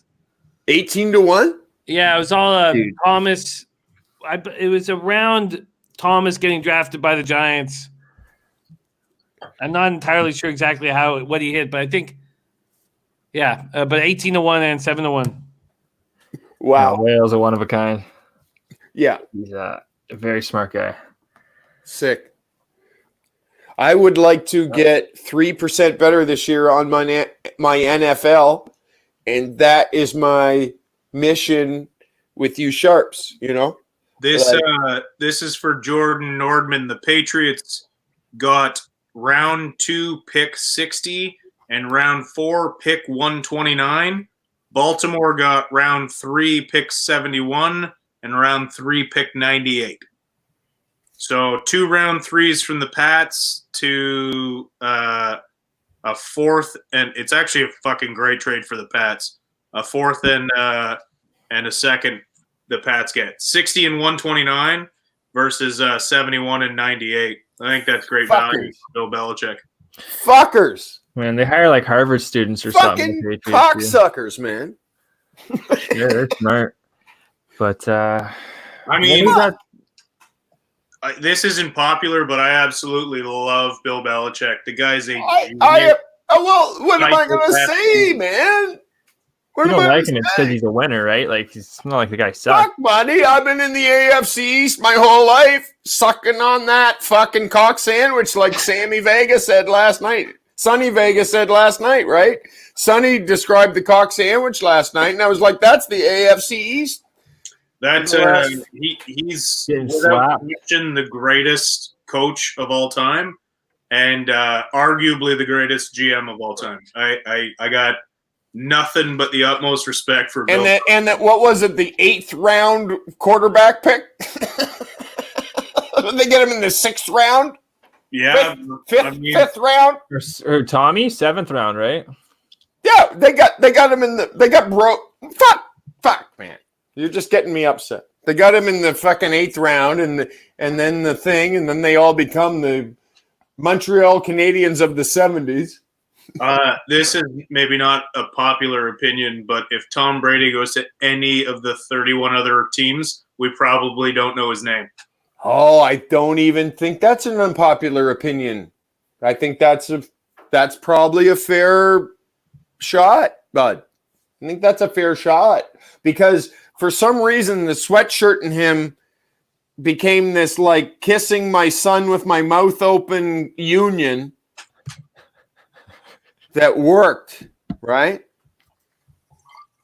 Right? Go loves it. Yeah, you can somehow kissing my 9-year-old with my mouth open makes me a fucking Hall of Famer now. That's what I'm sucking on as a Bills fan for the rest of my life. Brady was 6th round, 199. There you go. They show it on 6th round. 6th round, 199. They show it every single year before the draft. Of course they do, and I can't believe I wouldn't know that off the top of my head, but I knew it was like fucking ridiculously long, 6th round. Yeah. That's hilarious. But I strongly believe that he goes anywhere else, we probably don't know his name. I don't disagree with that, man. Hey, Lions picked by the Lions. Yeah, I was just gonna say Antonio Gibson coming in for the Redskins, running back out of Memphis. Okwara is solid value right here. Yeah. I didn't have him too high on my board. Some people had him creeping into mid-second round. I don't like his value there. Start of the 3rd. Patricia's got a decent player here. This is a nice pick for the Lions. Yeah, I like the pick too. Now, do the Jets have the next one here, guys? Yeah. The Jets are up next, and then the Seahawks. I'm really surprised that Zach Bond's still there. I'm stunned that Josh Jones is still there. If Seattle doesn't get Josh Jones here, then honestly, they deserve for Russell Wilson to get hurt and never be able to play again. Just protect an unreal player. Please, I'm a rival, and I'm begging you to protect Russell Wilson. Do something. Right. Give him some help. Lineman to protect this guy. Yeah. I legitimately think. Jimmy, you turned your mic off. Pete Carroll. Sorry. Let's bring in the whale capper coming in from the West Coast here. Jets are on the clock. Seahawks are up next. Whale capper, how you doing, my man? I'm fantastic. How about you guys? Glad to have you here, man. We're all doing good. Cheers, brother. So can you review your Giant scores first off from yesterday? I think there was an 18-1 and a 7-1. Oh yeah, 2 biggest I had. Andrew Thomas, first offensive lineman at 20-1. That one paid for my everything else I bet in the whole draft and then some. So that was awesome. I told my wife about it though, so the money's already spent. The other one was 6-1 on Ruggs wide receiver 1. That was also pretty solid. Those were the 2 big ones I hit. I had one of my good buddies who's heavy into this as well. Had his biggest score was 27-1 on Clyde first running RB1. And that being the last pick of day one was pretty wild. He was super fired up for that. He had 27-1. My biggest bet of the whole draft, though, is still live. What do you got, Will? I got I'm looking for the field on first kicker drafted at 50-1. The guys, it was the guy Rodrigo Blankenship or whatever his name is from Georgia was like heavy chalk, and then there was a bunch of guys I've never heard of, not even like ranked, like on the guys who follow kickers, like they weren't even the third, fourth, fifth best kickers in the nation in terms of leg strength and stuff like that. I don't even know why they were on the board. So field at 50-1 was a slam dunk, and so. I'm just praying that somebody does something crazy and, reaches for leg strength over accuracy, leaves Rodrigo on the board, and we get just a total rando kicker in round 4, and I can hit that 50-1. I'll be pretty fired up. Holy what a wild bet, man! What a wild bet. That's basically that's any kicker story of the year for me so far. That bet right there, Will Capper. That'll be fun. It's not obviously 50-1 is a long shot. So I'm not like counting on it, but when the first kicker goes off the board, I'm gonna race to the screenshot and awesome. See if it's one of the guys that's actually listed instead of field. That's awesome. Actually, I'm gonna be fired up. Well, Capper, biggest stories of the draft over the last 48 hours, I would say, is. What are the Vegas Raiders doing? What's Mayock doing after a night to sleep on it and break it down? What do you make of what the Raiders did in the first round? I thought the Raiders reached for both of their picks. I think there's been a lot of reaches in this draft. I mean, you have a very clear kind of idea of how these teams came into this draft cycle, right? And we knew it was going to be a little weird because I feel like draft boards around the league all kind of get sorted out because scouts talk to each other in March and April, right? GMs talk to each other trying to facilitate deals. Like they're at a bunch of, pro days. When they're all at the last couple of pro days that are going on, they're exchanging information. Everybody's, checking what other guys have, making sure they don't have, people totally out of line in terms of where they are on the big board. And I think that was missing this year. And you have some pretty clear examples of teams that went and reached for players that they could have gotten rounds later. And then you have, clear first round, second round graded guys that fell and teams scooped them and got great value. They're like the Raiders are a great example. Like I feel like, yes. If they wanted Ruggs, I don't know if they had to take them at 12. They could have traded back a couple of picks. If they wanted that, for sure, the cornerback that they got. Barnett there? Yeah. He may turn out to be a fine player, and I'm not saying he wasn't even a first-round talent. But, like, you see Tennessee in the end of round 2 got Christian Fulton. Like, the distance, the difference between those two players is virtually nothing.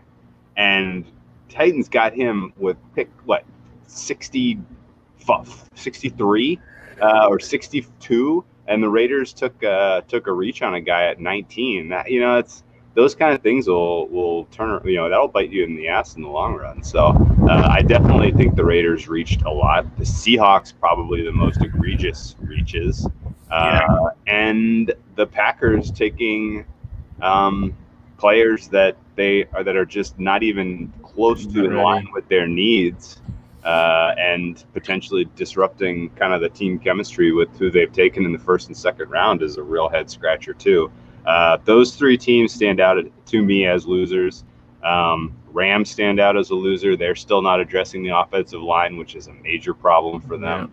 The Bears stand out as losers. The worst contract of all of the free agent contracts was the Bears signing Jimmy Graham, and then they waste their first. They don't have a first round pick. They waste their first pick in the draft early in the second round on another tight end. That was horrible. And again, these guys may turn out to be great contributing players, but why the hell do you go sign Jimmy Graham if you have such a high rating on Cole Kmet that you might take him at 43? Like, there's been a lot of poor drafting overall. the number of running backs that we saw, and I'm just being critical and negative. I'll bring it up in a second here and talk about some of the good stuff, I guess. But just kind of, there's just been a lot of bad decision making, I feel like, across a lot of the GMs here. You're seeing all these running backs go round 2, round 3. I don't get this at all. I don't think running back was an especially serious need for a lot of these teams. I don't know that this is like an especially great group. And on top of that, there's going to be a bunch of running backs that I suspect will enter their names into the supplemental draft because of the uncertainty surrounding there being a college season. Like guys like Etienne from Clemson, like that's guy's first, second round talent. Like you could probably steal him with like a 3rd or 4th round supplemental pick if you're a team like the Dolphins who hasn't gotten a running back yet. Then there's a couple other guys like that who are just as good as the guys that they're, teams are kind of reaching, in my opinion, in the 2nd round to take some of these backs. And like, running back obviously is a marginalized position as it is. I get it. If you want to have that position fortified, you go young, you go cheap, which is essentially using a draft pick. But, it's the difference between a guy you're drafting in the 2nd round and a guy you're getting in the 4th or 5th round, or a guy that's a free agent currently that you could sign for cheap, or a guy you can get in the supplemental draft potentially. Like there's not enough of a difference that I think that teams should have been scrambling over each other to take running backs in round 2. But that's kind of my point of view shaded on this, as opposed to Well, to your point, Whale Capper, look what Shanahan has done with Matt Breida and Raheem Mostert, undrafted free agents. Yeah. No one could stop Raheem Mostert in the playoffs last year. It's a great call. Look what Damian Williams came out of nowhere for the Chiefs. Had Same with Denver there too. Amazing run. Why they went? I don't get why the Chiefs went out of their way to draft a running back in round 1. That was weird. And again, these guys may be super productive players for 4 or 5 years for these teams. That's entirely possible. But there are other guys out there that you could take multiple swings for a lot cheaper, a lot later. And I think the Niners learned that the hard way. The 2 most productive running backs on that team were the 2 that they were paying the least by the end of the season. I mean, obviously was a big contributor, but they had a good thing going with some of their cheap guys. Yeah, I mean, they had money in McKinnon and Coleman, and McKinnon hasn't played a snap for them. And Coleman, honestly, every time he took a carry, I was like, why the fuck is this guy in the game? Yep. But just a quick sidebar here. The Seattle Seahawks finally addressed their offensive line and took an offensive lineman. So I'm happy for Russell Wilson right now. Yeah, but even that, they got a guard. I don't know. That seems like they're trying to help their running game more so than the pass protection. They got a guard with Josh Jones still sitting there. I can't understand why Jones has dropped this far. There's got to be an injury that that's what I was thinking. Teams know about that the media or the public doesn't. Because I would have thought I had Jones graded round 1. Late first round. That's where I had him 17.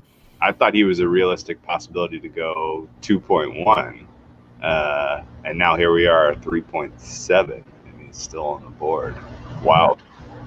Somebody will get a good player though. Yeah, I mean, if he pans out, he's healthy. He's a steal at this point, and so is Zach Bond. Yeah.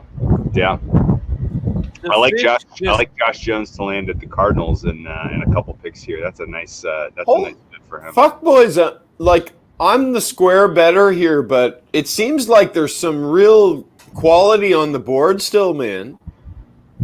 Yeah, there's a really good draft. This was touted as a deep draft, and there's obviously we just mentioned Jones and Bond, but Justin Maitabuki is still out there. That guy's a baller. Like there's some real talent. It feels like there's lots of equity out there, man. Yeah, no, I agree. Brandon Jones just goes to the fish. Whale Capper. Are the Dolphins on your we talked about the negativity on the positive list of teams that have done a nice job? Oh, absolutely. I had a pretty long conversation with. I mean, I like Tua a lot as a player. Obviously, the injury question mark depends. That's you can't really price that into their future next 4 or 5 years. But we were talking and just with the uncertainty at the quarterback position for the Patriots, with the Jets don't love their coaching and GM situation. Really, a lot of holes on that team. Not really sold on Darnold. I think that this draft and the talent that the Dolphins have gotten, this infusion of top tier talent combined with a quarterback that I believe in, has me thinking that they are going to be contenders in the AFC East for years to come. I'm not sold on Josh Allen. I'm still kind of a little buyer beware on Sam Darnold, although I recognize he is super young. He may mature into a really good quarterback. But Adam Gase is not a coach that I have much belief or I'm not subscribing to him as the next guy that's going to all of a sudden put together a team and get these guys to fight for him. Like this is that he's probably on his last year and on the job here, and Patriots obviously by far and away the best coached, but the quarterback position there is a total mystery to me. If they go out and sign someone like Jameis Winston, then I might, or maybe even Cam Newton, although I'm less certain that he has his health. Then they may be coming back into the picture in terms of an AFC East title in my mind. But right now, I think the Dolphins aren't crazy as an outside shot. I think before the draft, they were somewhere in the 10-1, 11-1 range to win the AFC East. And now with all these young, talented players and some of the moves they made in free agency, they kind of are right there and on paper from a talent standpoint in the conversation. Surely better than a 8% chance to win. Madubuike was just picked by the Ravens. Yeah, there goes Justin Madubuike. That is tremendous value to the Ravens at this pick. And Will Kepper, you were so high on the Ravens before last year started, and there were times where that looked brilliant. Yeah. What are your thoughts? There goes Josh Jones to the Cardinals too. Sorry, go ahead. Oh wow, Josh Jones. You called that. What is your feeling about the Ravens moving into this year? Okay, so from a betting standpoint, in my mind, the AFC is open shut, 2-team race. I don't think nothing that's happened in free agency, nothing that's happened in the draft has changed my mind on that. If anything, the Ravens have gotten stronger. If anything, the Chiefs have gotten stronger. These are two teams that the coaching staff stayed together. They have all of the pieces in place to run an absolutely dynamic and sophisticated offense, both teams. And I do think whoever has the 1 seed between these two likely is your most likely favorite to win the AFC. Based on quarterback only, I would tip it slightly in favor of Kansas City, but they're going to have a tougher road. I mean, the Chargers, Broncos, and Raiders all are going to be improved this year relative to last year. I can't necessarily say what to expect out of the Steelers, Browns, and Bengals. I'm cautiously optimistic that Ben still has a couple more seasons left, maybe at least one more season left in him, although the weight he put on in the offseason and the injury that he suffered to his elbow scares me a lot because he's thrown a lot of passes in his career to this point. But the Bengals are still going to be a doormat, and the Ravens, if they can get to 13, 14 wins again, and if they're hosting, if they are the one team in the AFC that has a bye, then I really like their shot to win the Super Bowl again. I don't know. I don't know how you stop Pat Mahomes. So I think I'm going to be cautiously optimistic in the Ravens. You got to hurt them. There, Whale. You got to take them down. Take a foul. Let's take a foul. Dude, I don't know, guys. He was hurt last year. I know my Broncos took him out on that third down. He went for a little sneak, and we took his legs out. Yeah. You got to take a foul. Doesn't matter. But I agree. Yeah, it's between the Ravens and the Chiefs. Let's I think go the Browns, Detroit Pistons style on it and take a foul.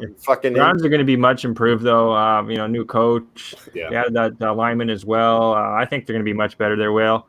My Broncos, I think they can only go up. They finally got a quarterback now that they can work an offensive around. Then Buffalo, I'm not too sure about. Like you're saying with Miami, you make a good case with the Dolphins that they could.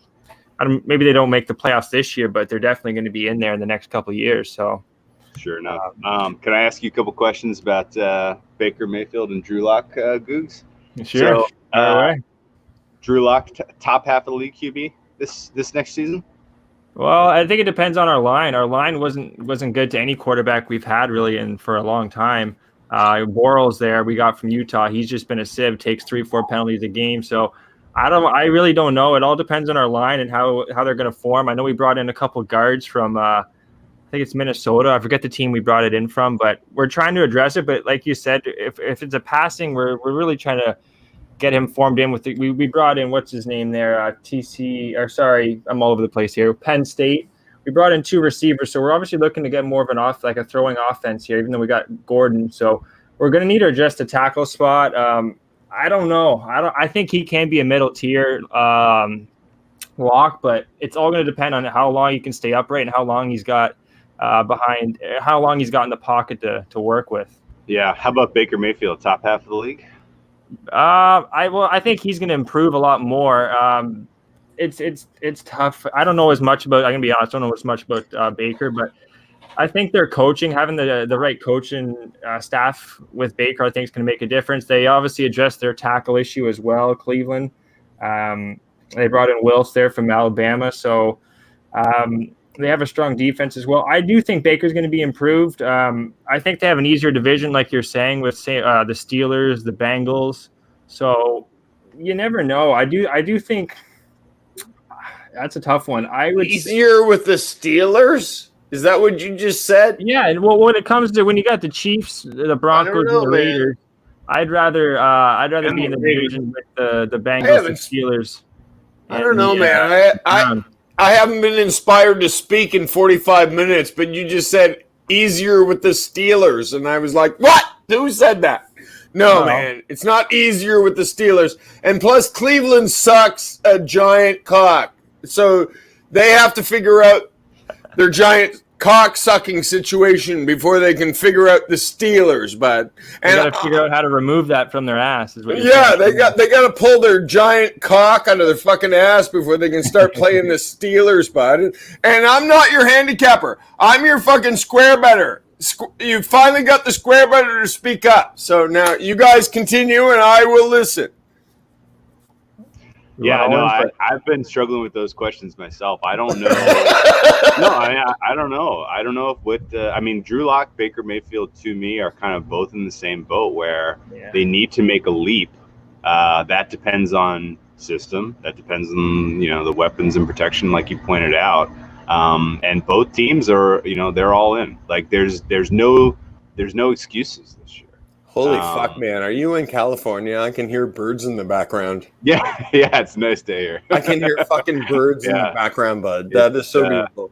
And I don't mean to break anybody's balls. I'm just getting a buzz on, and I've been in my basement for 40 days, and it's just great to see all you motherfuckers, Hey, Whale Capper, what do you think of the Philadelphia Eagles drafting Jalen Hurts? Oh, dude. I was nervous all offseason that Wentz's injury was worse than they were letting on, and this to me confirms it. I am now real concerned that they may be ready to move on from him because of the injury situation. It was a bad hit that knocked him out of that game. Obviously, you can spin this another way if you are, if you still want to hold out hope here that Wentz is going to be the guy for 5-10 more years or whatever. You can spin it. Well, we needed a better backup because obviously look what happened when we brought in, Josh McCown. I thought Josh McCown did serviceably well, especially since he tore his hamstring in that game. But the fact that they went and got Hurts this early was a reach, number one. And it speaks to a broader concern about Wentz's future than I had before the draft started. What was your guys' take on when it happened? It went straight to vertebrae and back issues to me. It was immediately, and I think it's a great draft, and I don't trust Wentz. I don't trust his body, and you need to have a backup plan. Whale Capper, Phillip Rivers, $25 million to the Colts. Oh, man.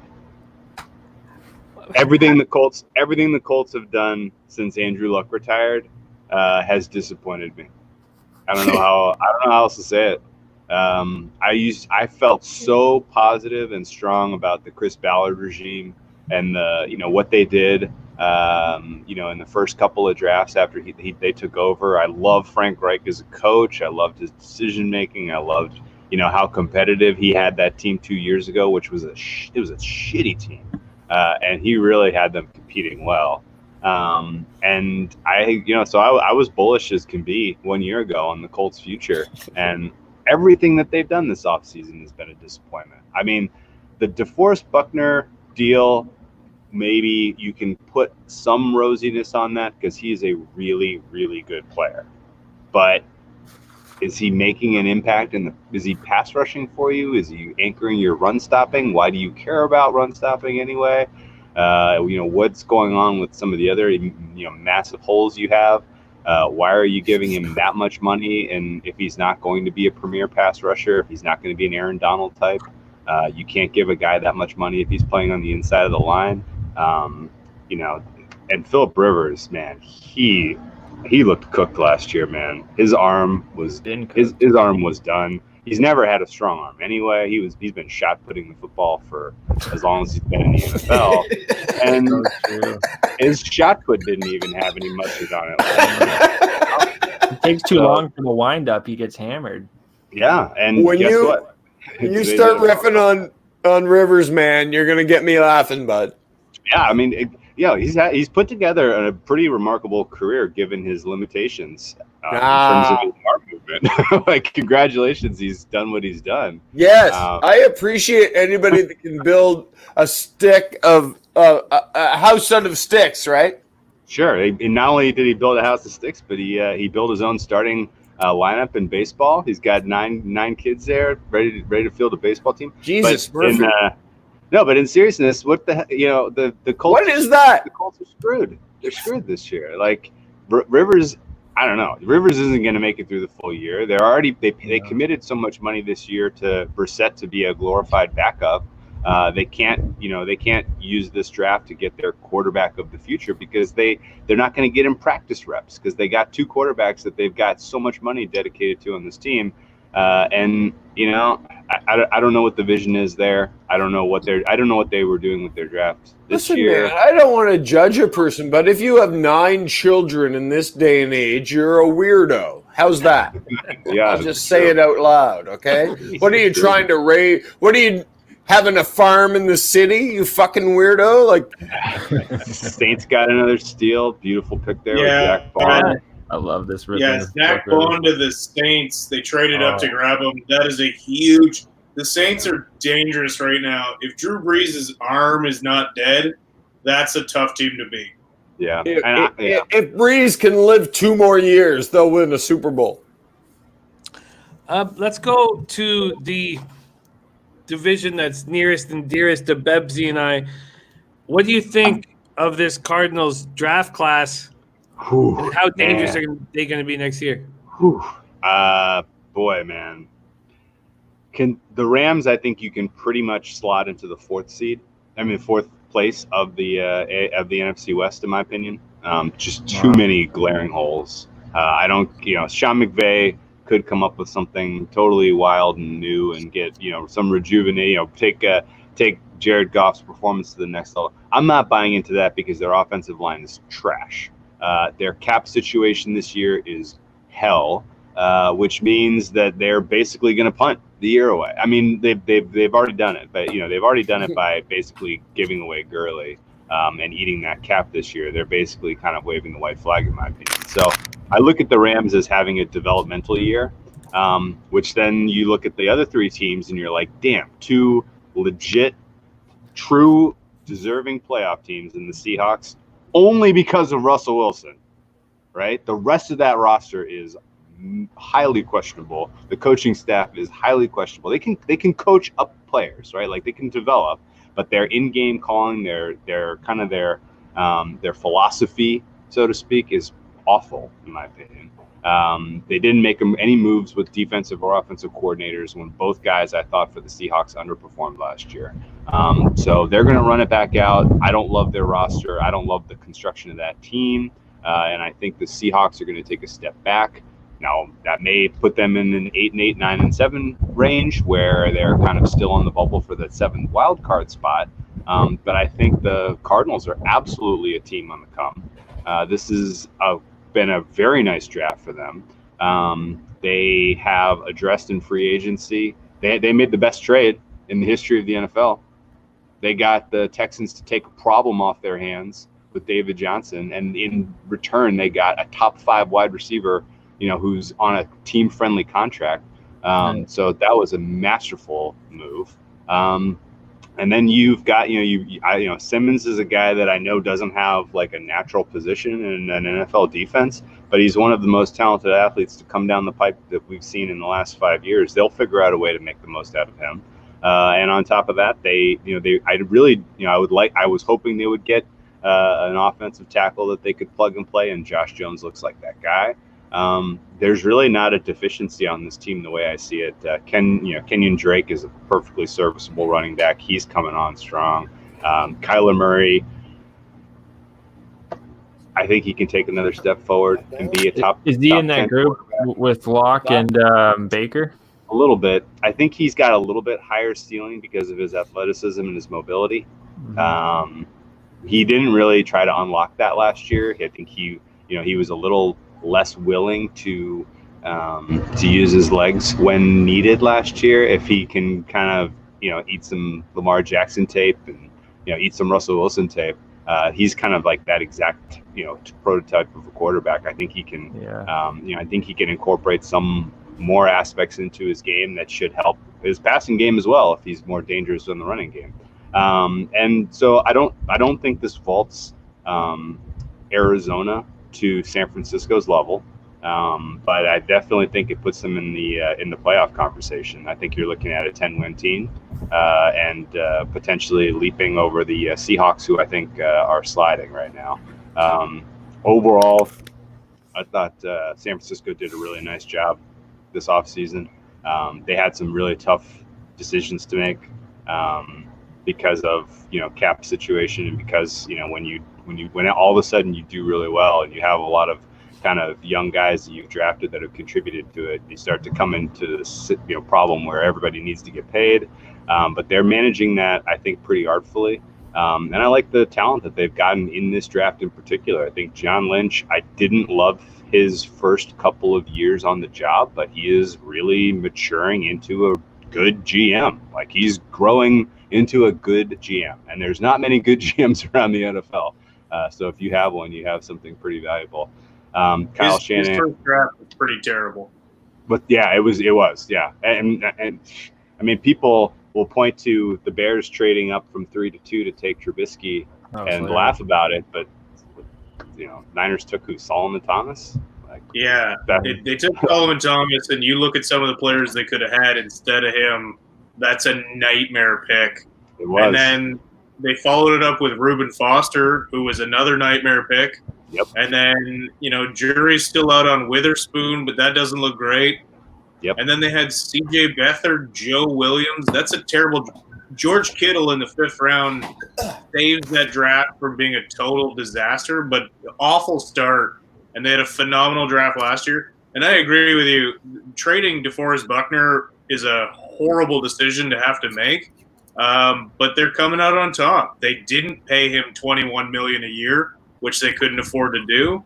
And they've reloaded. Hopefully Kinlaw's knee is okay. But yeah, they're in a tough spot, and they made good decisions in a tough situation.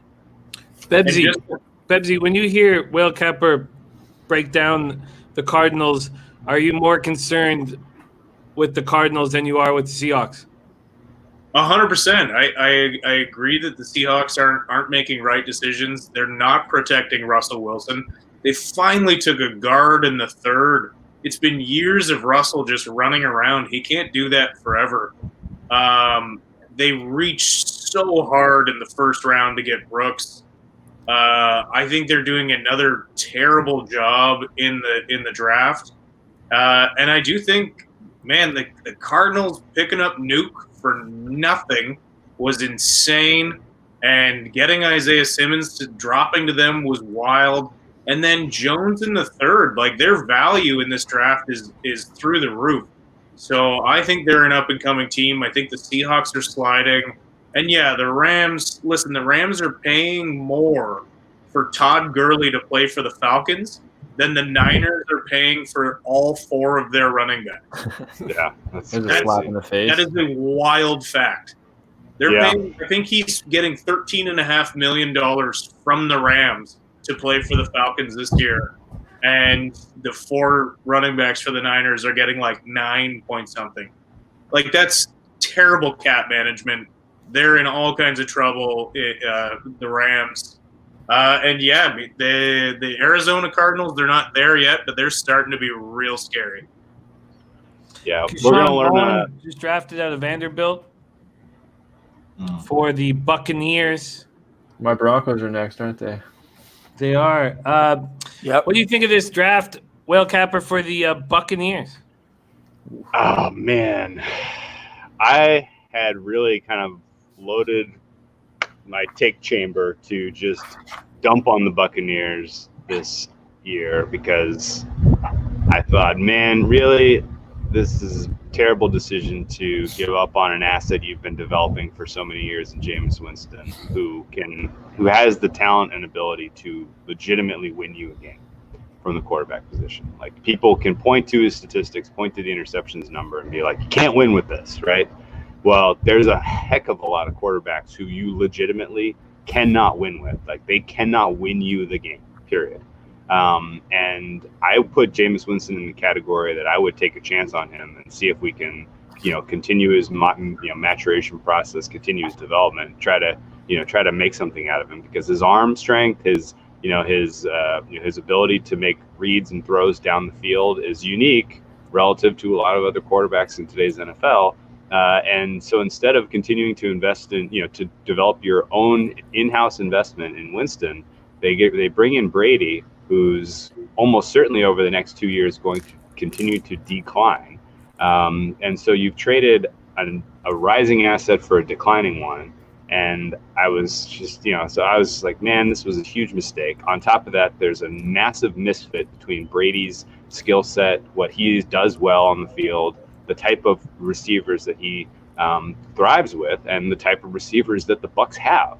So it was like, it was a mismatch on both sides. I was angry about it. I wanted to sell on the Bucs all offseason. I've been looking forward to it. Just, man, this team's going to be so overvalued. People keep buying in. They trade for the corpse of Gronkowski. Now people think they're all of a sudden going to win the Super Bowl. Like, give me a break. Like, no way.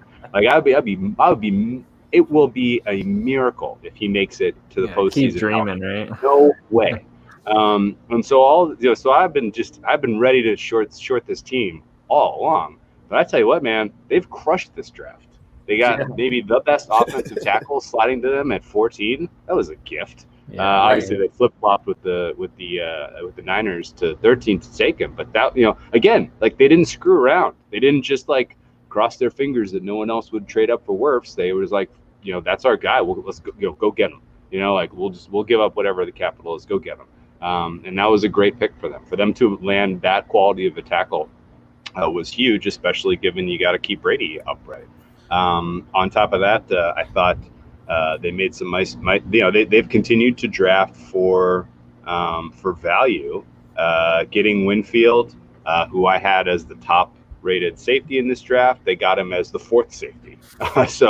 And again, like, they didn't address some of their bigger problems in the free agency market, I thought. I didn't think they needed to switch out quarterbacks, but they sure as hell needed to improve their pass defense because they couldn't hold a lead. Every team could pass their way back into a game against the Bucs. It was, even mediocre quarterbacks could do it.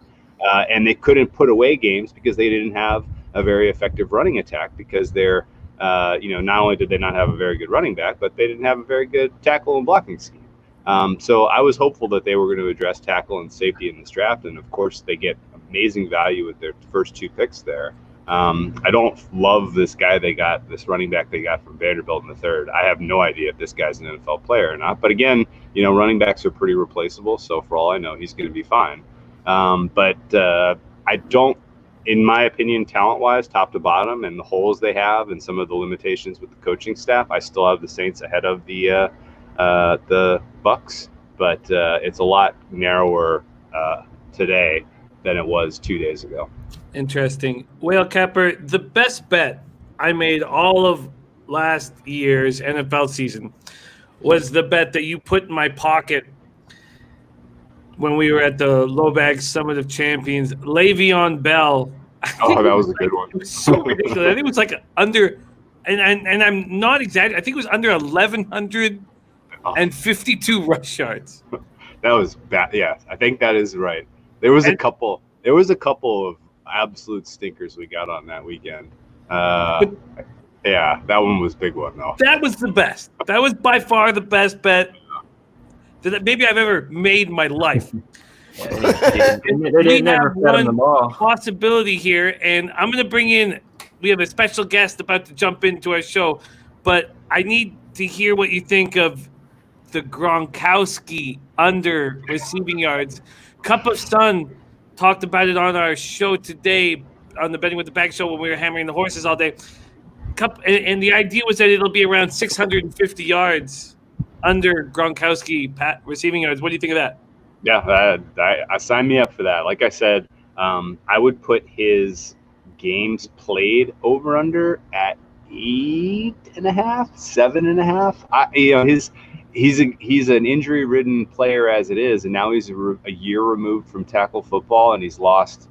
I don't know. What do you guys think conservatively? He's lost 50 pounds. I mean, he is way off weight, and he was fragile to begin with. The idea that he makes it healthy through a 16-game season is ludicrous to me. And beyond that, there's a lot of mouths to feed in Tampa. You have two of the best wide receivers in the NFL. Why in the world are you going to force feed Gronkowski? That's a great point right there. I like that point. Well, you still have O.J. Howard, and you still have Cameron Brate there too. Like there's a lot. I like the metaphor of a lot of mouths to feed, man. Like that's a lot of offense, and everyone's going to want the rock, and that's going to get pissy pretty quick. Speaking of pissy, real quick, no, that's not a good. I could have done better. We have a legend coming in to our show right now. I believe he was 17th in the Super Contest a couple of years ago, but it's not just his gambling skills. He brings so much to the table. Let's bring him on right now. Sonny Vega in the house. Oh, what up, man? How are you? What's up, guys? Hey, Sonny. What's up, boys? Jimmy, I was 16th, not 17th. I don't want to be pissy about it, but it's like one of my, one of my achievements in life, and you're demeaning it right away by telling me I'm 17. Speak it. In 2016, I finished 16th in the Super Contest, almost 20,000 US. I got $13,000 cash at the cage. I went with my mom. I went with my mom to Vegas. I brought her first time to Vegas. It was right before the Super Bowl too. I got $13,000 cash in the cage. From the cage, because I'm from Canada, I had to wait for the rest about like 6 months later, and I didn't need it, so I just put it off. And then I really fucking needed it. So then I'm calling the government. I'm like, how do I get the rest of my fucking money? You know what I mean? It was my pension fund. I was leaving it for a rainy day, but that rainy day came quicker than I thought. So hey guys, it's a pleasure to be with you guys again tonight. Look. The story of the day has to be Jalen Hurts, right? To the Philadelphia Eagles. It has to be the story of the day. And I said it from the jump. I said it back then. Why didn't they trade Carson Wentz back then when his stock was high? Okay? You win the Super Bowl with Big Dick Nick Foles, and there's two things you don't do. You don't mess up chemistry, right? You just won the Super Bowl with Nick Foles. 1. 2, where's the loyalty to the man? Keep him. Imagine what the Eagles could have got for Carson Wentz back then, okay? And I think we gave the Philadelphia Eagles, I know I did, give Doug Peterson a lot of credit. And look, listen, he did outcoach Bill Belichick. He outcoached him, and that pains me to say that. It really does. But he outcoached Bill Belichick in that game. That's fine. Be that as it may. But why didn't you trade Wentz right then and there? Could you imagine what they could have got from him? Look, Bill Belichick did it, right? Bill did it with Tom Brady and Bledsoe. It's the exact same scenario. And that's the degrees of separation between the NFL and Bill Belichick, right? And if you ask me, I think Bill Belichick is capable of hoisting the Larry O'Brien trophy and Lord Stanley, as far as I'm concerned. We've seen two sport athletes. We've seen Easy does it, easy. You know what? I loved you last night. I loved you last night, brother, with your cock sandwich. I loved you with your cock sandwich last night. The cock croissant. The cock sandwich last night. I love that riff. And I was like, I was down with the cock sandwich last night. I was like, I know where this story's going. And then you told it in such a way. I was like, no, I didn't even realize I've eaten an actual cock sandwich so many fucking times, man. So I just want to say full props on the cock sandwich last night because I thought I knew where that story was going. Then I was like, no, man, you've eaten a cock sandwich. Okay? Thank you, Tim. Appreciate it. Sorry, my audio. Is my audio firing? No, no, you're Money in the Bank. I mean, Sonny Vega coming in firing. I'm sorry, I'm using the computer mic. So and your money, Tim. You're Money in the Bank, man. Am I okay? I'm okay. Yeah, you're Money in the Bank, man. Okay. Money in the Bank. I love that breakdown, Sonny. Sonny, I loved you last night. My point. Loved you last night. A big fan. I appreciate you. Huge fan, brother. The cock sandwich story. I thought I didn't know where it was going, and then you were like, no, it's an actual cock sandwich. Oh fuck, got you, brother. Look, Tim, we gotta wash our hands. We gotta wash our genitals. We don't want no yeast infections and shit like that, right? Got to make it nice, baby. But this is what I thought. I was thinking, when's the next time I'm gonna meet a random girl and have random sex? I mean, even before this pandemic, epidemic, it was a while. It was a while. But now it's gonna even be forever. Oh fuck, man! I don't. No, we can't. Day by day. Day by day, boys. Day by day. It has to be day by day now. Okay, we're playing. Fucking. What do you call it in the golf course when it's one hole at a time? One hole at a time. Tim, my forearms are getting huge. You know what I mean? We're playing one hole at a time, boys. Hey, Jimmy. Yeah. I really appreciate you and Oz.com and to be surrounded with these fine gentlemen. I keep missing Whale Capper. He's like, what's that guy from the polka dot door? Sinead O'Connor? No, from polka dot door. Every time, and he go missing. I was going to hang out with Whale Capper. He's so intelligent. Fuck, I lost my earpiece there. But that's cool. Fuck. But look, and thanks to you, Jimmy, and Oz.com, I want to give away one of these hats. We're like the Brady Bunch in here. Look at this. This is fun. I want to give away one of these hats. Whale Capper, man. Like, can we hear more? Help me out. I'm a square gambler, bud. Please help me. Oh, yeah, sure. give me a hand. Like, what's my next best gambit? Like, is there such a thing even? Like, I'm fucking just getting a buzz on. You know what I mean? Oh yeah, no, I think we have. It's gonna be a while till we have live sports to bet on. Yeah, we're not gonna have a good gambit for.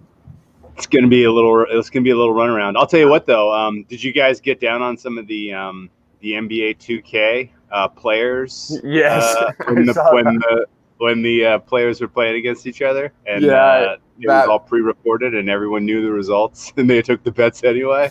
That's pretty good. That was good. That's pretty you strong. Guys didn't see that? I got late. I was late. Like, I didn't get in on it, but people showed me, and I was like, "Oh fuck, man!" Like that. See, I would have bet on that. You know. Did Snoop Dogg win the Madden contest? I don't know.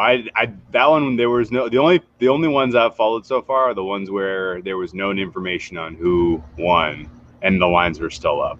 And there's been a couple of those so far that have been pretty freaking sweet. My ROI for April is the best month in my entire life so far. It's not close. It's not close. That's hilarious. I'm hammering horses for 6 to 8 hours a day with a bunch of the guys in the chat, man. And horse racing. Yeah, that's the next gambit. I am crushing sit and goes poker online. I'm crushing the sit and goes. Can I pick if you want to play online poker, don't play cash, don't play tournaments, play sit and goes for decent money, not low, not high. For whatever 15 units for you, okay? Play 15 units for you guys. Sit and go poker right now is fucking juicy. And that's Stone fucking Pony talking to you, okay? I'm up, and the sit and goes just because the world is playing poker online. So play sit and goes, play at your comfortable level, and you know how to do that, man. 19 players, 18 players. Or 9 players, 18 players, okay? That's my gift for you guys. Jimmy, while we got you, did you already do any preview and kind of pick your brain on the Arkansas Derby? Are we going to see two? I expect that we're going to get split field. I expect that's what we're going to get. But yeah, man, the winner of the Kentucky Derby, if it was run on Saturday, would be Charlatan. Whoa, you think? Oh, I don't think. I know. Better than Nadal? Better than Tiz the Law? Nadal always wins in May. Charlatan wins the Kentucky Derby if it's run on Saturday. And I get fucking rich off of it. Did you have future? Baffert has another horse that we're about to, or colt that we're about to see soon named Cezanne that costs $3 million, who supposedly is now going to qualify for the Derby when it runs in September. I need to research more about Cezanne. But right now, look, I love watching Authentic run. I loved watching Tiz the Law run.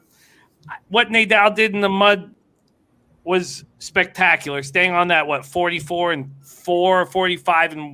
45-1, and staying on that pace. But nobody clicks over the sod like Charlatan.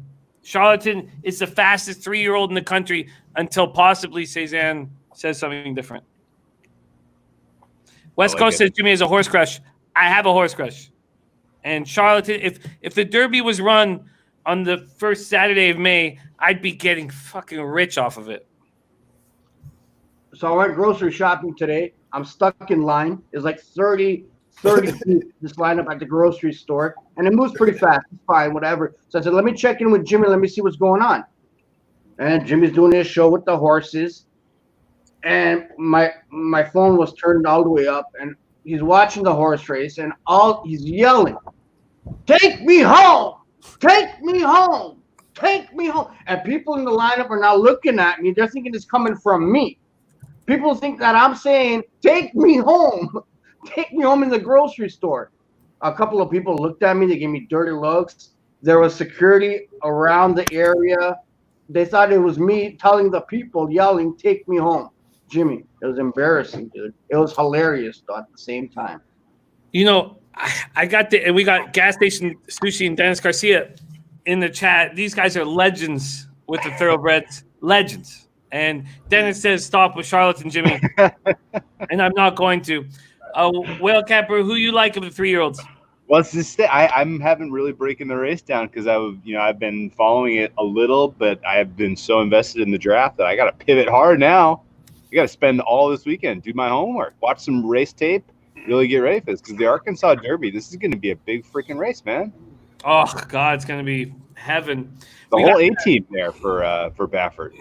Baffert brings in like average 3-year-olds to Oakland right now. He had one today, and I went against him with a Peter Miller 3-year-old, and I lost by a taint hair, and Baffert just wins and wins and wins.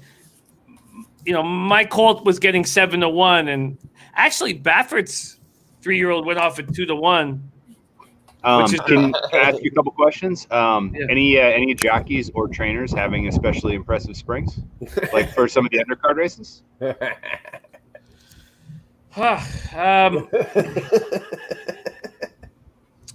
The whole jockey situation is being thrown a bit of a curve with, Irad, the Ortiz brother, the little bitch jockeys saying, I won't go over there because they're wearing masks.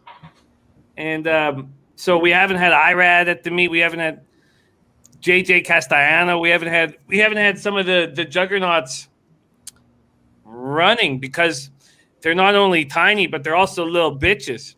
And I hope that Irad is right now. So it's been a bit of a twist, but Baffert is a monster. What we've seen at Oaklawn so far in the meet is that Sadler's brought over incredible horses going off at like 8 to 15 to 1. Oaklawn, the purses at Oaklawn are so big right now that we're getting there's we only have 3 tracks, really 3 8 tracks going with Oaklawn, Gulfstream, and Tampa Bay Downs. Tampa Bay Downs not an 8 track. Yeah. Oaklawn is the track to play. There's bombs being hit nonstop. 15 to 45 to 1s being hit nonstop. Dennis Garcia says Irad's coming back tomorrow. I'm looking forward to having Irad come back, but I guess I'm most impressed with Sadler from a training perspective. Irad I'm rolling one. I'm rolling one. I'm hanging out. I'm rolling one. I'm rolling a fat one. Hey, all right. And I'm listening. I want to learn. I want to fucking gamble. I love to gamble. Anyone having an especially unimpressive meet? Any of the trainers really? I feel like a bunch of the Fletcher horses have been. Asmussen, or as Gas Station calls him, Ass Munchin. Ass Munchin's been sucking. Oh, he's been horrible. He's been really cold. Just starting to heat up a little bit. The guys that are usually good in New York, are they all distracted and totally just not into it? The whole COVID thing is tossed. I think we've had a couple trainers step up. Roberto Diodoro is stepping up into that upper echelon of trainers. Mm-hmm. And Diodoro is dominating the meet. Maybe dominating a little much, but he's leading the meet in Arkansas at Oaklawn and in such impressive fashion. Diodoro horses. When Diodoro is with David Cohen, that combination has just been spectacular. Diodoro and Cohen? It's been spectacular. Okay. Dennis Garcia says Pletcher has underperformed from past standards, but overall his Gulfstream Park meet is fine. Pletcher's won 17 of the last 18 years, I believe, the trainer award at Gulfstream. Yeah, his record has been pretty uninspiring. I just didn't know what was going on. Dennis Garcia says Baffert started 10 horses at Oaklawn. He's won 6 races. Okay. Wow. There's nobody will ever be better than what Baffert is doing right now. He's just on another level, and I really think he handles it with such class. And what do you guys have planned for the races coming up? You doing some live streams? I go Thursday through Sunday, 6 to 8 hours a day. Oh, jeez. Hero. He's on I'm not too familiar with the horses. He's fucking on it. Baffert is a name that I keep hearing over and over again for the last, I think, decade at least. I'm not sure. I'll tune into the Kentucky Derby and the big ones. But is Baffert to horse racing what Belichick is to football, or is it on another level? I was thinking about writing an article on that very subject. I decided instead to write the article on why I was going to make Vancouver Canuck future bets in 2021, which maybe was just for me. But Baffert is better than what LeBron is in basketball. Okay. So that I knew. The only comparison I could find with Baffert was Belichick. And I think that Baffert is more dominant in horse racing. But that was the only comparison was Belichick. Okay. Wouldn't you love to sit in a room with Belichick then and Baffert and Nick Saban and pick their brain? I'd love to be a fly in the wall of that room, huh? What I I've don't learned about stars. Yeah, you know what, man? I think that's fucking boring after a while. They're a bunch of numbers motherfuckers. And after a while, they're a bunch of boring motherfuckers, to be honest. I've worked with every smart cunt in the world, and I think they're really good at what they do, and I appreciate that, but they wouldn't be fun to hang out with late at night. Well, the issue is they don't want to talk to you. No, they don't. They're no fun to hang out with late at night, man. You want the fucking rock stars late at night. You don't want the fucking money number stars late at night. Those guys have done very good at the crunching the numbers, man. Belichick would be about as much fun out in the fishing boat as a cunt up your ass, bud. Well, I'm sort of interested in cunts, but Steve the wordsmith going off. cunt up your ass. Cunt up your ass on a He lit fishing me. boat. You heard it here first. If I saw Bernie Kosar when I was 8 or 9 years old. All right, Was he and I hammered? freaked out. Yes. I Right. freaked out. I was like, oh my god, it's Bernie Kosar. Oh my god, Bernie Kosar. I gotta talk to Bernie Kosar. And my dad looked at me and he said, Bernie Kosar doesn't want to talk to you. Right. Bernie Kosar is enjoying it. Doesn't want to talk to you. Don't bother Bernie Kosar. Don't bother Bernie right now. And so from then on, I just shut the fuck up, didn't talk for the rest of the night. But from then on, I don't care when I see, like, I know if I saw Bill Belichick, if I saw Bob Baffert, I tell you what I would do, I'd say nothing to them. I wouldn't Right. look at them. I wouldn't say anything to them. Right. I was at the Urban Well downtown, which was not the kids' Urban Well. Downtown. Kevin Nealon was at the bar. There was like 15 people in the crowd. It was empty. I tried my hardest. I went out and fucking tried my hardest. Gave my just fucking Broadway debut. And Kevin Nealon's like, hey, man, come over. And buys me a beer. We 3-4 beers later. He's just the most gracious. We talk for 2 hours. He writes the name of his agent down on a fucking coaster. And then 6 days later was the hot Urban Well, the Tuesday night Urban Well in Kitsilano. And Kevin Nealon goes on and he's spectacular. You know, he has that joke, where he's Playboy asks him to review a film and he's not sure if he wants to review the film. He's like questioning whether he wants to review the film, and he puts the movie in, and he finds himself interested right away. And then more interested, and then more interested. Oh, and then not interested. Right? Then no interest whatsoever. No, and then not interested. Such a good bit. It's such a great bit. So he kills, you know. And after he kills, you know, I see, you know, he's walking by the bar. I see him, and I'm like, 6 days earlier, I drank with him for 3 hours. I'm like, hey, Kevin, what's up, man? He's like, and from that point on, I decided I will never talk to anybody famous ever again. Dude, I did a full weekend of shows with Steve-O. He fucking loved me. We had a great time. Praised me up and down. He gave me his phone number. He's like, man, anytime you come down to LA, give me a shout. We'll kick it. We texted back and forth for a hot minute. I ran into him at Just for Laughs. He didn't have a fucking clue who I was. He stared right through me. I was like, yo, Steve-O, how's it going, man? And he just looked at me like, what's up? There it is, brother. Yeah. And I appreciate you so hard on that take, buddy, because we have lived that take. Me 10 times, you a couple times, for sure. And,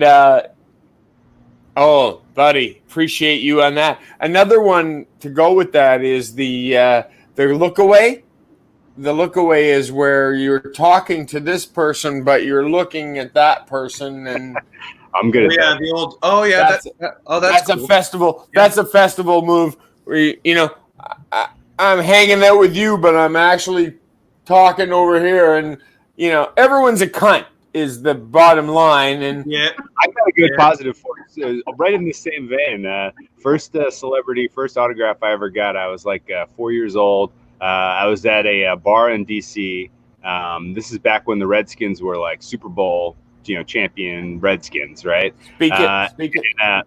Yeah, and I'm there with my grandmother. She sees Joe Theismann at the bar, takes me over, 4-year-old, and she's like, "Hey, can I get an autograph for my grandson?" And he's like, "Oh yeah, sure." So he's hammered, scribbles out Joe Theismann on a little cocktail napkin, and I had on. I'm like, "Okay, cool. I got a Redskins autograph. Like this is great." And then lo and behold, 25 years later, I'm at like a industry gathering, and like there's a speaker of the night, the guest of honor, and it's Joe Theismann. And I run into him at the bar, and I'm like, "You're never gonna believe this, but I got your autograph at PJ Skidoo's in 1983." And he was like, "Great to see you again." And he took off his Super Bowl ring and he put it on my finger, and he took a picture with me, hugging me. Wow. It's great to see you again. And I was like, that was unbelievally gracious. I can't imagine how hammered he was, but but that's boss. That's boss. That's boss. That's fucking awesome.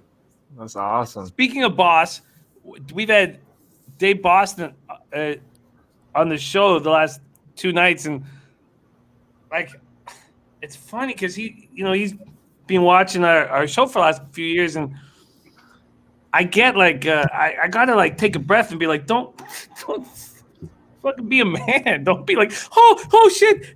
Hey, so excited to have you. Like keep your fucking cool, man. And I get like that around Deep Boston, man. It's just, and also when you say gracious, Deep Boston, 2 hours, 49 minutes. He was on the show yesterday. Today he was on the show for what, like 2 hours? He spent like 5 hours with us last day. Super cool. That was amazing. I had a woman make me feel like that before. It was Nikki Benz. She's a Toronto girl. So she doesn't live in Toronto at the moment, or she didn't back then anyways. So she came to Toronto from LA to do a gig at one of the grand opening of a strip joint. So yeah, I'd go out and support her. I kind of knew her from in passing. I know her. Hi, bye, hey, what's up? How are you? Type thing. And she was promoting this new club. I went there. We talked a little bit. Very casual, very nice, very professional, respectable. And 2 months after that, fuck's sakes, man. 2 months after that is the AVN Awards in Vegas. And she had a private party at a hotel at the Hard Rock. A lot of people, but it was a private party. And it's like she fucking met me for the first time. I'm like, we just met, like 2 months ago. She goes, "You were there?" I'm like, "Yeah, I was there." I felt like this is fucking big, man. But it's so funny at the same time. We kind of laughed it off, but we haven't really talked ever since. So that's a pretty embarrassing moment for me. Zach Moss, Buffalo Bills. Oh, that's a good pick. These Bills are going to be fucking dangerous, man. Yeah. Hey, I'm going to have to sign off. I'm running out of beer here, and I'm about to go eat some dinner. But it's been super fun hanging with you guys. Keep up the great work. And super fun, right? I'm gonna tune into the horse racing show tomorrow. I need to get in shape, man. Start betting the ponies. I need the tips, man. Well, I'll tell you what. Whale Capper, thank you so much for joining us. Also, I will be up, so it doesn't matter when we end here tonight. I will be up at 5:45 this morning, and I will beat the shit out of those 3 cards. Yes. I don't know if I'm going to win. Rise and grind. I mean, you don't know if you're going to win. You're going to win. I'm going to fucking attack those 3 cards, and I'm going to wake up at 5:45, and yes, I'll need water and Advil, but I'm not going to be angry. I'm not going to be like, oh, fuck, why did I wake up? I'm going to wake up. You probably should just stay up at this point, right? No, you can't do that. Can't do that. Why can't you? Just because you get so sloppy. Like you need the rest. Your mind needs the rest. I cap a card tonight. I'll cap Gulfstream tonight, then Oakland tomorrow. Like, yeah. I make mistakes doing that. I'll be in the chat asking questions because I need to get in shape. Well, keep an eye out for the 2 guys in the chat right now. Gas Station Sushi's put $10,000 in our pockets, and Dennis Garcia as well. So yes, take down those pools. I Take 'em have down. I have their There's a look. bunch of too. us. They send me their look, so we go over their I want looks. to and hear my what look. everyone has to say. Yes, I love it. Well, All right. Captain, a pleasure sharing the screen with you, my man. Yeah, same. And you guys take care. But everybody in the chat, awesome that they're hanging and chatting it up tonight. Yeah, take care, guys. Be well. Thanks for rocking, buddy. Anytime, man. Much love, Will. What a guy he Tim, is. Tim, your wife's gonna kill you, dude. Put out the spliff, man. No, I'm right here, man. I'm right here, man. Over under on how many times you say the word cunt. I'm a satirist, bud, and I'm in the basement making a living. She's gonna kill you, dude. Put it out, Tim, man. tell me about the best fisherman in Sussex, New Brunswick. Right now, go. What? I'm fucking right here, boys. We should keep it going. Well, let's discuss what the fuck just happened. I'm not going anywhere, man. I'm fucking half pissed off. Not to get too off topic, but for me so far, the best drafts team wise, the Panthers, the Vikings, and the Ravens have had incredible drafts so far. Yeah, I think they're good, and I think the Bills are good, and I think if we could play football sometime in the next 6 months, that would be amazing, buddy. You know what I mean? Oh, yeah. That's my fucking thinking, man. I just love to fucking get back to something, you know? It's all gonna come back, man. Everyone's getting all the. Hey, I'm not even as scared as. No, I am. I am as scared as most people. How's that? I'm as scared as most people, but I fucking think that. You know what I believe in? Science and the smart fuckers. We have a lot of them. And I think we're doing good on the top end of it. Like, do you want to believe in the Trumps or the top end? I don't know. Trump had a pretty good idea today. You just inject disinfectant into people's lungs, right? Sure. Just some disinfectant. You're good to go. Fuck. You joke, right? Disinfectant right away. No, this is the best thing I've had in a fucking month is to fuck around with you guys as my comedy, okay? This is my best comedy I've had in 38 days is to fuck around with you handicappers, right? So that's where we're at. Like, chucking a comedian into the handicappers, that's the best we can do, man. He follows his bills and shit, you know what I mean? Like, that's the best we can do, man. Sonny Dollywall, I'm holding you to getting that tattoo. Sonny's cock sandwich last night was beautiful, man. I watched that last night. I watched the cock sandwich, and I thought that was beautiful because at the beginning of the cock sandwich, I thought I knew where he was going, right? I was like, okay, I know what you mean. You just get kicked in the balls and you eat a cock sandwich. But it was way more fucking explanation than that, right? Well, look, Tim, I can tell you about a shit sandwich. I can tell you about a shit sandwich. Sonny Vega. Here comes my wife. She wants a fucking joint roll. I can explain to your wife about the. No. Probably not a good idea. Do it, Vega. You got to come in. It's inappropriate. Look at my wife coming in for the joint. Here she comes. There she is, coming in for the joint. My lovely wife. A story about a dick sandwich. My lovely fucking wife right there, man. I'm telling you what, I'm lucky as a motherfucker right there. Tim, the last time I saw your wife, I was returning a crock pot. What a beautiful story, right? What a beautiful story. I brought a unbelievable chili to your Super Bowl, right? And then forgot the gear over there. So then I go to Vegas. Honest to God story. I'm in Vegas. And my wife calls me and goes, where the fuck's our crock pot? And I go, well, that's at Rob's because I made that chili for Super Bowl. And she goes, well, I'd like it for tomorrow. And she's just pissed off that I'm in Vegas, right? So I phone Rob in Vegas. And I go, dude, if you could get that crock pot back to my house tonight, that would be sick, awesome, you know? And he goes, what the fuck are you doing? I'm in Vegas. And he goes, I'll do it. So just on a lark, he's like, I'll fucking do it because he knows what wives are like, man. And he's like, I'll fucking do it. So he brings back my wife the crock pot on the night she's talking about, and I'm in Vegas. And then I get the text that, like, yeah, crock pot's here. And I phoned Rob and I went, you motherfucker, man. You drove that over to my house, you motherfucker. Oh, baby. How cool is that? That's my man right over there. And the San Francisco's gear over there. That's my man. I'm in Vegas getting my balls broken. And he goes, I'll get the crock pot back over there, baby. Woo! He's on fire.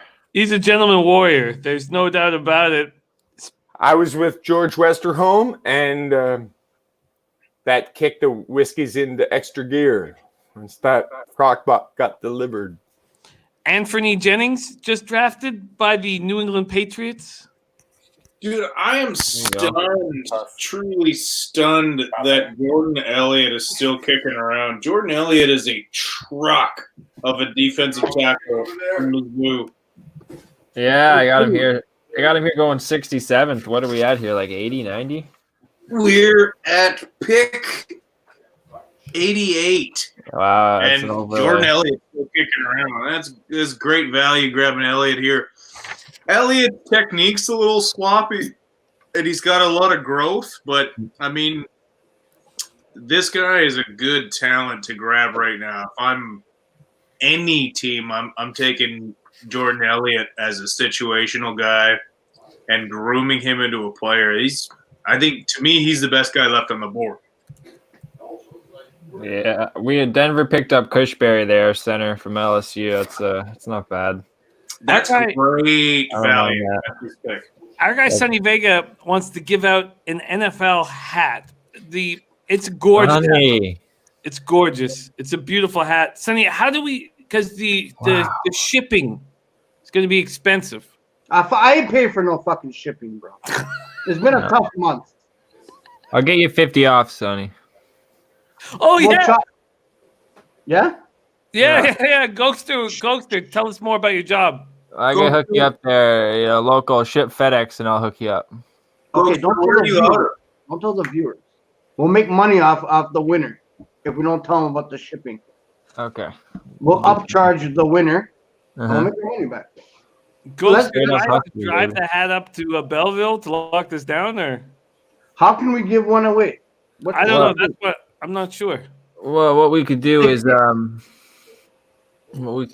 I just I'll hook you. Whoever gets the winning package there, just let me know, and we'll figure something out. Guys. That doesn't sound real, man. Guys, we're ready, did Sonny. I'll figure something. Let's just say, where are you from? If you're from Canada, then we can work something out. But if you're from America, then we're gonna have some issues. But let's not worry about that, guys. Don't worry about that. Let's not worry about that. Let's just get a win. Where are you out of? I'm out of Ontario. Come on, Ghoster, dirty Belleville, man. I'm from Trenton's dirty. I'm from Belleville, home of the Belleville Bulls, Belleville Senators, Slasher Pam, you name it. Yeah. I've spent more time than I'd like to admit in Belleville. What are you doing there, bud? Telling jokes, buddy. Oh, I had a beer. Are you Matt and Joe's there at the local Go-Go? No, I've hit up that brewery,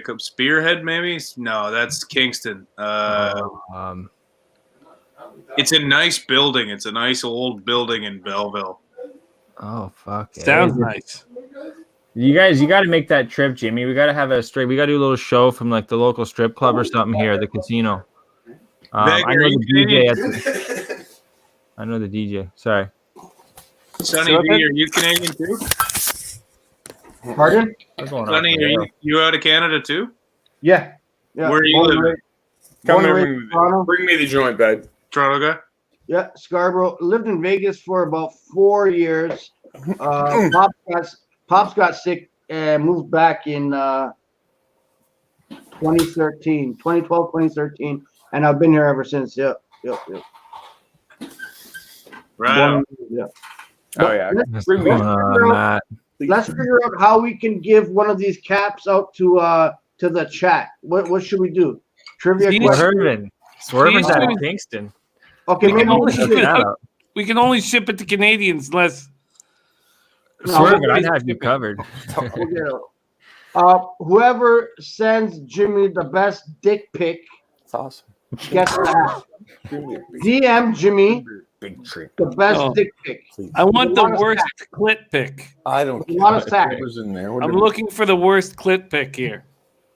I got a legitimate football question from Ixnizzle420. Yeah. Jordan Elliott to the Browns would be massive value at this stage. That's an up-and-coming defense, especially with Joe Woods as your coordinator right now. You would love that pick. D. Lyman to Cleveland? Yeah, if I'm Cleveland, I'm loading up on that D-line. Their biggest problem was left tackle. They addressed that with, I personally think, the best, most polished NFL-ready tackle in the draft with Wills in the first round. Okay. Look, if you can't, on paper, that offense is phenomenal. If you can't put up points with that, it's a coaching problem, not a personnel problem. So if I'm a Browns fan, I'm throwing everything at the defense right now. And, man, you guys are going to love Joe Woods. I hated that the Niners lost him as a defensive backs coach. The picks you've already put in place, plus having Denzel Ward and what's the LSU guy they got last year? Man, and Delpit, that is a secondary that's going to immediately get better. And so, yeah, throw that money into the D-line. Jordan Elliott would be a great pick for them right now. They got him. Yeah, well, they did get him. Jordan Elliott, and then right after Jordan Elliott was it was Dantzler, Tiny Dantzler. Yeah, I think right now Jordan Elliott's super great value. I think Cam Dantzler's great value too. Man, Minnesota Vikings are quietly killing this draft. That's what I'm starting to see, man. Greedy Williams, yeah. Greedy is Greedy, Denzel, Ward, Delpit. That is a sexy looking secondary for the Browns.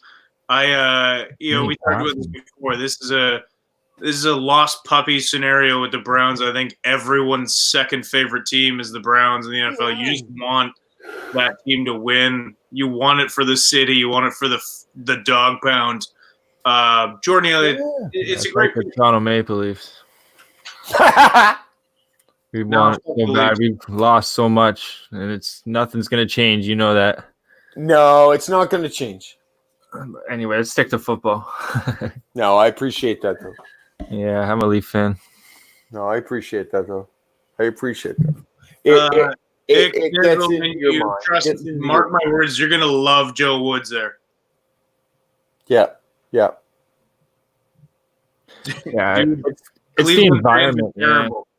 The environment in Cleveland, so much turning around to do over the last, 25 years? It's hard to turn that losing environment around. Let's say it out loud.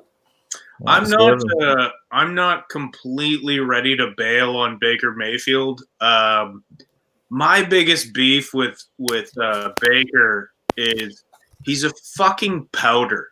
I hate pro athletes who pout. Phillip Rivers. When you fucking pout, Sorry, keep going. It's the one thing that kept me from liking Cam. He pouts. When you lose, don't fucking pout. Just accept you lost, address it, move on. Any guys who come on with that sucky baby face kill me.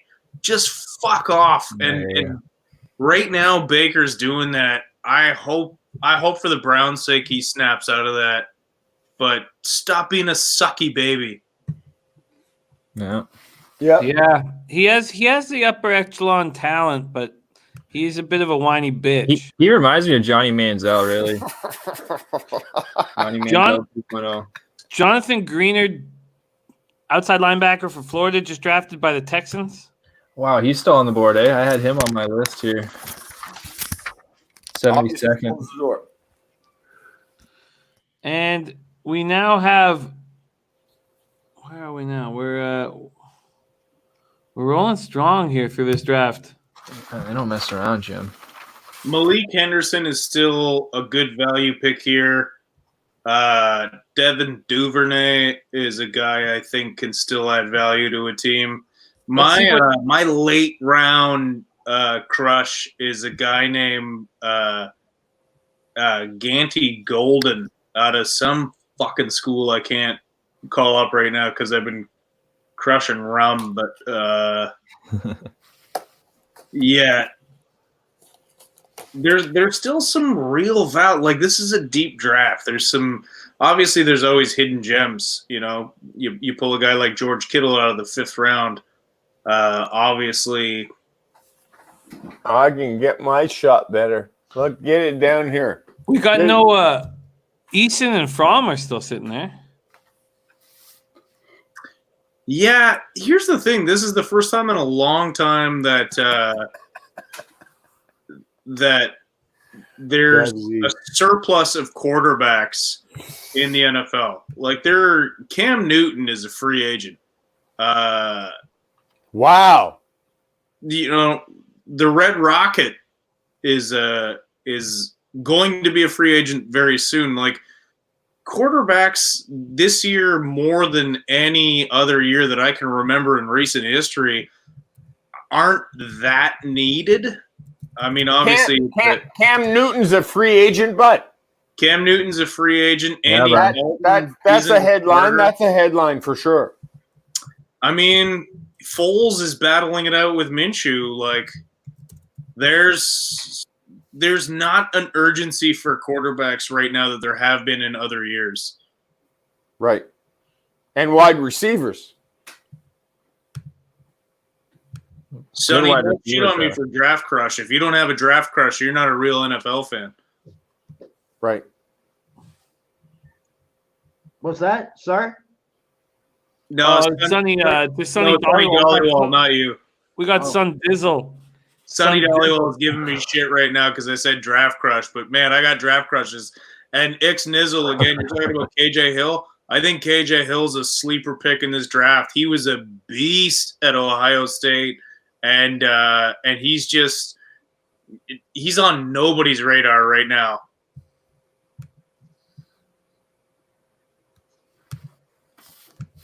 Sonny Vega from the futures market. Who are you looking at this year? I know you're going to be in the Super Contest. By the way, I would like to, and I expect it all to be good. I expect us to fly down in August and do this shit. I would like to go down to Vegas with you on that trip and sign up for the Super Contest with you.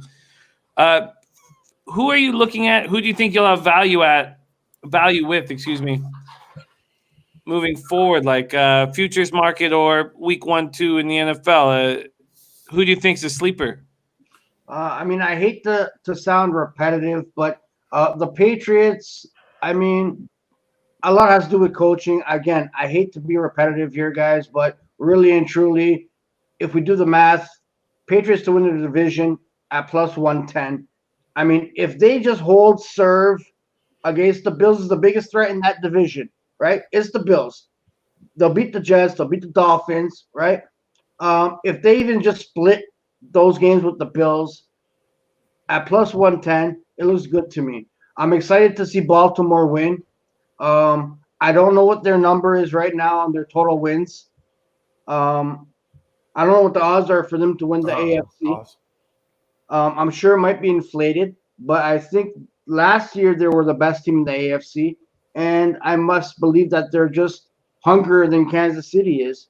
I really believe that they should have won the AFC last season, and that just makes them that much more better and stronger and hungry to win the AFC this season coming. 100%, man. We can say that the Chiefs might have a hangover, and so on and so forth. Baltimore, very respectable organization. And if they get Antonio Brown, and Antonio Brown is just a perfect fit for that team, I think. I think Harbaugh will keep him in check.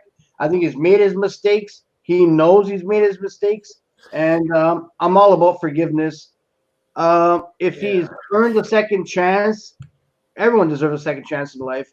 And if there's any team that he fits, it would be the Baltimore Ravens for some reason. I just feel there's a chemistry there.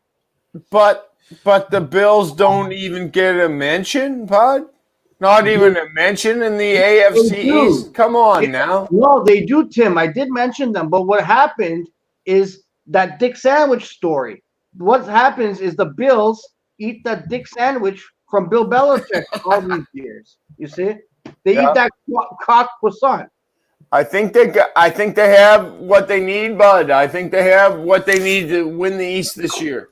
You're right. Yeah. They deserve it. The Bills fans, the city of Buffalo, and they're not just a one-off. These guys, respectable coach, respectable organization. They deserve it. Solid football. And you know what? They've done it really quickly.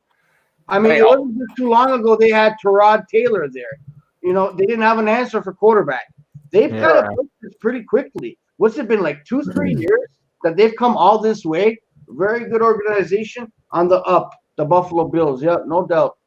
No, I think they have a good thing going, man. They got a fucking top-notch defense, you know. And listen, I don't die and live with the fucking Buffalo Bills, man. I'm a Canadian, and I'll tell you one time, I was down there watching a Bills game, okay?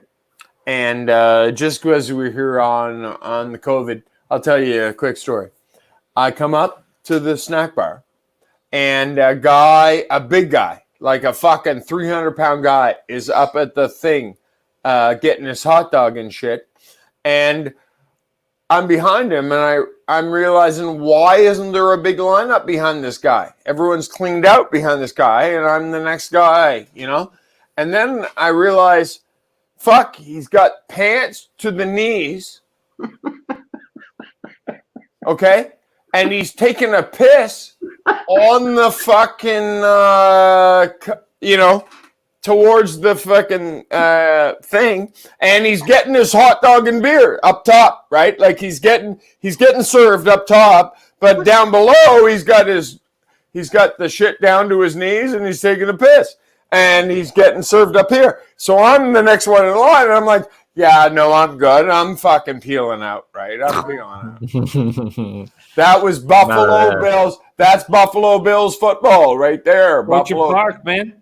It's the perfect story to bring in our final guest for the evening. Al Mack. One more our guy, Al Mack. Yes, here he is. There he is. Al Mack, what up, man? How you doing? What's going on, Al? Good. Hey, sorry I didn't say hi at the Bills game. my man. You shouldn't be doing that shit, man. I have some terrible Bills stories as well. Right? I've never had to piss so bad in my life than at a Bills game. Yeah, it's fun, but it's like a chore. Yes. Gonna go want to watch live football, baby. The first time I went to a Bills game, I got so drunk, I didn't know who had the ball for the first half of the game. No idea. Didn't know who was on offense or defense. No, that's fair. You know, your first NFL game, you're excited. Oh, it wasn't my first NFL game. It was my first time as a grown-up going to a tailgate. Yeah. Nice. I went to a Grizzlies game on mushrooms, and it was all it was just whistles.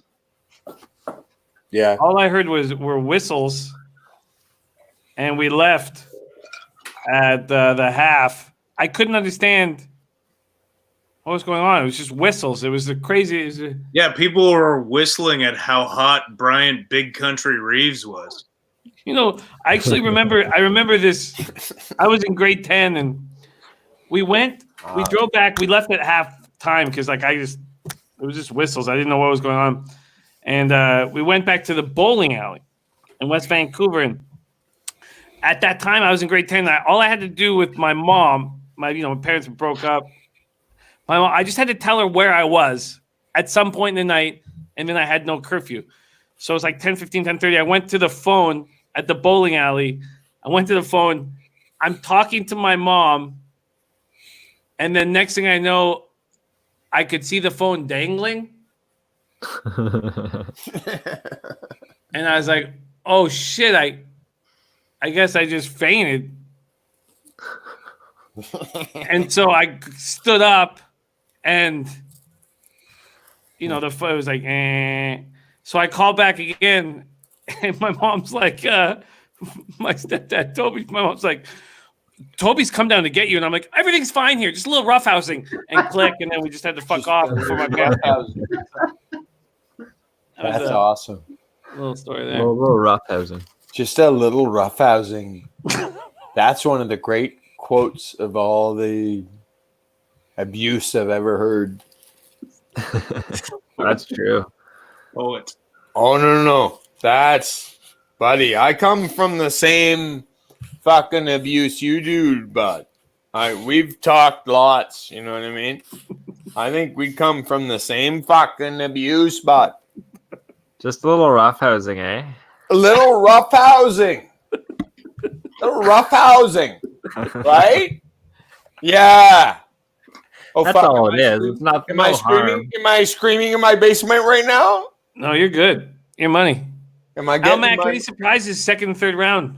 Am I getting the wife and the boy up right now? No, you're good. I'm rolling a giant joint though. Sure you are. Why wouldn't you? Al Mac, any surprises second and third round? Yeah, I'm surprised that Fromm hasn't gone yet. Or Eason. And Eason as well. How many picks are left, boys? We have 4 picks 3? left. The Tennessee Titans are on the clock. Four picks left. Cool. No, there's a bunch of compensatory picks too. There's compensatory picks. Oh, you're right. Yeah, there's a whole bunch. Yeah, right. Is that Bebsy? Yeah. I don't think that'll be on. We're going to 106. There, oh yeah, we're going to 106. I'm gonna pour myself a drink. Hey boys, I'll hang in. I'll roll dubs. You guys tell me to shut up, and I'll fucking be right here. No, because I enjoy this, man. I haven't had sports in a fucking 100 years, man. I lost money on the Winfield under 42.5. That one was done, and I'm very surprised Fromm hasn't gone yet. Man. I'm very surprised. I lost money on that as well. I'm I'm surprised. I'm surprised that Goodell has sat down finally. Yeah, he didn't tell you. I'm watching iMac, man. I know what I'm doing. I'm watching iMac, man. All right. Wow. This is great. This is great.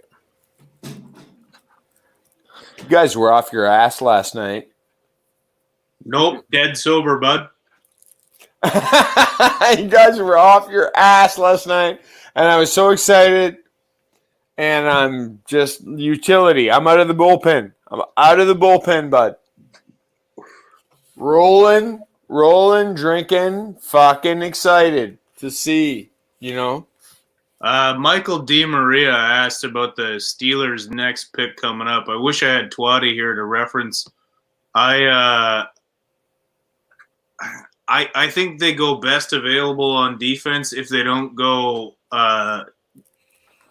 Troutman's still around as a tight end, and I don't love the Steelers' tight end situation, so I could see him going there But other than that, I think you look at best available on defense. That's what makes the Steelers is grabbing whoever's there, whoever makes sense on D. They don't need another receiver right now, obviously, but they could use a tight end, or you could see them finally take a running back off the board.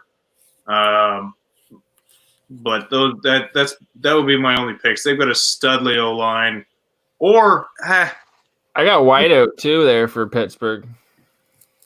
If Fromm is still available, go we for were just Fromm, talking about man. Easton and Fromm. Maybe the Steelers take a flyer on one of those guys. Yeah. They both fall into the point where I wouldn't be surprised if they're the next pick every single time that there's a pick. Yeah, sure. I mean, value at this stage, like you grab a Jake Fromm or a Jacob Eason, and they pan out and wind up being a starter one day. Then you've won. I could see Denver getting involved at 95 for a quarterback. Well, why not? Why not? We've been searching for one. Oh, this guy only had a good 6 games, and now he's all of a sudden our holy grail. So, Drew Lock. I don't know. Hoping for the best, but in limited action, Drew Lock impressed me last year. That's the thing though. It was limited. I liked it, but I just don't know how our O-line is going to hold up. I don't know if there's just so much uncertainty still with him and our line. We got offense, we got running backs, we got receivers now, but I don't know if we have the line and the quarterback. We'll find out. And our defense is getting older, boys. Our defense, I know you say Denver's got a great D, but it's not on the up. It's close. It's going down quicker than it's going up, I think. Yeah. We lost Wolf, too. We lost Derek Wolf. We've lost Chris Harris. Von Miller's getting older. Our defense isn't – it's good, but it's not great anymore. By the way, D-Boss's sleeper was just drafted. By who else? The Baltimore Ravens. Oh. Devin Duvernay. A dynamite draft. Devin Duvernay, the senior out of Texas that Deep Boss was saying was biggest sleeper in the draft. Oh, yeah. Well, there he goes. His children are on my screen right now. Yeah. That's a fucking unusual pick, isn't it, boys? Devin Duvernay. And then right after Devin Duvernay. Is that an unusual pick, Sharps? What, Duvernay or Darrington Evans? No, this one right here. Darrington Evans out of App State? Yes. It wasn't really on my radar. You guys... that's kind of is that a little bit off the couple of moves up?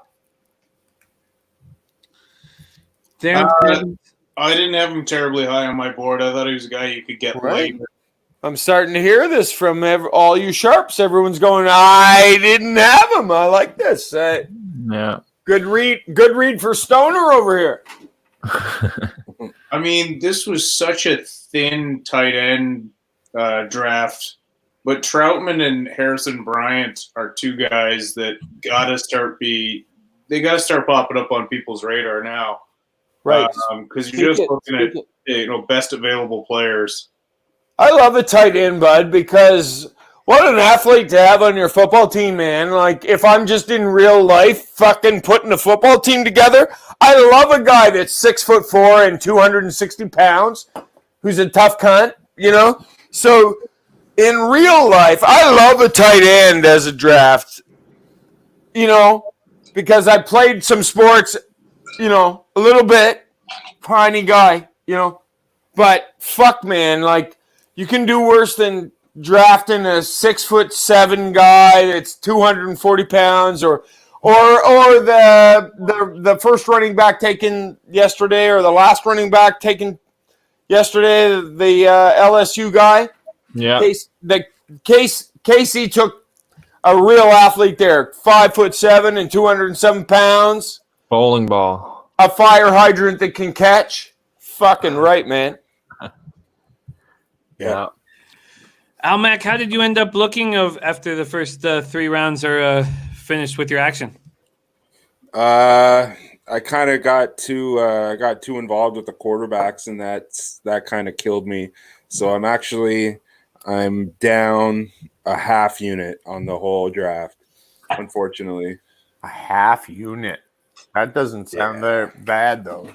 No, no, it's not that bad, but No. Jesus, Murphy. It No, would've I been a lot- understand. I understand. would have been a lot better if I didn't get involved with the quarterbacks. But it is what it is. Yep.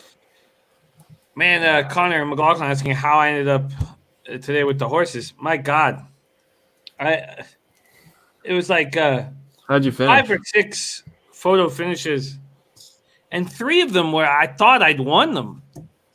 One was for $375. All in all, I ended up down $35. But God, I should have been up $600 or $700, and I will get that tomorrow. Gas station sushi in the house.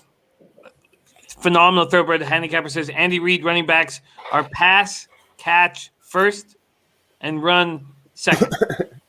Pass, catch first, and run second. No. Yeah, especially when you have Mahomes. Yeah.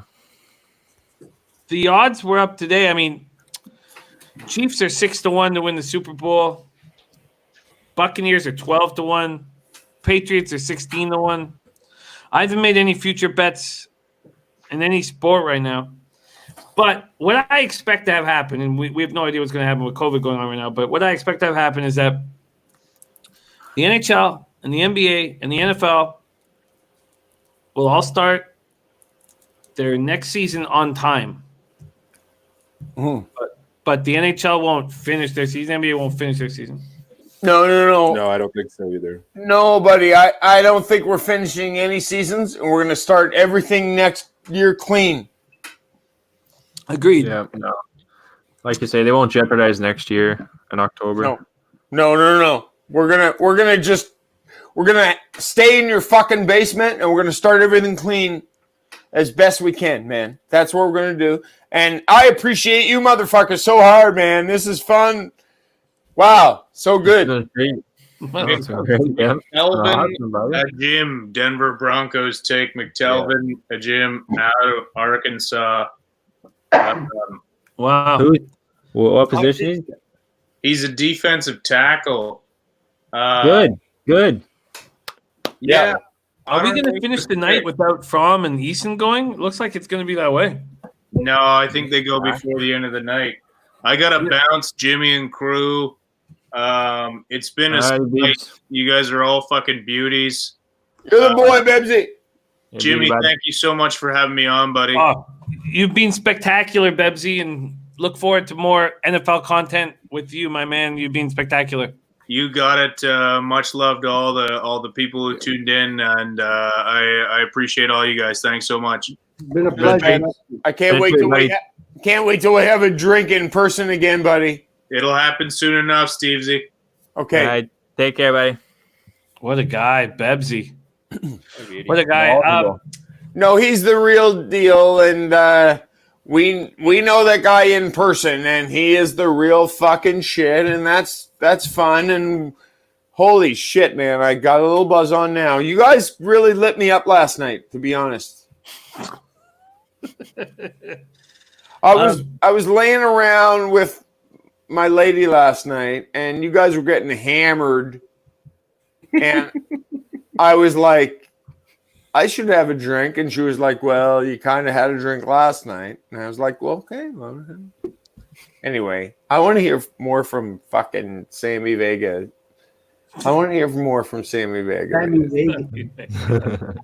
Sonny Vega, yeah. I'd like to hear more from Sonny Vega, too.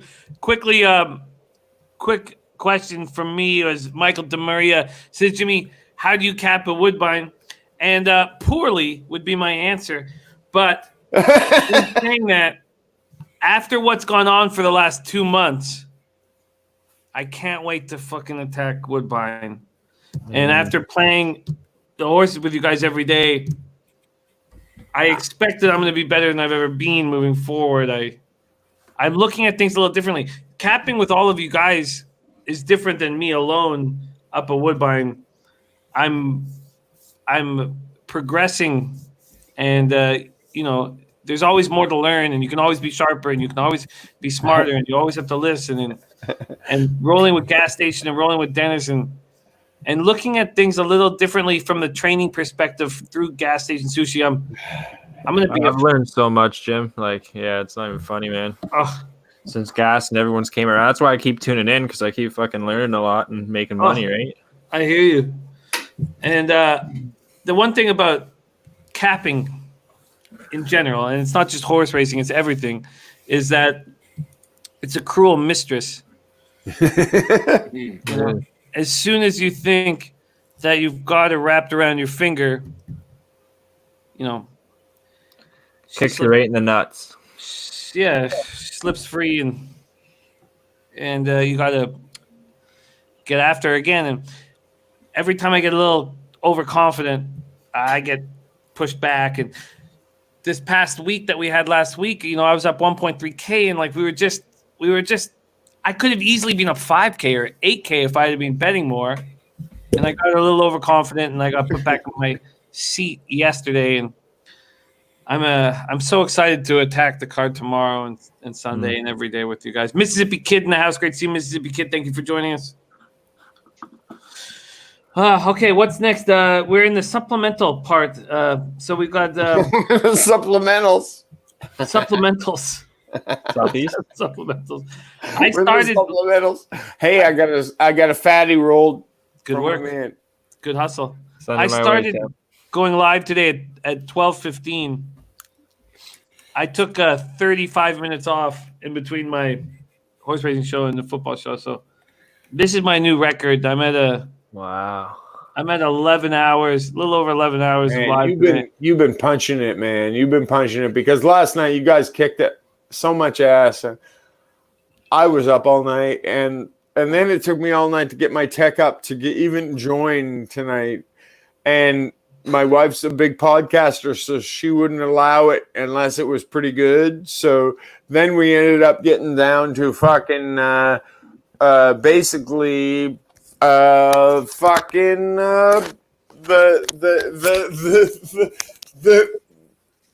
we basically got down to the laptop and the laptop audio, you know, after all this setup from fucking like 2 days ago, you know. So it was a typical mom dad scrap. We didn't go right at it or anything. We're so old at it that we didn't even go at it or anything. But we were like, we kind of rolled our eyes, you know. We rolled our eyes. We were like, oh fuck. I said we should probably open the laptop and go like Muhammad the other night, right? Right, Muhammad the other night. Fuck. Muhammad last night, he fucking opens his laptop. He doesn't even have the lights on in his room, right? And I'm like, I think we're trying too hard here, hon. I think we're trying too hard here, hon, because Muhammad doesn't even have his fucking lights on, and these guys are fucking making fun of him and stuff. And like, we don't need to light it. We don't need to light this motherfucker like a podcast and shit. So we do that. And so, long story short, so here we are 2 nights later, and you know what I mean. I barely knew who the Buffalo Bills quarterback is now at this point. You know what I mean? Fuck, man. You know what I mean? The ghost stories from Muhammad that was hysterical. That was all I could. When I thought back of last night's show, I could only think of Muhammad's ghost stories. Yes, right. Yeah. Like that was hilarious. That was hilarious. He came in, he spooked me out, man. Like that, he freaked me out. Like I'm trying to watch the show, man. And fucking guy freaked me out. Let's go back to the gambling aspect of what we're dealing with COVID here. For me, I am grinding my ass off. I'm studying for 6 hours and then hammering the horses for 6 to 8 hours every day, or you know, right now 4 days a week. Thursday to Sunday. Steve's playing poker. Ghoster's hammering the horses with me. Al Mac. Let's start with Al Mac and then go to Sonny. How are you scratching the itch, Al? I've been betting Nicaraguan soccer and Belarus soccer. Are you watching them? Are you watching the games? Oh my God, you got it. This Nicaraguan league, they're playing in like they're not even fields. Like there's wooden structures that these guys are, and it's a professional football league, professional soccer league. It's the most ridiculous shit I've ever seen. Like, I'm listening to you, brother. There's a tractor on the field in some of these games. There's a pickup truck. There's a pickup truck. The line between the out of bounds and this dirt hill is this. Is a tractor with a bunch of blades.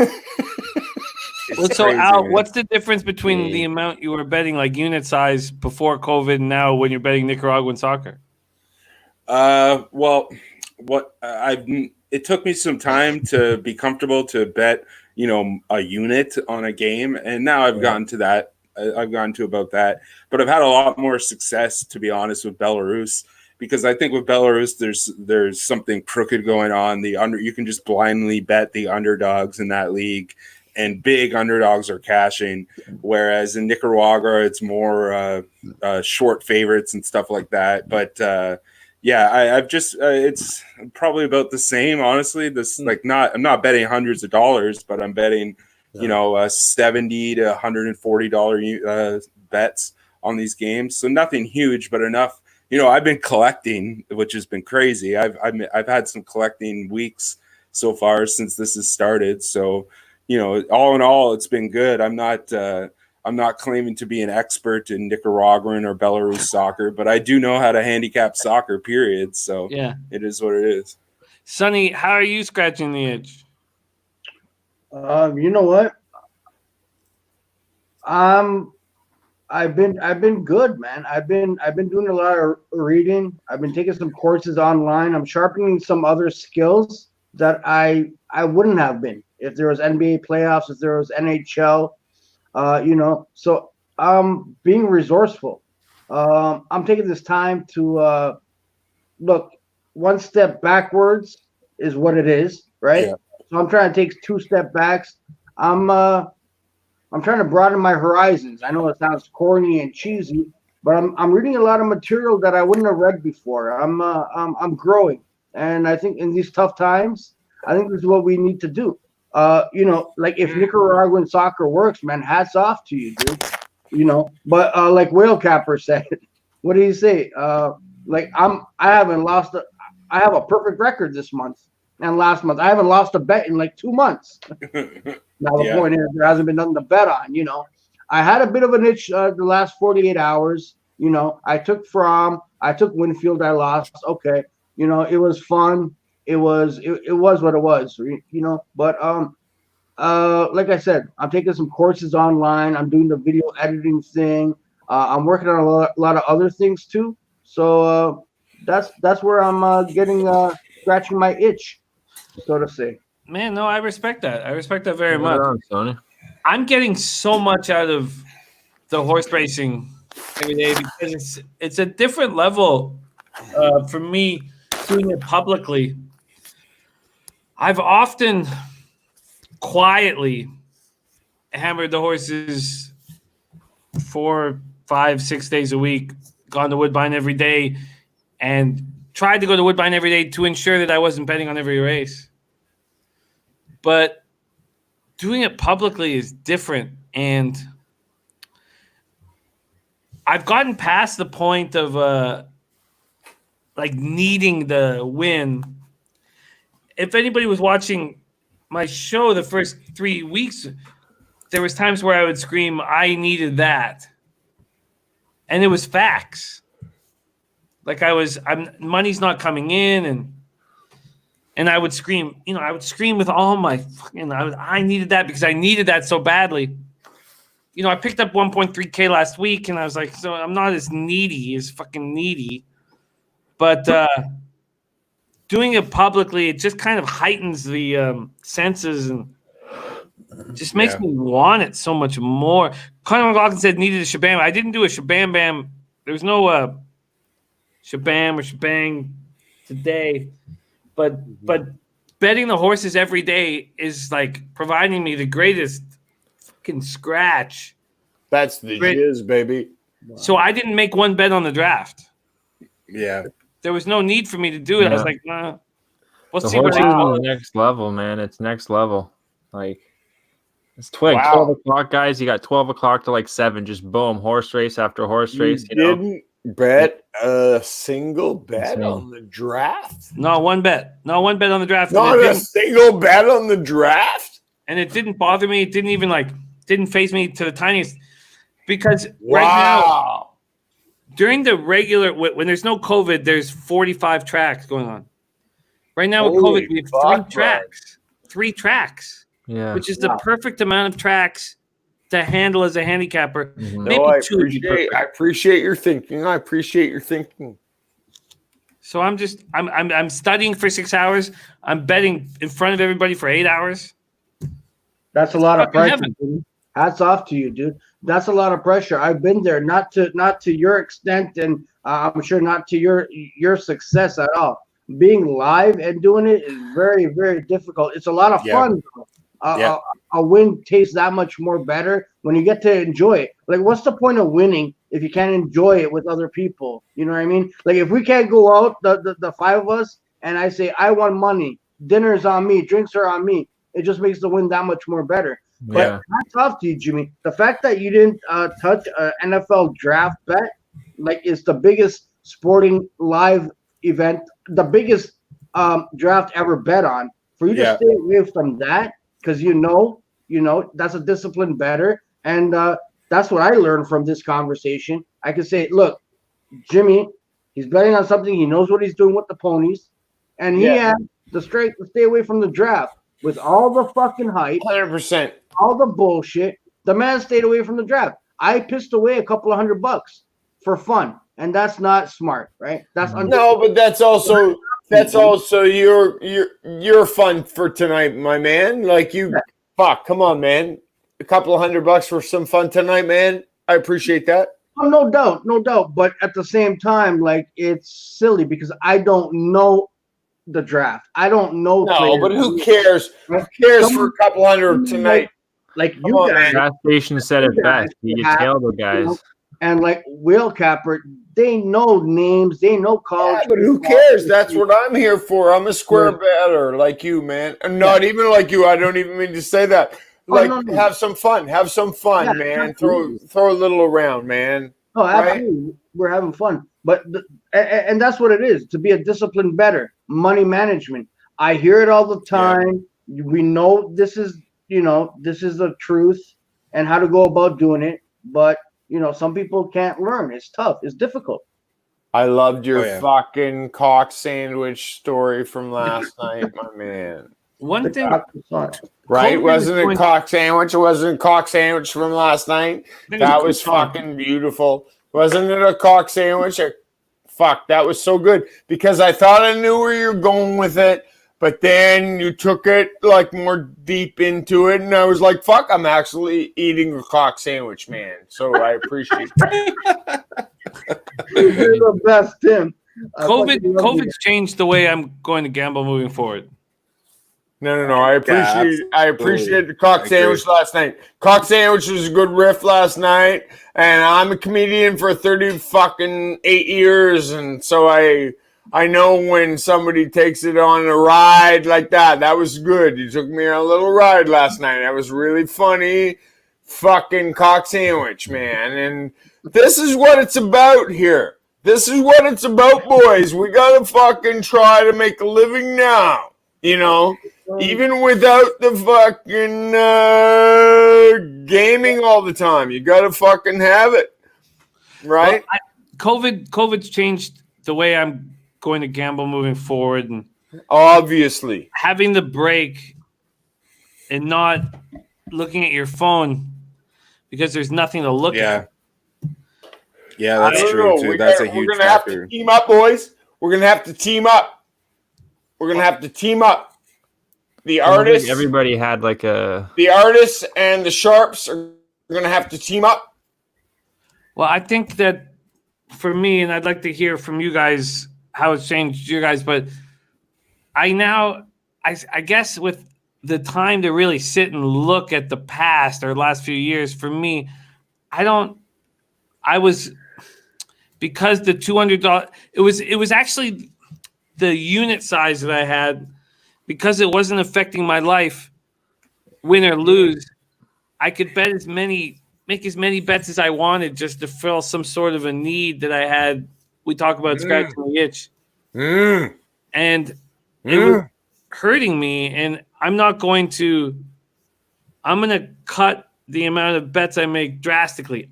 Now, it's one thing to say it and another thing to do it, but I need to have a unit size that affects my life. Oh, we're getting down to it. If I don't have a unit size that affects my life, then I'm going to make 15 to 20 bets a day, and I won't, I'll sweat it out. Like I'll watch it alone in the dark. We're getting down to it. Who cares? And so that's what I'm going to do. I would like to cut my bets down and raise my unit size up. Well, that's just what it, I would dude. like to That's do. just it, yeah. Al Mac, what's changed? Because Al Mac, you're the same as me. You love the quantity of action.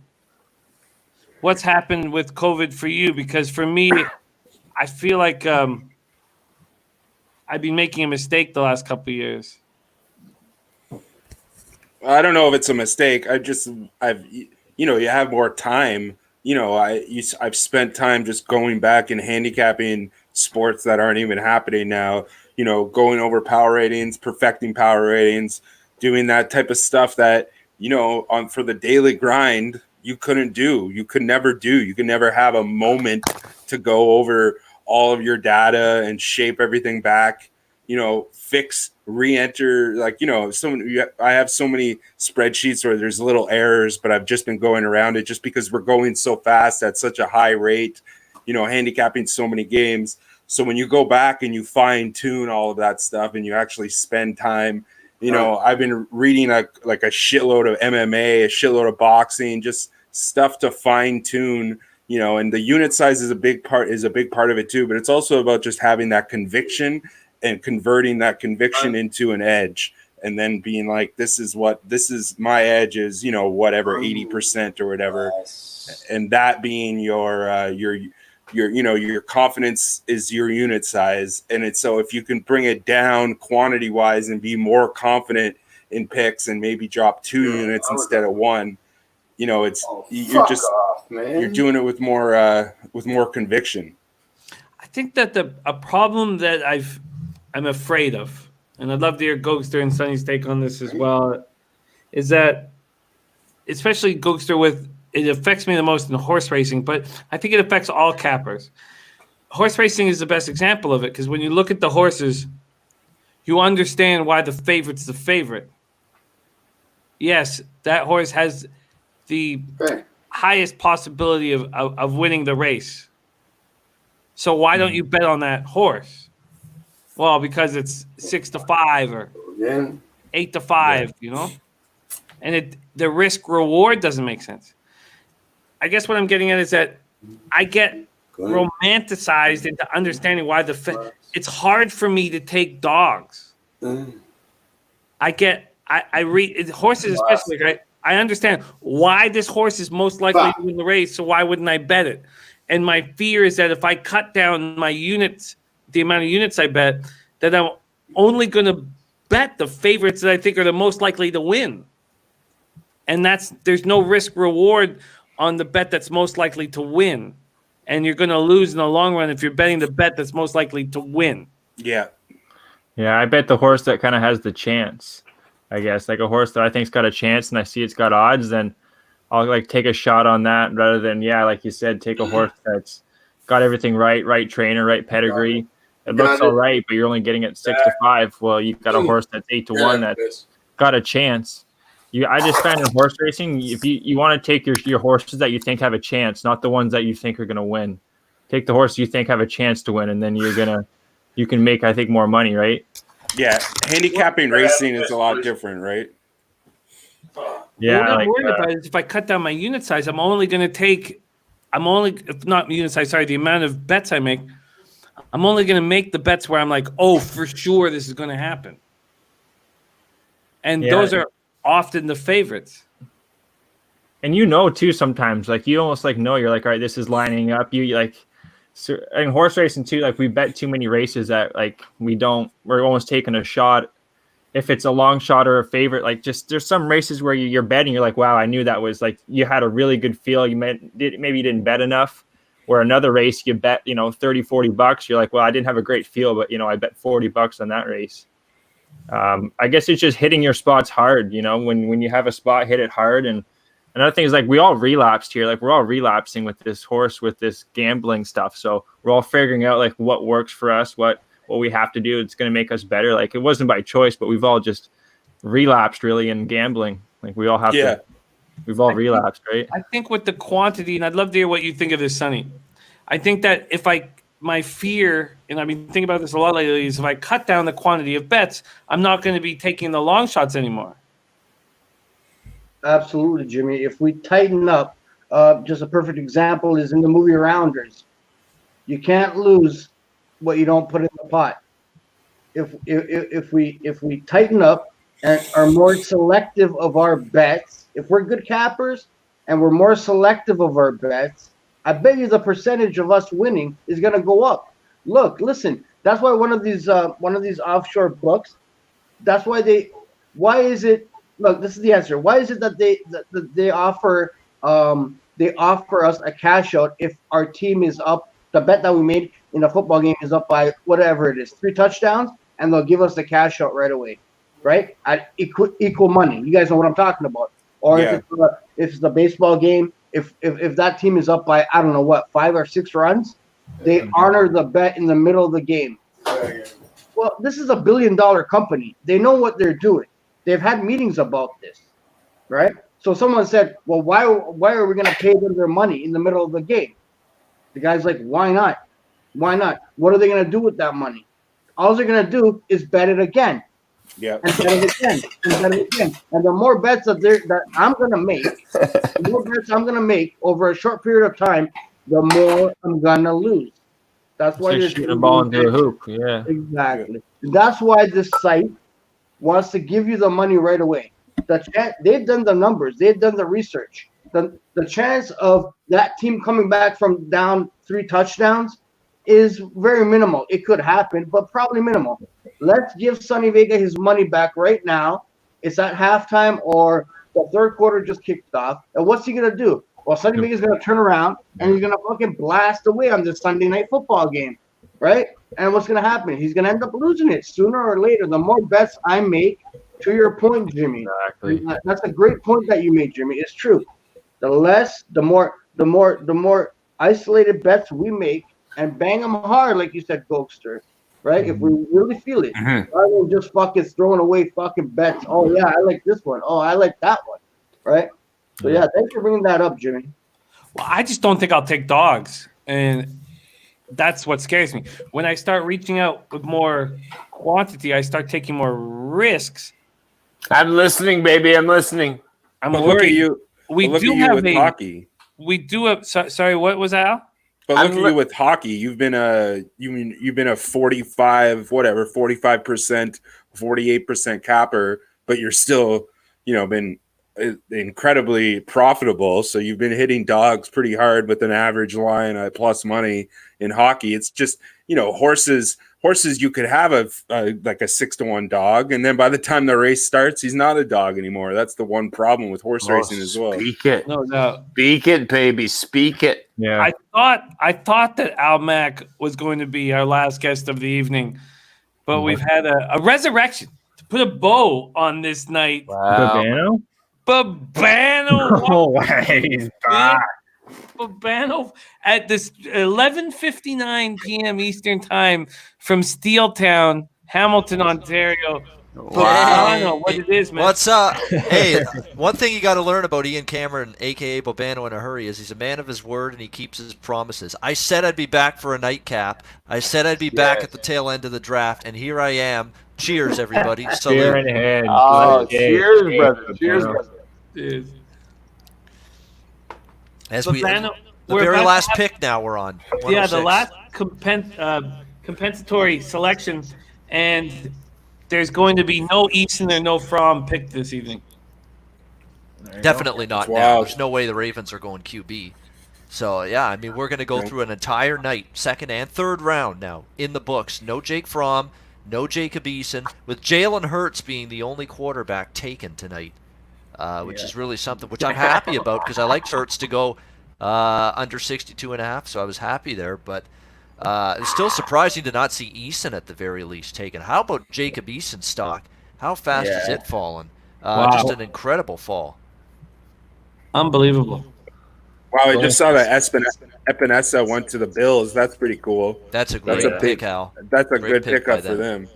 They did a good job tonight. Yep. A lot of teams did. The Cardinals, what a job by the Arizona Cardinals. Isaiah Simmons, and they get Josh Jones, that great offensive tackle from Houston. Absolutely filling needs, helping out Kyler Murray on the O-line, getting an impact linebacker, Isaiah Simmons, who's potentially going to be one of the best linebackers in the NFL if he can live up to that potential. Arizona did good. The Minnesota Vikings drafted their ass off. They did an outstanding job, the Vikings, in this draft. There's a bunch of teams. Bucks did a great job. A lot of winners in this draft. Dolphins even had a good draft. Ravens have done a good job. Duvernay was a great pick. The wide receiver out of Texas for Baltimore. They've had a great draft. A lot of teams have done well. No doubt. All right, so who wants to shit on some people? I want to hear about the fucking negative, man. The negative is more funny, man. It always is. You have to start with Babana. Wouldn't you have to start with Vegas? Yeah, the Raiders. There's teams I'd even throw worse than I say Vegas the Rams. The Rams not great. The Eagles just deplorable in my opinion. I mean, they could have gotten a much better receiver at the spot they drafted last night than Rager with that 21st pick, and then they draft Jalen Hurts. They don't need a quarterback. They have Carson Wentz. It's a waste when you've got. You still need another receiver. You could have even drafted a second receiver. You know, if you're the Philadelphia Eagles, or a cornerback, or a defensive lineman, or so many other positions of need. I hate it when you can't respect a giant guy. You know, like I hate it when you can't respect the giant motherfucker that could help you on the line, man. Like, there's some dudes that should have gone earlier last night, I think. Big boys. Speaking of giant, Dave Gettleman, Giants. I think they were disappointing in this draft. You know, there's some head scratchers. Same with the Packers. I thought the Packers were disappointing. Ian. Yep, Packers not great. Babano, we have a question for you from the chat. Packers, like fucking Packers can suck my dick, man. Like I'm a Packers fan. I'm just pissed right off, man. I'm pissed right off. I don't give a fuck. It's been the Packers. What the Packers are going to be very confusing. Sun Dizzle has a question for Babano. Says, I have a question for Babano. What do you think of the Saints and their draft so far? Do you think with who they have, they've received through trades and now a couple of picks, can they make it to the Super Bowl? Can they take the next step? I like their draft. I mean, when you look at the NFC South, I think Atlanta could bounce back a little bit. Carolina's still, in a transition year with a new head coach and quarterback Teddy Bridgewater taking over, first time ever NFL coach, and Matt Rule coming there from Baylor, the college ranks.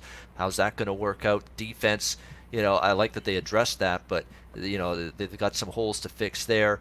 The other team, Tampa Bay, of course, with all the hype and they've had a nice draft, and they're going to now be a force with Brady and company.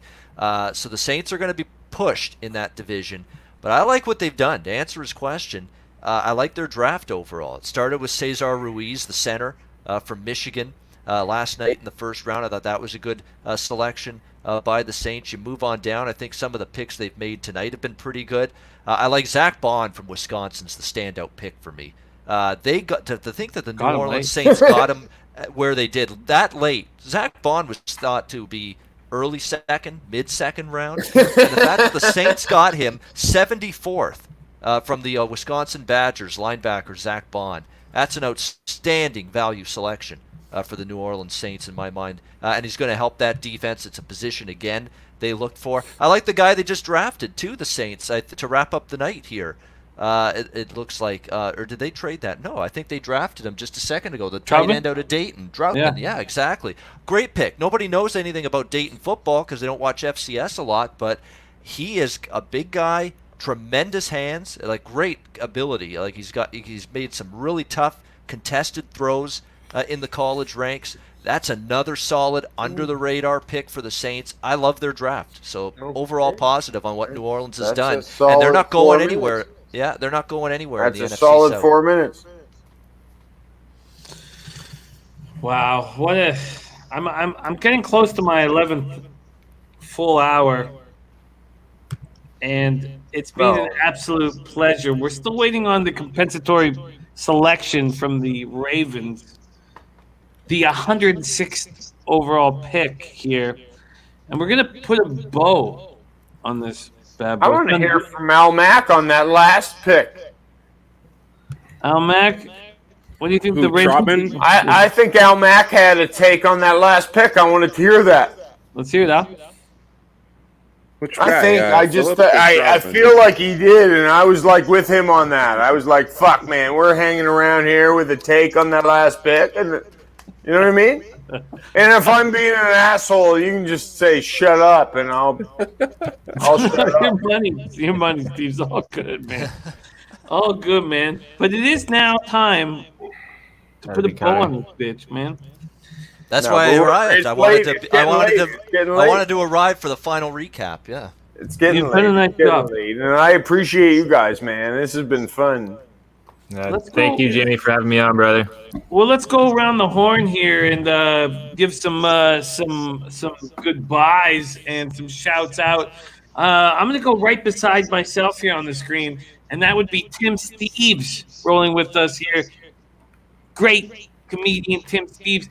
Tim Steves, thank you so much for joining us. You got any shouts out? You want to give any love? Thanks, boys. I appreciate it very much, and I really appreciate it. I got to get my percentage up. A couple of units next year. A couple of units up next year. Thank you. Much love, Steve. Sonny Vega, what a treat it is to roll with you, my friend.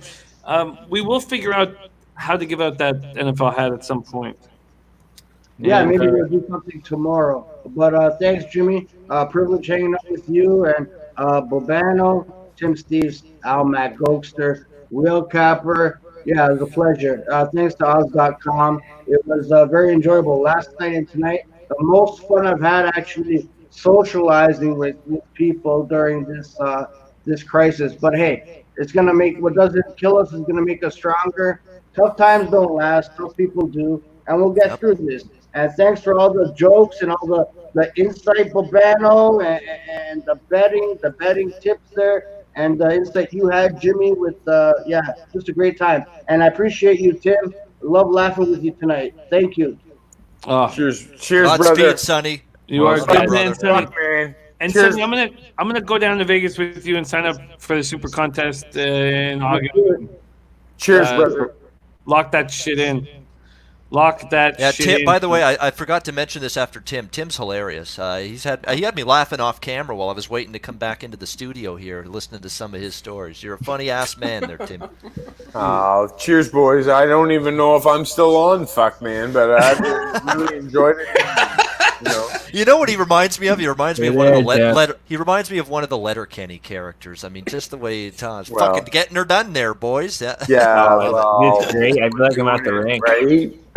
Right. We're getting her done, bud. Stick on the ice. Hey, keep your head up, bud. Right, bud. Fucking right. Mr. Gokster, thank you so much for joining us, man. It's a treat to roll with Belleville's finest. I'll get out of here. I know you'll be hammering the horses with us tomorrow. You got any love to give out? Oh, man, you know it. To everyone here, Bag, Steven, Sony, Ian, Mac, Whale Capper, everyone else that was on live. It's just, like he said, socializing with you guys has just been a real relief during this COVID time. It's been a blessing. Everyone in the chat, too, Connor, Swervin, you can't name them all. There's been too many, but, it's been a great group of guys we have. I'm just blessed to be a part of it, and I'm looking forward to the horses tomorrow, guys. Let's get after it, and, yeah. Cheers, boys. Crush it. Good stuff, Gokster. Belleville, everyone here. You guys are great. Al Mack, Spark Al Mack. Got any love to give out, my man? Yeah, to all of you guys, thanks a lot. It's like old times here, being on the show with you, Jimmy, and Ian, and everybody. So I'm gonna keep hammering some Nicaragua and Belarus soccer, and it'll be fun. We'll be watching it on the dirt hill in And so keep tuned to that on my Twitter, and I'll be going for as long as this crisis continues. And hopefully by September we'll be back to sports and making money the normal way. Everybody hang tough. Everybody hang tough. Exactly. Respect. Get through it. But One day at a time. Bono, you make us all sharper, man. Love rolling with you. You got any love to give out? Absolutely, Jimmy. It's been a blast. 2 days of being on here. A little last night, a lot more tonight. I think almost 4 hours total, 3.5, and a little here at the end. Great stuff. I mean, Tim, Sonny, Al, Gogster. I missed Whale. I'm disappointed I missed Whale Capper because I haven't seen him since Miami. But nevertheless, hope he's doing well. Everybody and everyone in the chat for watching. Odds.com. Check them out. Yeah, we've relaunched the website. I'm writing articles. Everybody hang fucking tough. Hang tough. Read the great articles at odds.com. I'm writing NHL stuff for them, and it's a site. We've got Cynthia. We love Cynthia. We remember Cynthia fondly from SBR days. Thank you, Cynthia. She's a part of this. I mean, and it's a big reason why I decided to come on board. I've always respected the work she's done with us there. Right. Odds.com. Just check it out. By the way, final words to the Buffalo Bills, to the Baltimore Ravens, the New Orleans Saints, the Cleveland Browns, the Arizona Cardinals, the Miami Dolphins, the Tampa Bay Bucks, Denver Broncos, and Minnesota Vikings. Job well done. You all had a very nice draft. I think those are the teams that impressed me the most in terms of performance with the draft this year. Made their teams better here these last 2 nights during the NFL draft. Those of you joining Jimmy and Gogster and company betting the horses tomorrow, good luck. Get those horses. Get that pony money tomorrow. Get cash some tickets. Yep. Get that cash. You can't do better than that. You can't close the show better than what Babano just did. Man, Tom McLaughlin says Babano straight truth. Look at Gogster slapping his own ass. Respect. We have nothing without the cappers in the chat that roll with us. Truly. Thank you guys so much. Swervin, Connor McLaughlin, Sun Dizzle, Buzznuts, Razor. Wow. What a group, man. What a group. And we're so thankful to roll with you guys. That was fun, man. Be well, everyone. That was fun. Schnizzle. Catch Caleb, Guillermo Zertucci, Mississippi Kid. You guys are money in the bank. Gas station sushi. We got nothing to tell you guys' support. Michael DeMaria. All you guys, thank you for the support. Yes. And no matter what's going on outside, we've got what's going on inside. And I can't wait to hammer the horses with you guys tomorrow and in the future and cap with you guys for the rest of my life. On behalf of myself, Tim Steve, Sonny Vega, Mr. Gogster, Al Mack, and Babano. Thank you guys for rolling with us. Thank you, odds.com.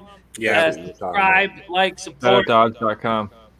And let's shake fellow bookmakers. Woo! Good night, everybody. Good night. Take care, guys.